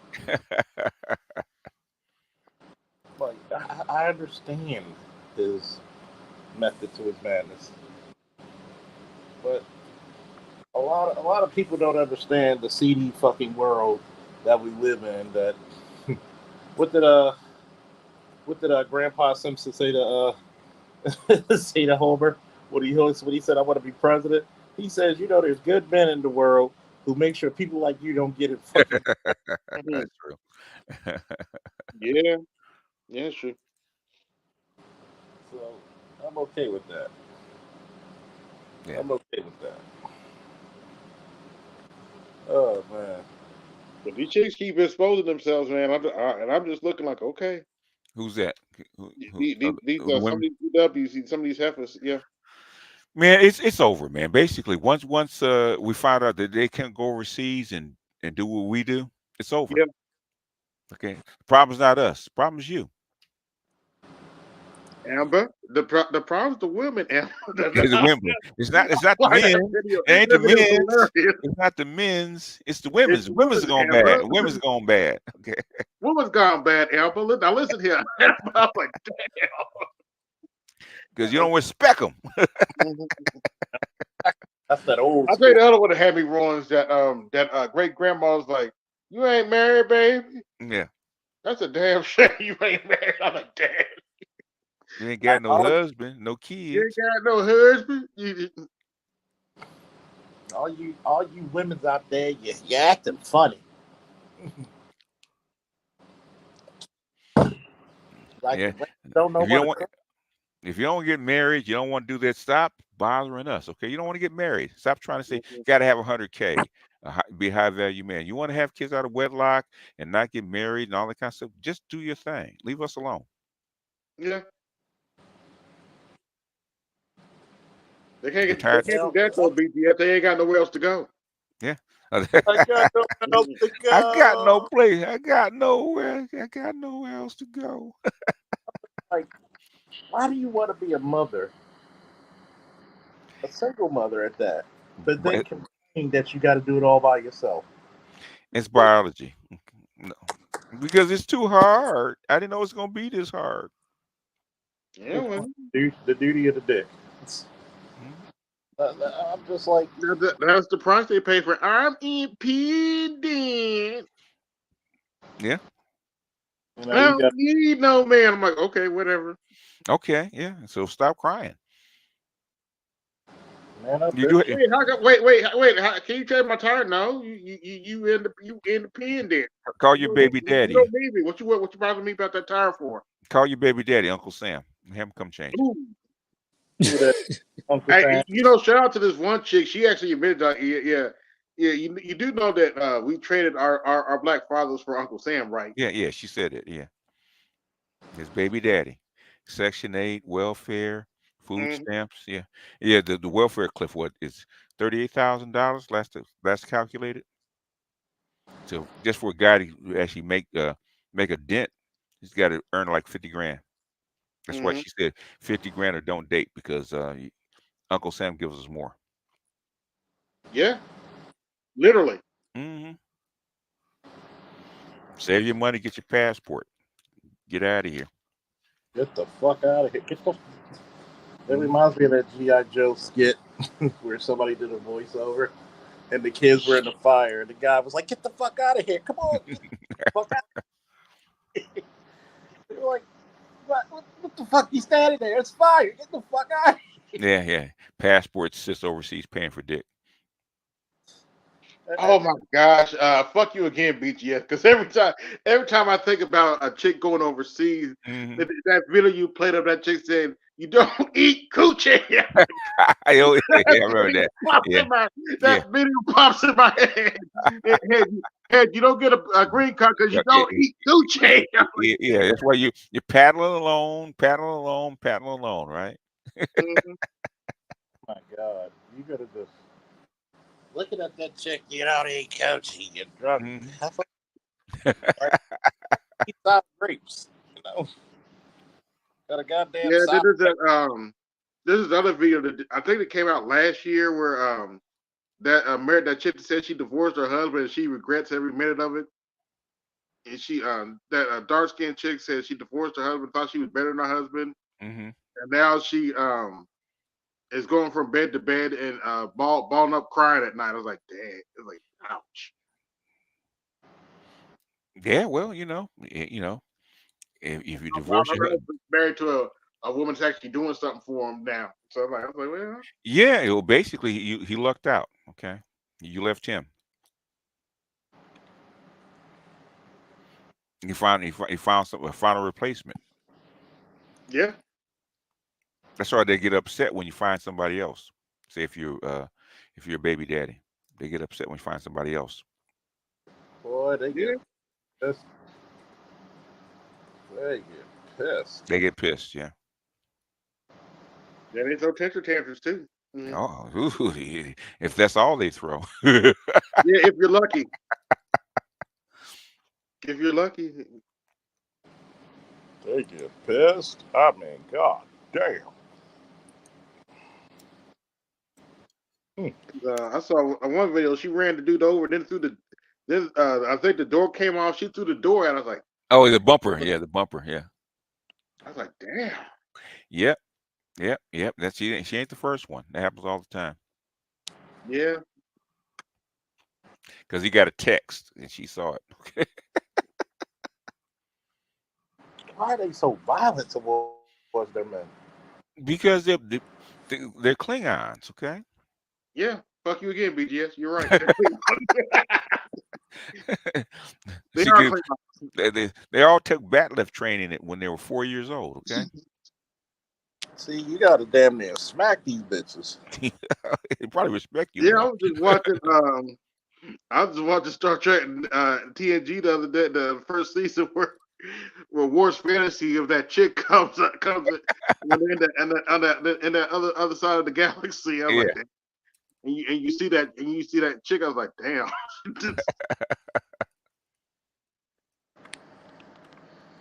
Then you got Galar in the second and third season. Hmm.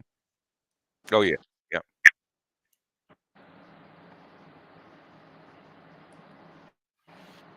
They're Klingons, man. I'm telling you. That's why. I'll just be like, And God. then his second wife was something else too, Jadzia. Yeah, that's how they were training. Yeah, he was looking at some other. He was looking at some other Klingon chicken. Jadzia said, "Nah, nigga, you coming over here." she like, give me that bat, give me that bat, Give me that bat lift. Yeah, give me that bat lift. And they in the infirmity with Dr. Bashir. Like, you know, we got to get married, right?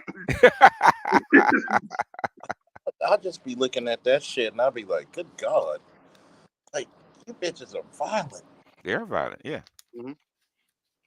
But to that actress credit, she was fine as hell. Good Lord. Which one? The one that played Jadzia. Oh, Terry Hatcher, yeah. Yes. And 6 feet tall too. Yeah. They're doing an episode where they was on vacation. Yeah. Man, she showed her baby. So I was like, whoa! I'm like, wait, who is this chick? Yeah. She's sick. Yeah. Like, damn. The thing she had a hard time getting parts because she's so tall. Yeah, I can believe it. Sorry, Hatcher. Yes, a legit 6 feet tall. You talking about the chick who played at Lois and Clark? No. Was it? Is it Terry? What was her name? On Deep Space Nine. Deep Space Nine played Jadzia Dax. Yeah. Had the tattoos on her side. Yeah.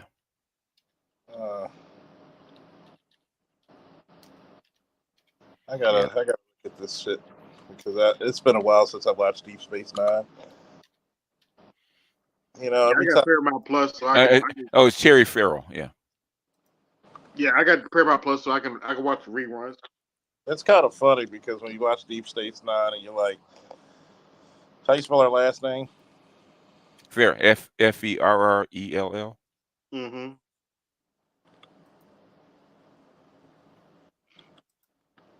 Yeah, it's amazing they let somebody like Benjamin Sisko be on TV, a black character like that be on TV. Yeah, it's nice to see that because when I was looking at, now I remember her. Yeah, she look good. It's kind of funny because you look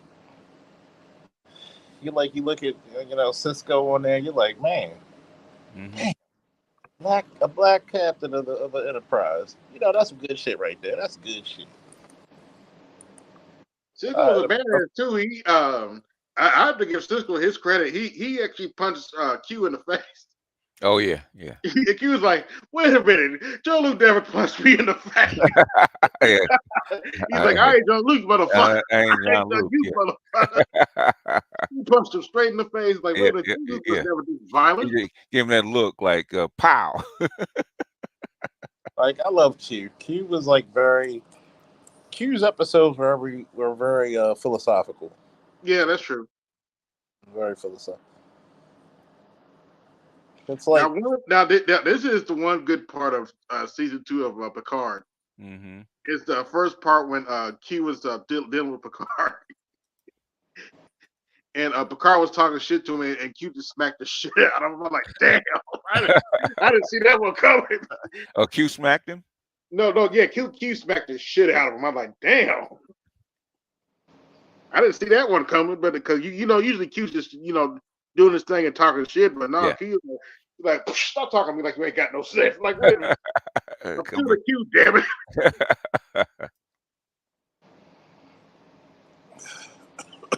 Yeah, the first 2 episodes were okay, but then after that, whatever. When the first episode with the gender fluid black guy, I was done. Which one was that? The very first episode of Picard with the black first scene where she's in there with this gender fluid black guy. Oh yeah. Oh God. I was done. He's telling how magnificent she actually was. Okay.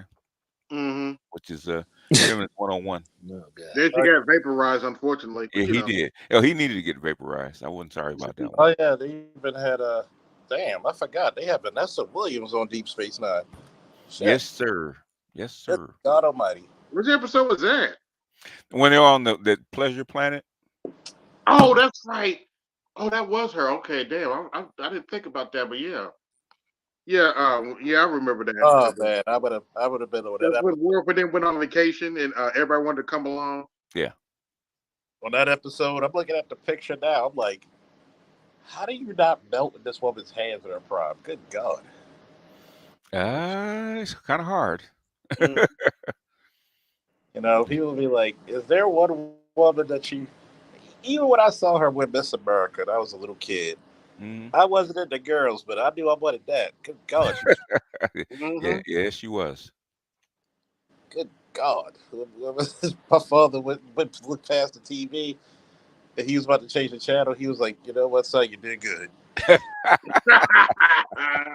Did good. Yeah, that's what I said when I first saw Making Good. I was like, ooh, who is that? Like, it was funny because I remember watching what was that movie when she was real young? Eve's Bayou. Eve's Bayou, yeah. and I'm only like a year younger than her, so actually, we're about 8 months younger. So, literally grew up with the actress, watched her. And I looked at her as a little girl. I was like, yo, she gonna be fine as shit when she's an adult. And God knows I won that bet. You know, I'll be the first to tell you I'm not one on one night stands, but if she offered, I'm gonna take that one. I'm gonna take that one just for the bragging rights. I'll take that one. It'll never come again. You better take Yeah, it. I'm gonna take that one. But Donald Major got her now. I don't blame him. Shit. Yeah, yeah. I'll be looking on my shoulder though. This is a Yeah. setup. Right. This ain't real. This is Okay. a setup. Somebody gonna be jumping out of the shadows at me because this can't be real. Okay. Cameras, man, you can't sleep with your eyes closed. Hell Nothing. no, hell no. Let me get this and get out. Okay. I'll be like, wait a minute, you won't believe what happened. I ain't telling nobody. Yeah. Years later. 20 years. No, not 30 years later. Yeah. And what is it? The statute of limitations wear off. Right. It's like, you slept with Megan Good? Wouldn't you? Vanessa Williams and Megan Good are the two women that I think your wife would give you a pass. Shit. Then what was Eddie Murphy's ex-wife's name? I can't keep it. Nicole. Nicole Murphy. Yeah, Nicole Murphy. And she's still good looking. Yeah. She ain't shit, but she's still good looking. Yeah, man. I follow her on Instagram. But she ain't shit. she putting these young girls to shame, man. Yeah. She is healthy as hell. Yes. Give me that. And it's rare for a chick to be that light skinned and just look that good. What the fuck does she do? Yeah, it's called the genetic lottery, sir. Boy, when your genetics win the Royal Rumble. And the thing is, you get pissed. Your daughters get pissed because you still look better than them. Ooh, I read that when I was in college, man. I know. What the fuck do you do? Like, you can't even their daughters can't bring their husbands around her. No. I read that in college, man. This kid was about 12 years older than me at the time. She's about 40. I was like, damn, she's fine. I was like, then I looked at the picture like, let me look at her daughter, because her daughter's about to, in my age bracket. I was like, wait a minute, she look better than her damn daughter. What is this? And genetics, man. Shoot. And that's genetics, and because normally they don't match themselves as far as looks and genetics when they're having kids. Yeah. I'm like, God. Thank God for having, my son came out cute. Shit. Yep. Tell my daughter that all the time. Said, "You're lucky you had a pretty mama." Okay. My son all the time. You're lucky you got a handsome. What'd you say? You got a dark skinned Pam Grier, huh? Oh no, that was fiance. Fiance. My baby mama probably looks more like, what's her name? Miles. Bria Miles. Bria Miles, yeah, closer to her. That's even worse. Good Lord. No wonder she got another one out you. Yeah. What'd you say? That never trust a big ass to smile, huh? I tell her that. She tells her all the time. She hated that. I said, never trust a big butt and a smile. Oh man. And that was her. Every time Charles played that, I was like, ooh. Yeah. I don't want to hear about we don't like dark skin women. That's just a lie right there. Yeah, that was her. Ever seen a black chick with a bad wig, no matter what? I've seen too many of them. Yeah. Oh my God, I've seen so many bitches like that. I was at my grandson's Black History Month. Saw a lot of them. All those wigs, man. The wigs are actually getting better, though. I have to give them credit. The wigs are actually getting better. Okay. The makeup's getting better. The wigs are getting better. So, gotta give them credit. Hair so bad, your ears need a gun.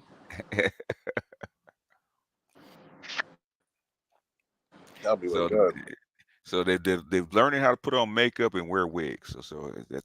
We're moving up in the world. Whatever. You know, the trannies are helping them out. Yeah.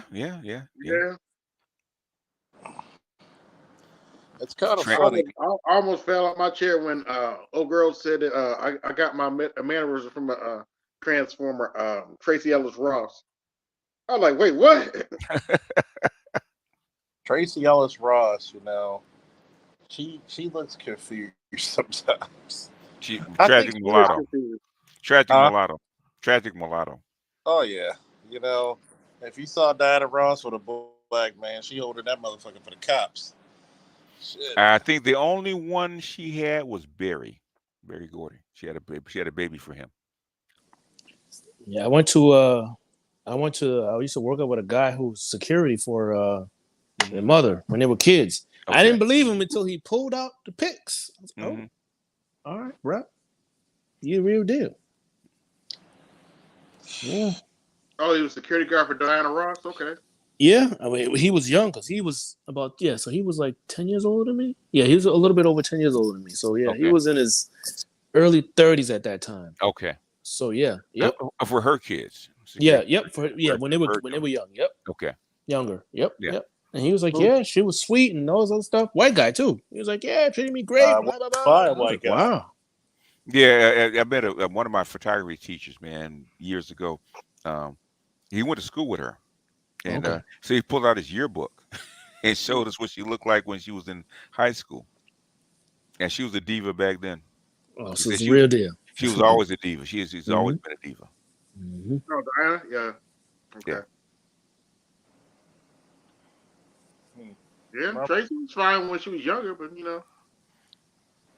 Yeah.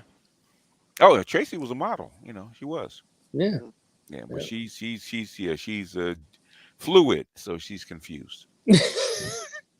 At how old is she now? 52, 53? Yeah. Yeah. Like, what's wrong with you? Yeah, but she's on Instagram. She be showing some stuff. Like, what in the? All right, now you 50. What's going on here? Eyeballs attract money. Yeah. Really, it's not even that they want to be out there. It's how they make their money. Eyeballs attract money. Man, that's when you look at. Like, let me ask you this question, Salji. You're the executive protection agent for Kim Kardashian. She's outside of this hotel. Paparazzi's taking pictures. What do you do? Well, that's Kim Kardashian, man. I mean, you know, as long as they're not close by. What are you doing? What do you do to the paparazzi? Do you move them back? Do you let them take the pictures? Oh, they definitely taking pictures. We already know what game she's in. You let them take the pictures because she knows them by a first name basis. Yeah. Okay. Plus, but she's a different animal, man, because she's a businesswoman and a marketer. Like she's extremely unique. And her mom trained her right. I give her that. When it comes to this money business, mom did a good job. Oh give yeah, her that. Mom married a man that was actually one of the most the attorney, in Hollywood. Yeah. Mm-hmm. That's why OJ called him. Yep. Got OJ off. Goddamn raccoons everywhere in this goddamn campus. Oh, okay. I thought you talked about people. So did I at first. I'm in the control room, and I'm watching the cameras, and I thought somebody was trying to break in, and it was a goddamn group of raccoons, you know, having like it's a gang fight. It's a gang invasion. One of the raccoons pulled a goddamn knife on the other and shit, you know. Goddamn. Well, that raccoon ain't nothing to play with. That's the coons will be coons, man. Coons, that's some different type of cooning. Yeah. You find a raccoon. That's old. That's old. The raccoon is you don't want to corner that motherfucker because old school coon. If a raccoon comes within 5 to 10 feet of me, I'm pulling out a gun or a knife. Yeah. Yeah, because you could have rabies. Yeah, you can't take a chance. I haven't met a repairman that works outside that doesn't have one of the large combat knives on him just with a raccoon. Yeah, you sprayed. I remember one of the. Okay, I'll tell you one of my little fucked up stories. I remember it was like Two things I never cared for: raccoons and smart ass drug dealers who won't leave a fucking vacant house. So of course, I had to think of something fast, and the fucking raccoons keep fucking with those motion sensors. Lucky I can't find a brick. But anyway, um, they kept sitting at this vacant, and I'm like, yo, you gotta get the fuck away from here. Of course they're gonna move, and then they're gonna mumble. So you know what I did? What? The little alley when they went away, I took my pepper spray out and sprayed the steps in the little alleyway. Okay. That makes So sense. Yeah. the dumb motherfuckers sat there, they're starting coughing, and then they start running. Next thing you know, you see the raccoon coughing and running in a direction. Oh, damn. You couldn't make this shit up, man. That was like some National Lampoon shit right there. God damn. Oh man. The memories. The memories. Cops and robbers have stories, man. Oh my god, it's so funny. I'm still cracking up on that. You said you guys were on stream and you said he caught a threesome. God damn. Oh yeah, that was funny as hell. He had to turn the camera off. I was like, oh shit. Yeah, that's. I mean, they were going to town. One was doggy style. The other was eating. I mean, yeah. Oh damn. God damn. He was serving it from both ends, huh? I mean, the girl had a mouthful. I mean, she was getting filled out like an application. Shit. Oh wow. And the worst part is, Shorty gave me the number. One of them. Yeah, well. I had to give her you ain't shit look. You did, and she said it never claimed to be. Exactly. I like your honesty. I just be like, wow, you just on the screen and you see them going at it like rabbits and shit. You like, this ain't right, man. This sure ain't right. Keep doing what you're doing, kid. So how long did you watch before you actually broke it up? Well, it was a little bit immediate. Oh, it was immediate? You went in actually right away and broke it up? Just a bit. Just a tad. You know, that's the little Richie white people area. Oh, okay. And I'm driving past. They'll remember every fucking number on my car, but let me get my ass beat. Nobody wants to call. That officer needs help. Since I got you up here, there was this story I was reading about earlier where that this 12-year-old went missing. Mm-hmm. And they found her alive, thankfully. Mm-hmm. But unfortunately, they found a black male knucklehead that kidnapped her. He didn't kidnap her. Oh, you don't think so? Okay. No, he ain't kidnapped. How old is she? 12. Oh, you think she met him somewhere? Okay. She knew him. I guarantee she probably knew him. She knew him and ran away. It's very. When you look at 12-year-olds these days, they're very grownish. They always been, and I've heard that many times about a 13-year-old running away from with a 35-year-old. That was all the time. When I was young, it happened. So I think he picked the innocent. Yeah, but I would say that he didn't kidnap her. How long was she gone? I think 2 or 3 days. Yeah. So did she know the guy that so quote unquote kidnapped her? I don't know. They said that she met him on a dating site or something. Oh, really? So your kidnapper meets you on a dating site? Well, Sergeant Charles, what do you think about that? I say she was a little hot in the ass. So she met a guy on a dating site and probably had been talking to him for weeks, and all of a sudden he just winds up kidnapping her. Oh, probably how they traced him. Yeah. Yeah, she was mature for her age. We found her safe 2 days later.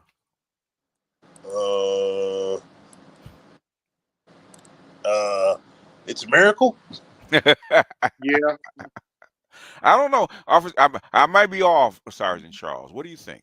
You're probably dead on because don't trust the little girl in a smile. I'll tell you that much. I have to ask Charles this question though. If you're the dude arresting this dude, how many alleged accidents is he going to have before he gets to the station? Depends. By the time they catch up with him, they probably know that he quote unquote didn't kidnap her. They're probably not going to hurt him. Yeah. But he's going to get hurt enough in jail when he has to go to when he has to go Yeah, to that's prison. true. Yeah, he's gonna get hurt enough there. Now, there was a time when a certain detective that I knew. Mm-hmm. I'm not gonna say his name, but I'll put it to you this way: his mother was my high school English teacher. Mm-hmm. He's older than me. Um.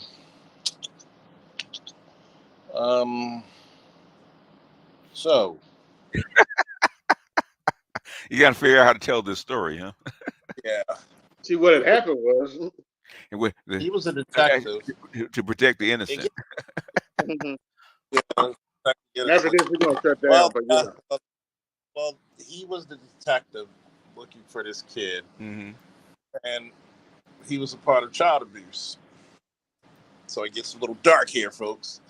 He caught a guy pretty much almost damn near in the act of trying to sexually abuse a 3 to 4 year old child with his pants. Ooh, okay. Ooh, okay. According to eyewitness testimony, mm-hmm. the guy had 2 broken legs, a couple of broken ribs, a broken jaw, mm-hmm. a fractured orbital bone, couple broken fingers. Mm-hmm. Yeah, fucked them all up, and he was suspended. Okay. He gets a mysterious phone call from somebody in jail and said, "Can I speak to such and such?" Mm. And he said, "Yeah, don't worry about nothing. We handled it." Okay. Ooh, okay. Oh, damn. Okay. When they found out what the guy did. Mm. And that detective is now retired, so I can say. He's still alive, though. So. Oh, the detective? Yeah. No, the detective was the one who found the suspect. Oh, okay. So the detective retired, and he's good. He had to fuck that guy up, which I think was well deserved. Oh yeah. I don't think Still there, Charles? Okay. Yeah, I don't think nobody complained about that. No. There's always the exceptions to every rule. Okay, that's one of them. Oh yeah. That's why I asked Charles, because there's some things like, what's this about police brutality? What's police brutality again? I don't know what that is. I never heard of such thing. Tell me about this mystical creature that's brutality. I think we need a little bit more of it in some places, if you ask me. I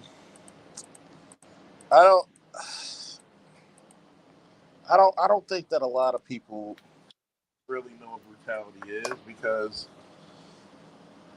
when the fight's on and you got to kick the shit out of the guy's not giving up. The fight's going to continue until he submits. Yeah. Yeah. That being said, I really think that, when it comes to certain shit, there's some people who deserve to get their ass kicked. There's really some people who deserve it. Now, is that everybody? No, of course not. But there's some people who deserve it, and I think that we need to be very open about there's some people who are just fucking criminals and they're disgusting. It's not that everybody who commits a crime is a bad person, but there's some people who refuse to turn their lives around or just got away with shit. And that's actually including some police officers as well. So it's a fine line. Yeah, think about the call of the night, fellas. Yeah, it's that time. It's about that time. It's about 3. You got a good time. I mean, shit. MS Delta, man, he damn near paid the rent for the month and shit. God damn. You gotta love our supporters, man. Gotta love our supporters in the space. Yep. Thank you everybody that came through. Like, share, subscribe, hit the Cash App, support the show, or hit the Super Chat. All This right. is AB Media 83, and I'm out. Peace. Yo, this is AB Media 83. Want to support the channel? Hit the Cash App. Also, be sure to like, share, and subscribe to the video. Also, be sure to hit that bell notification so you can be notified the next time I upload a live stream or video. And always remember, keep it grinding, keep it pushing, keep it moving. This is AB Media 83, and I'm out. Peace.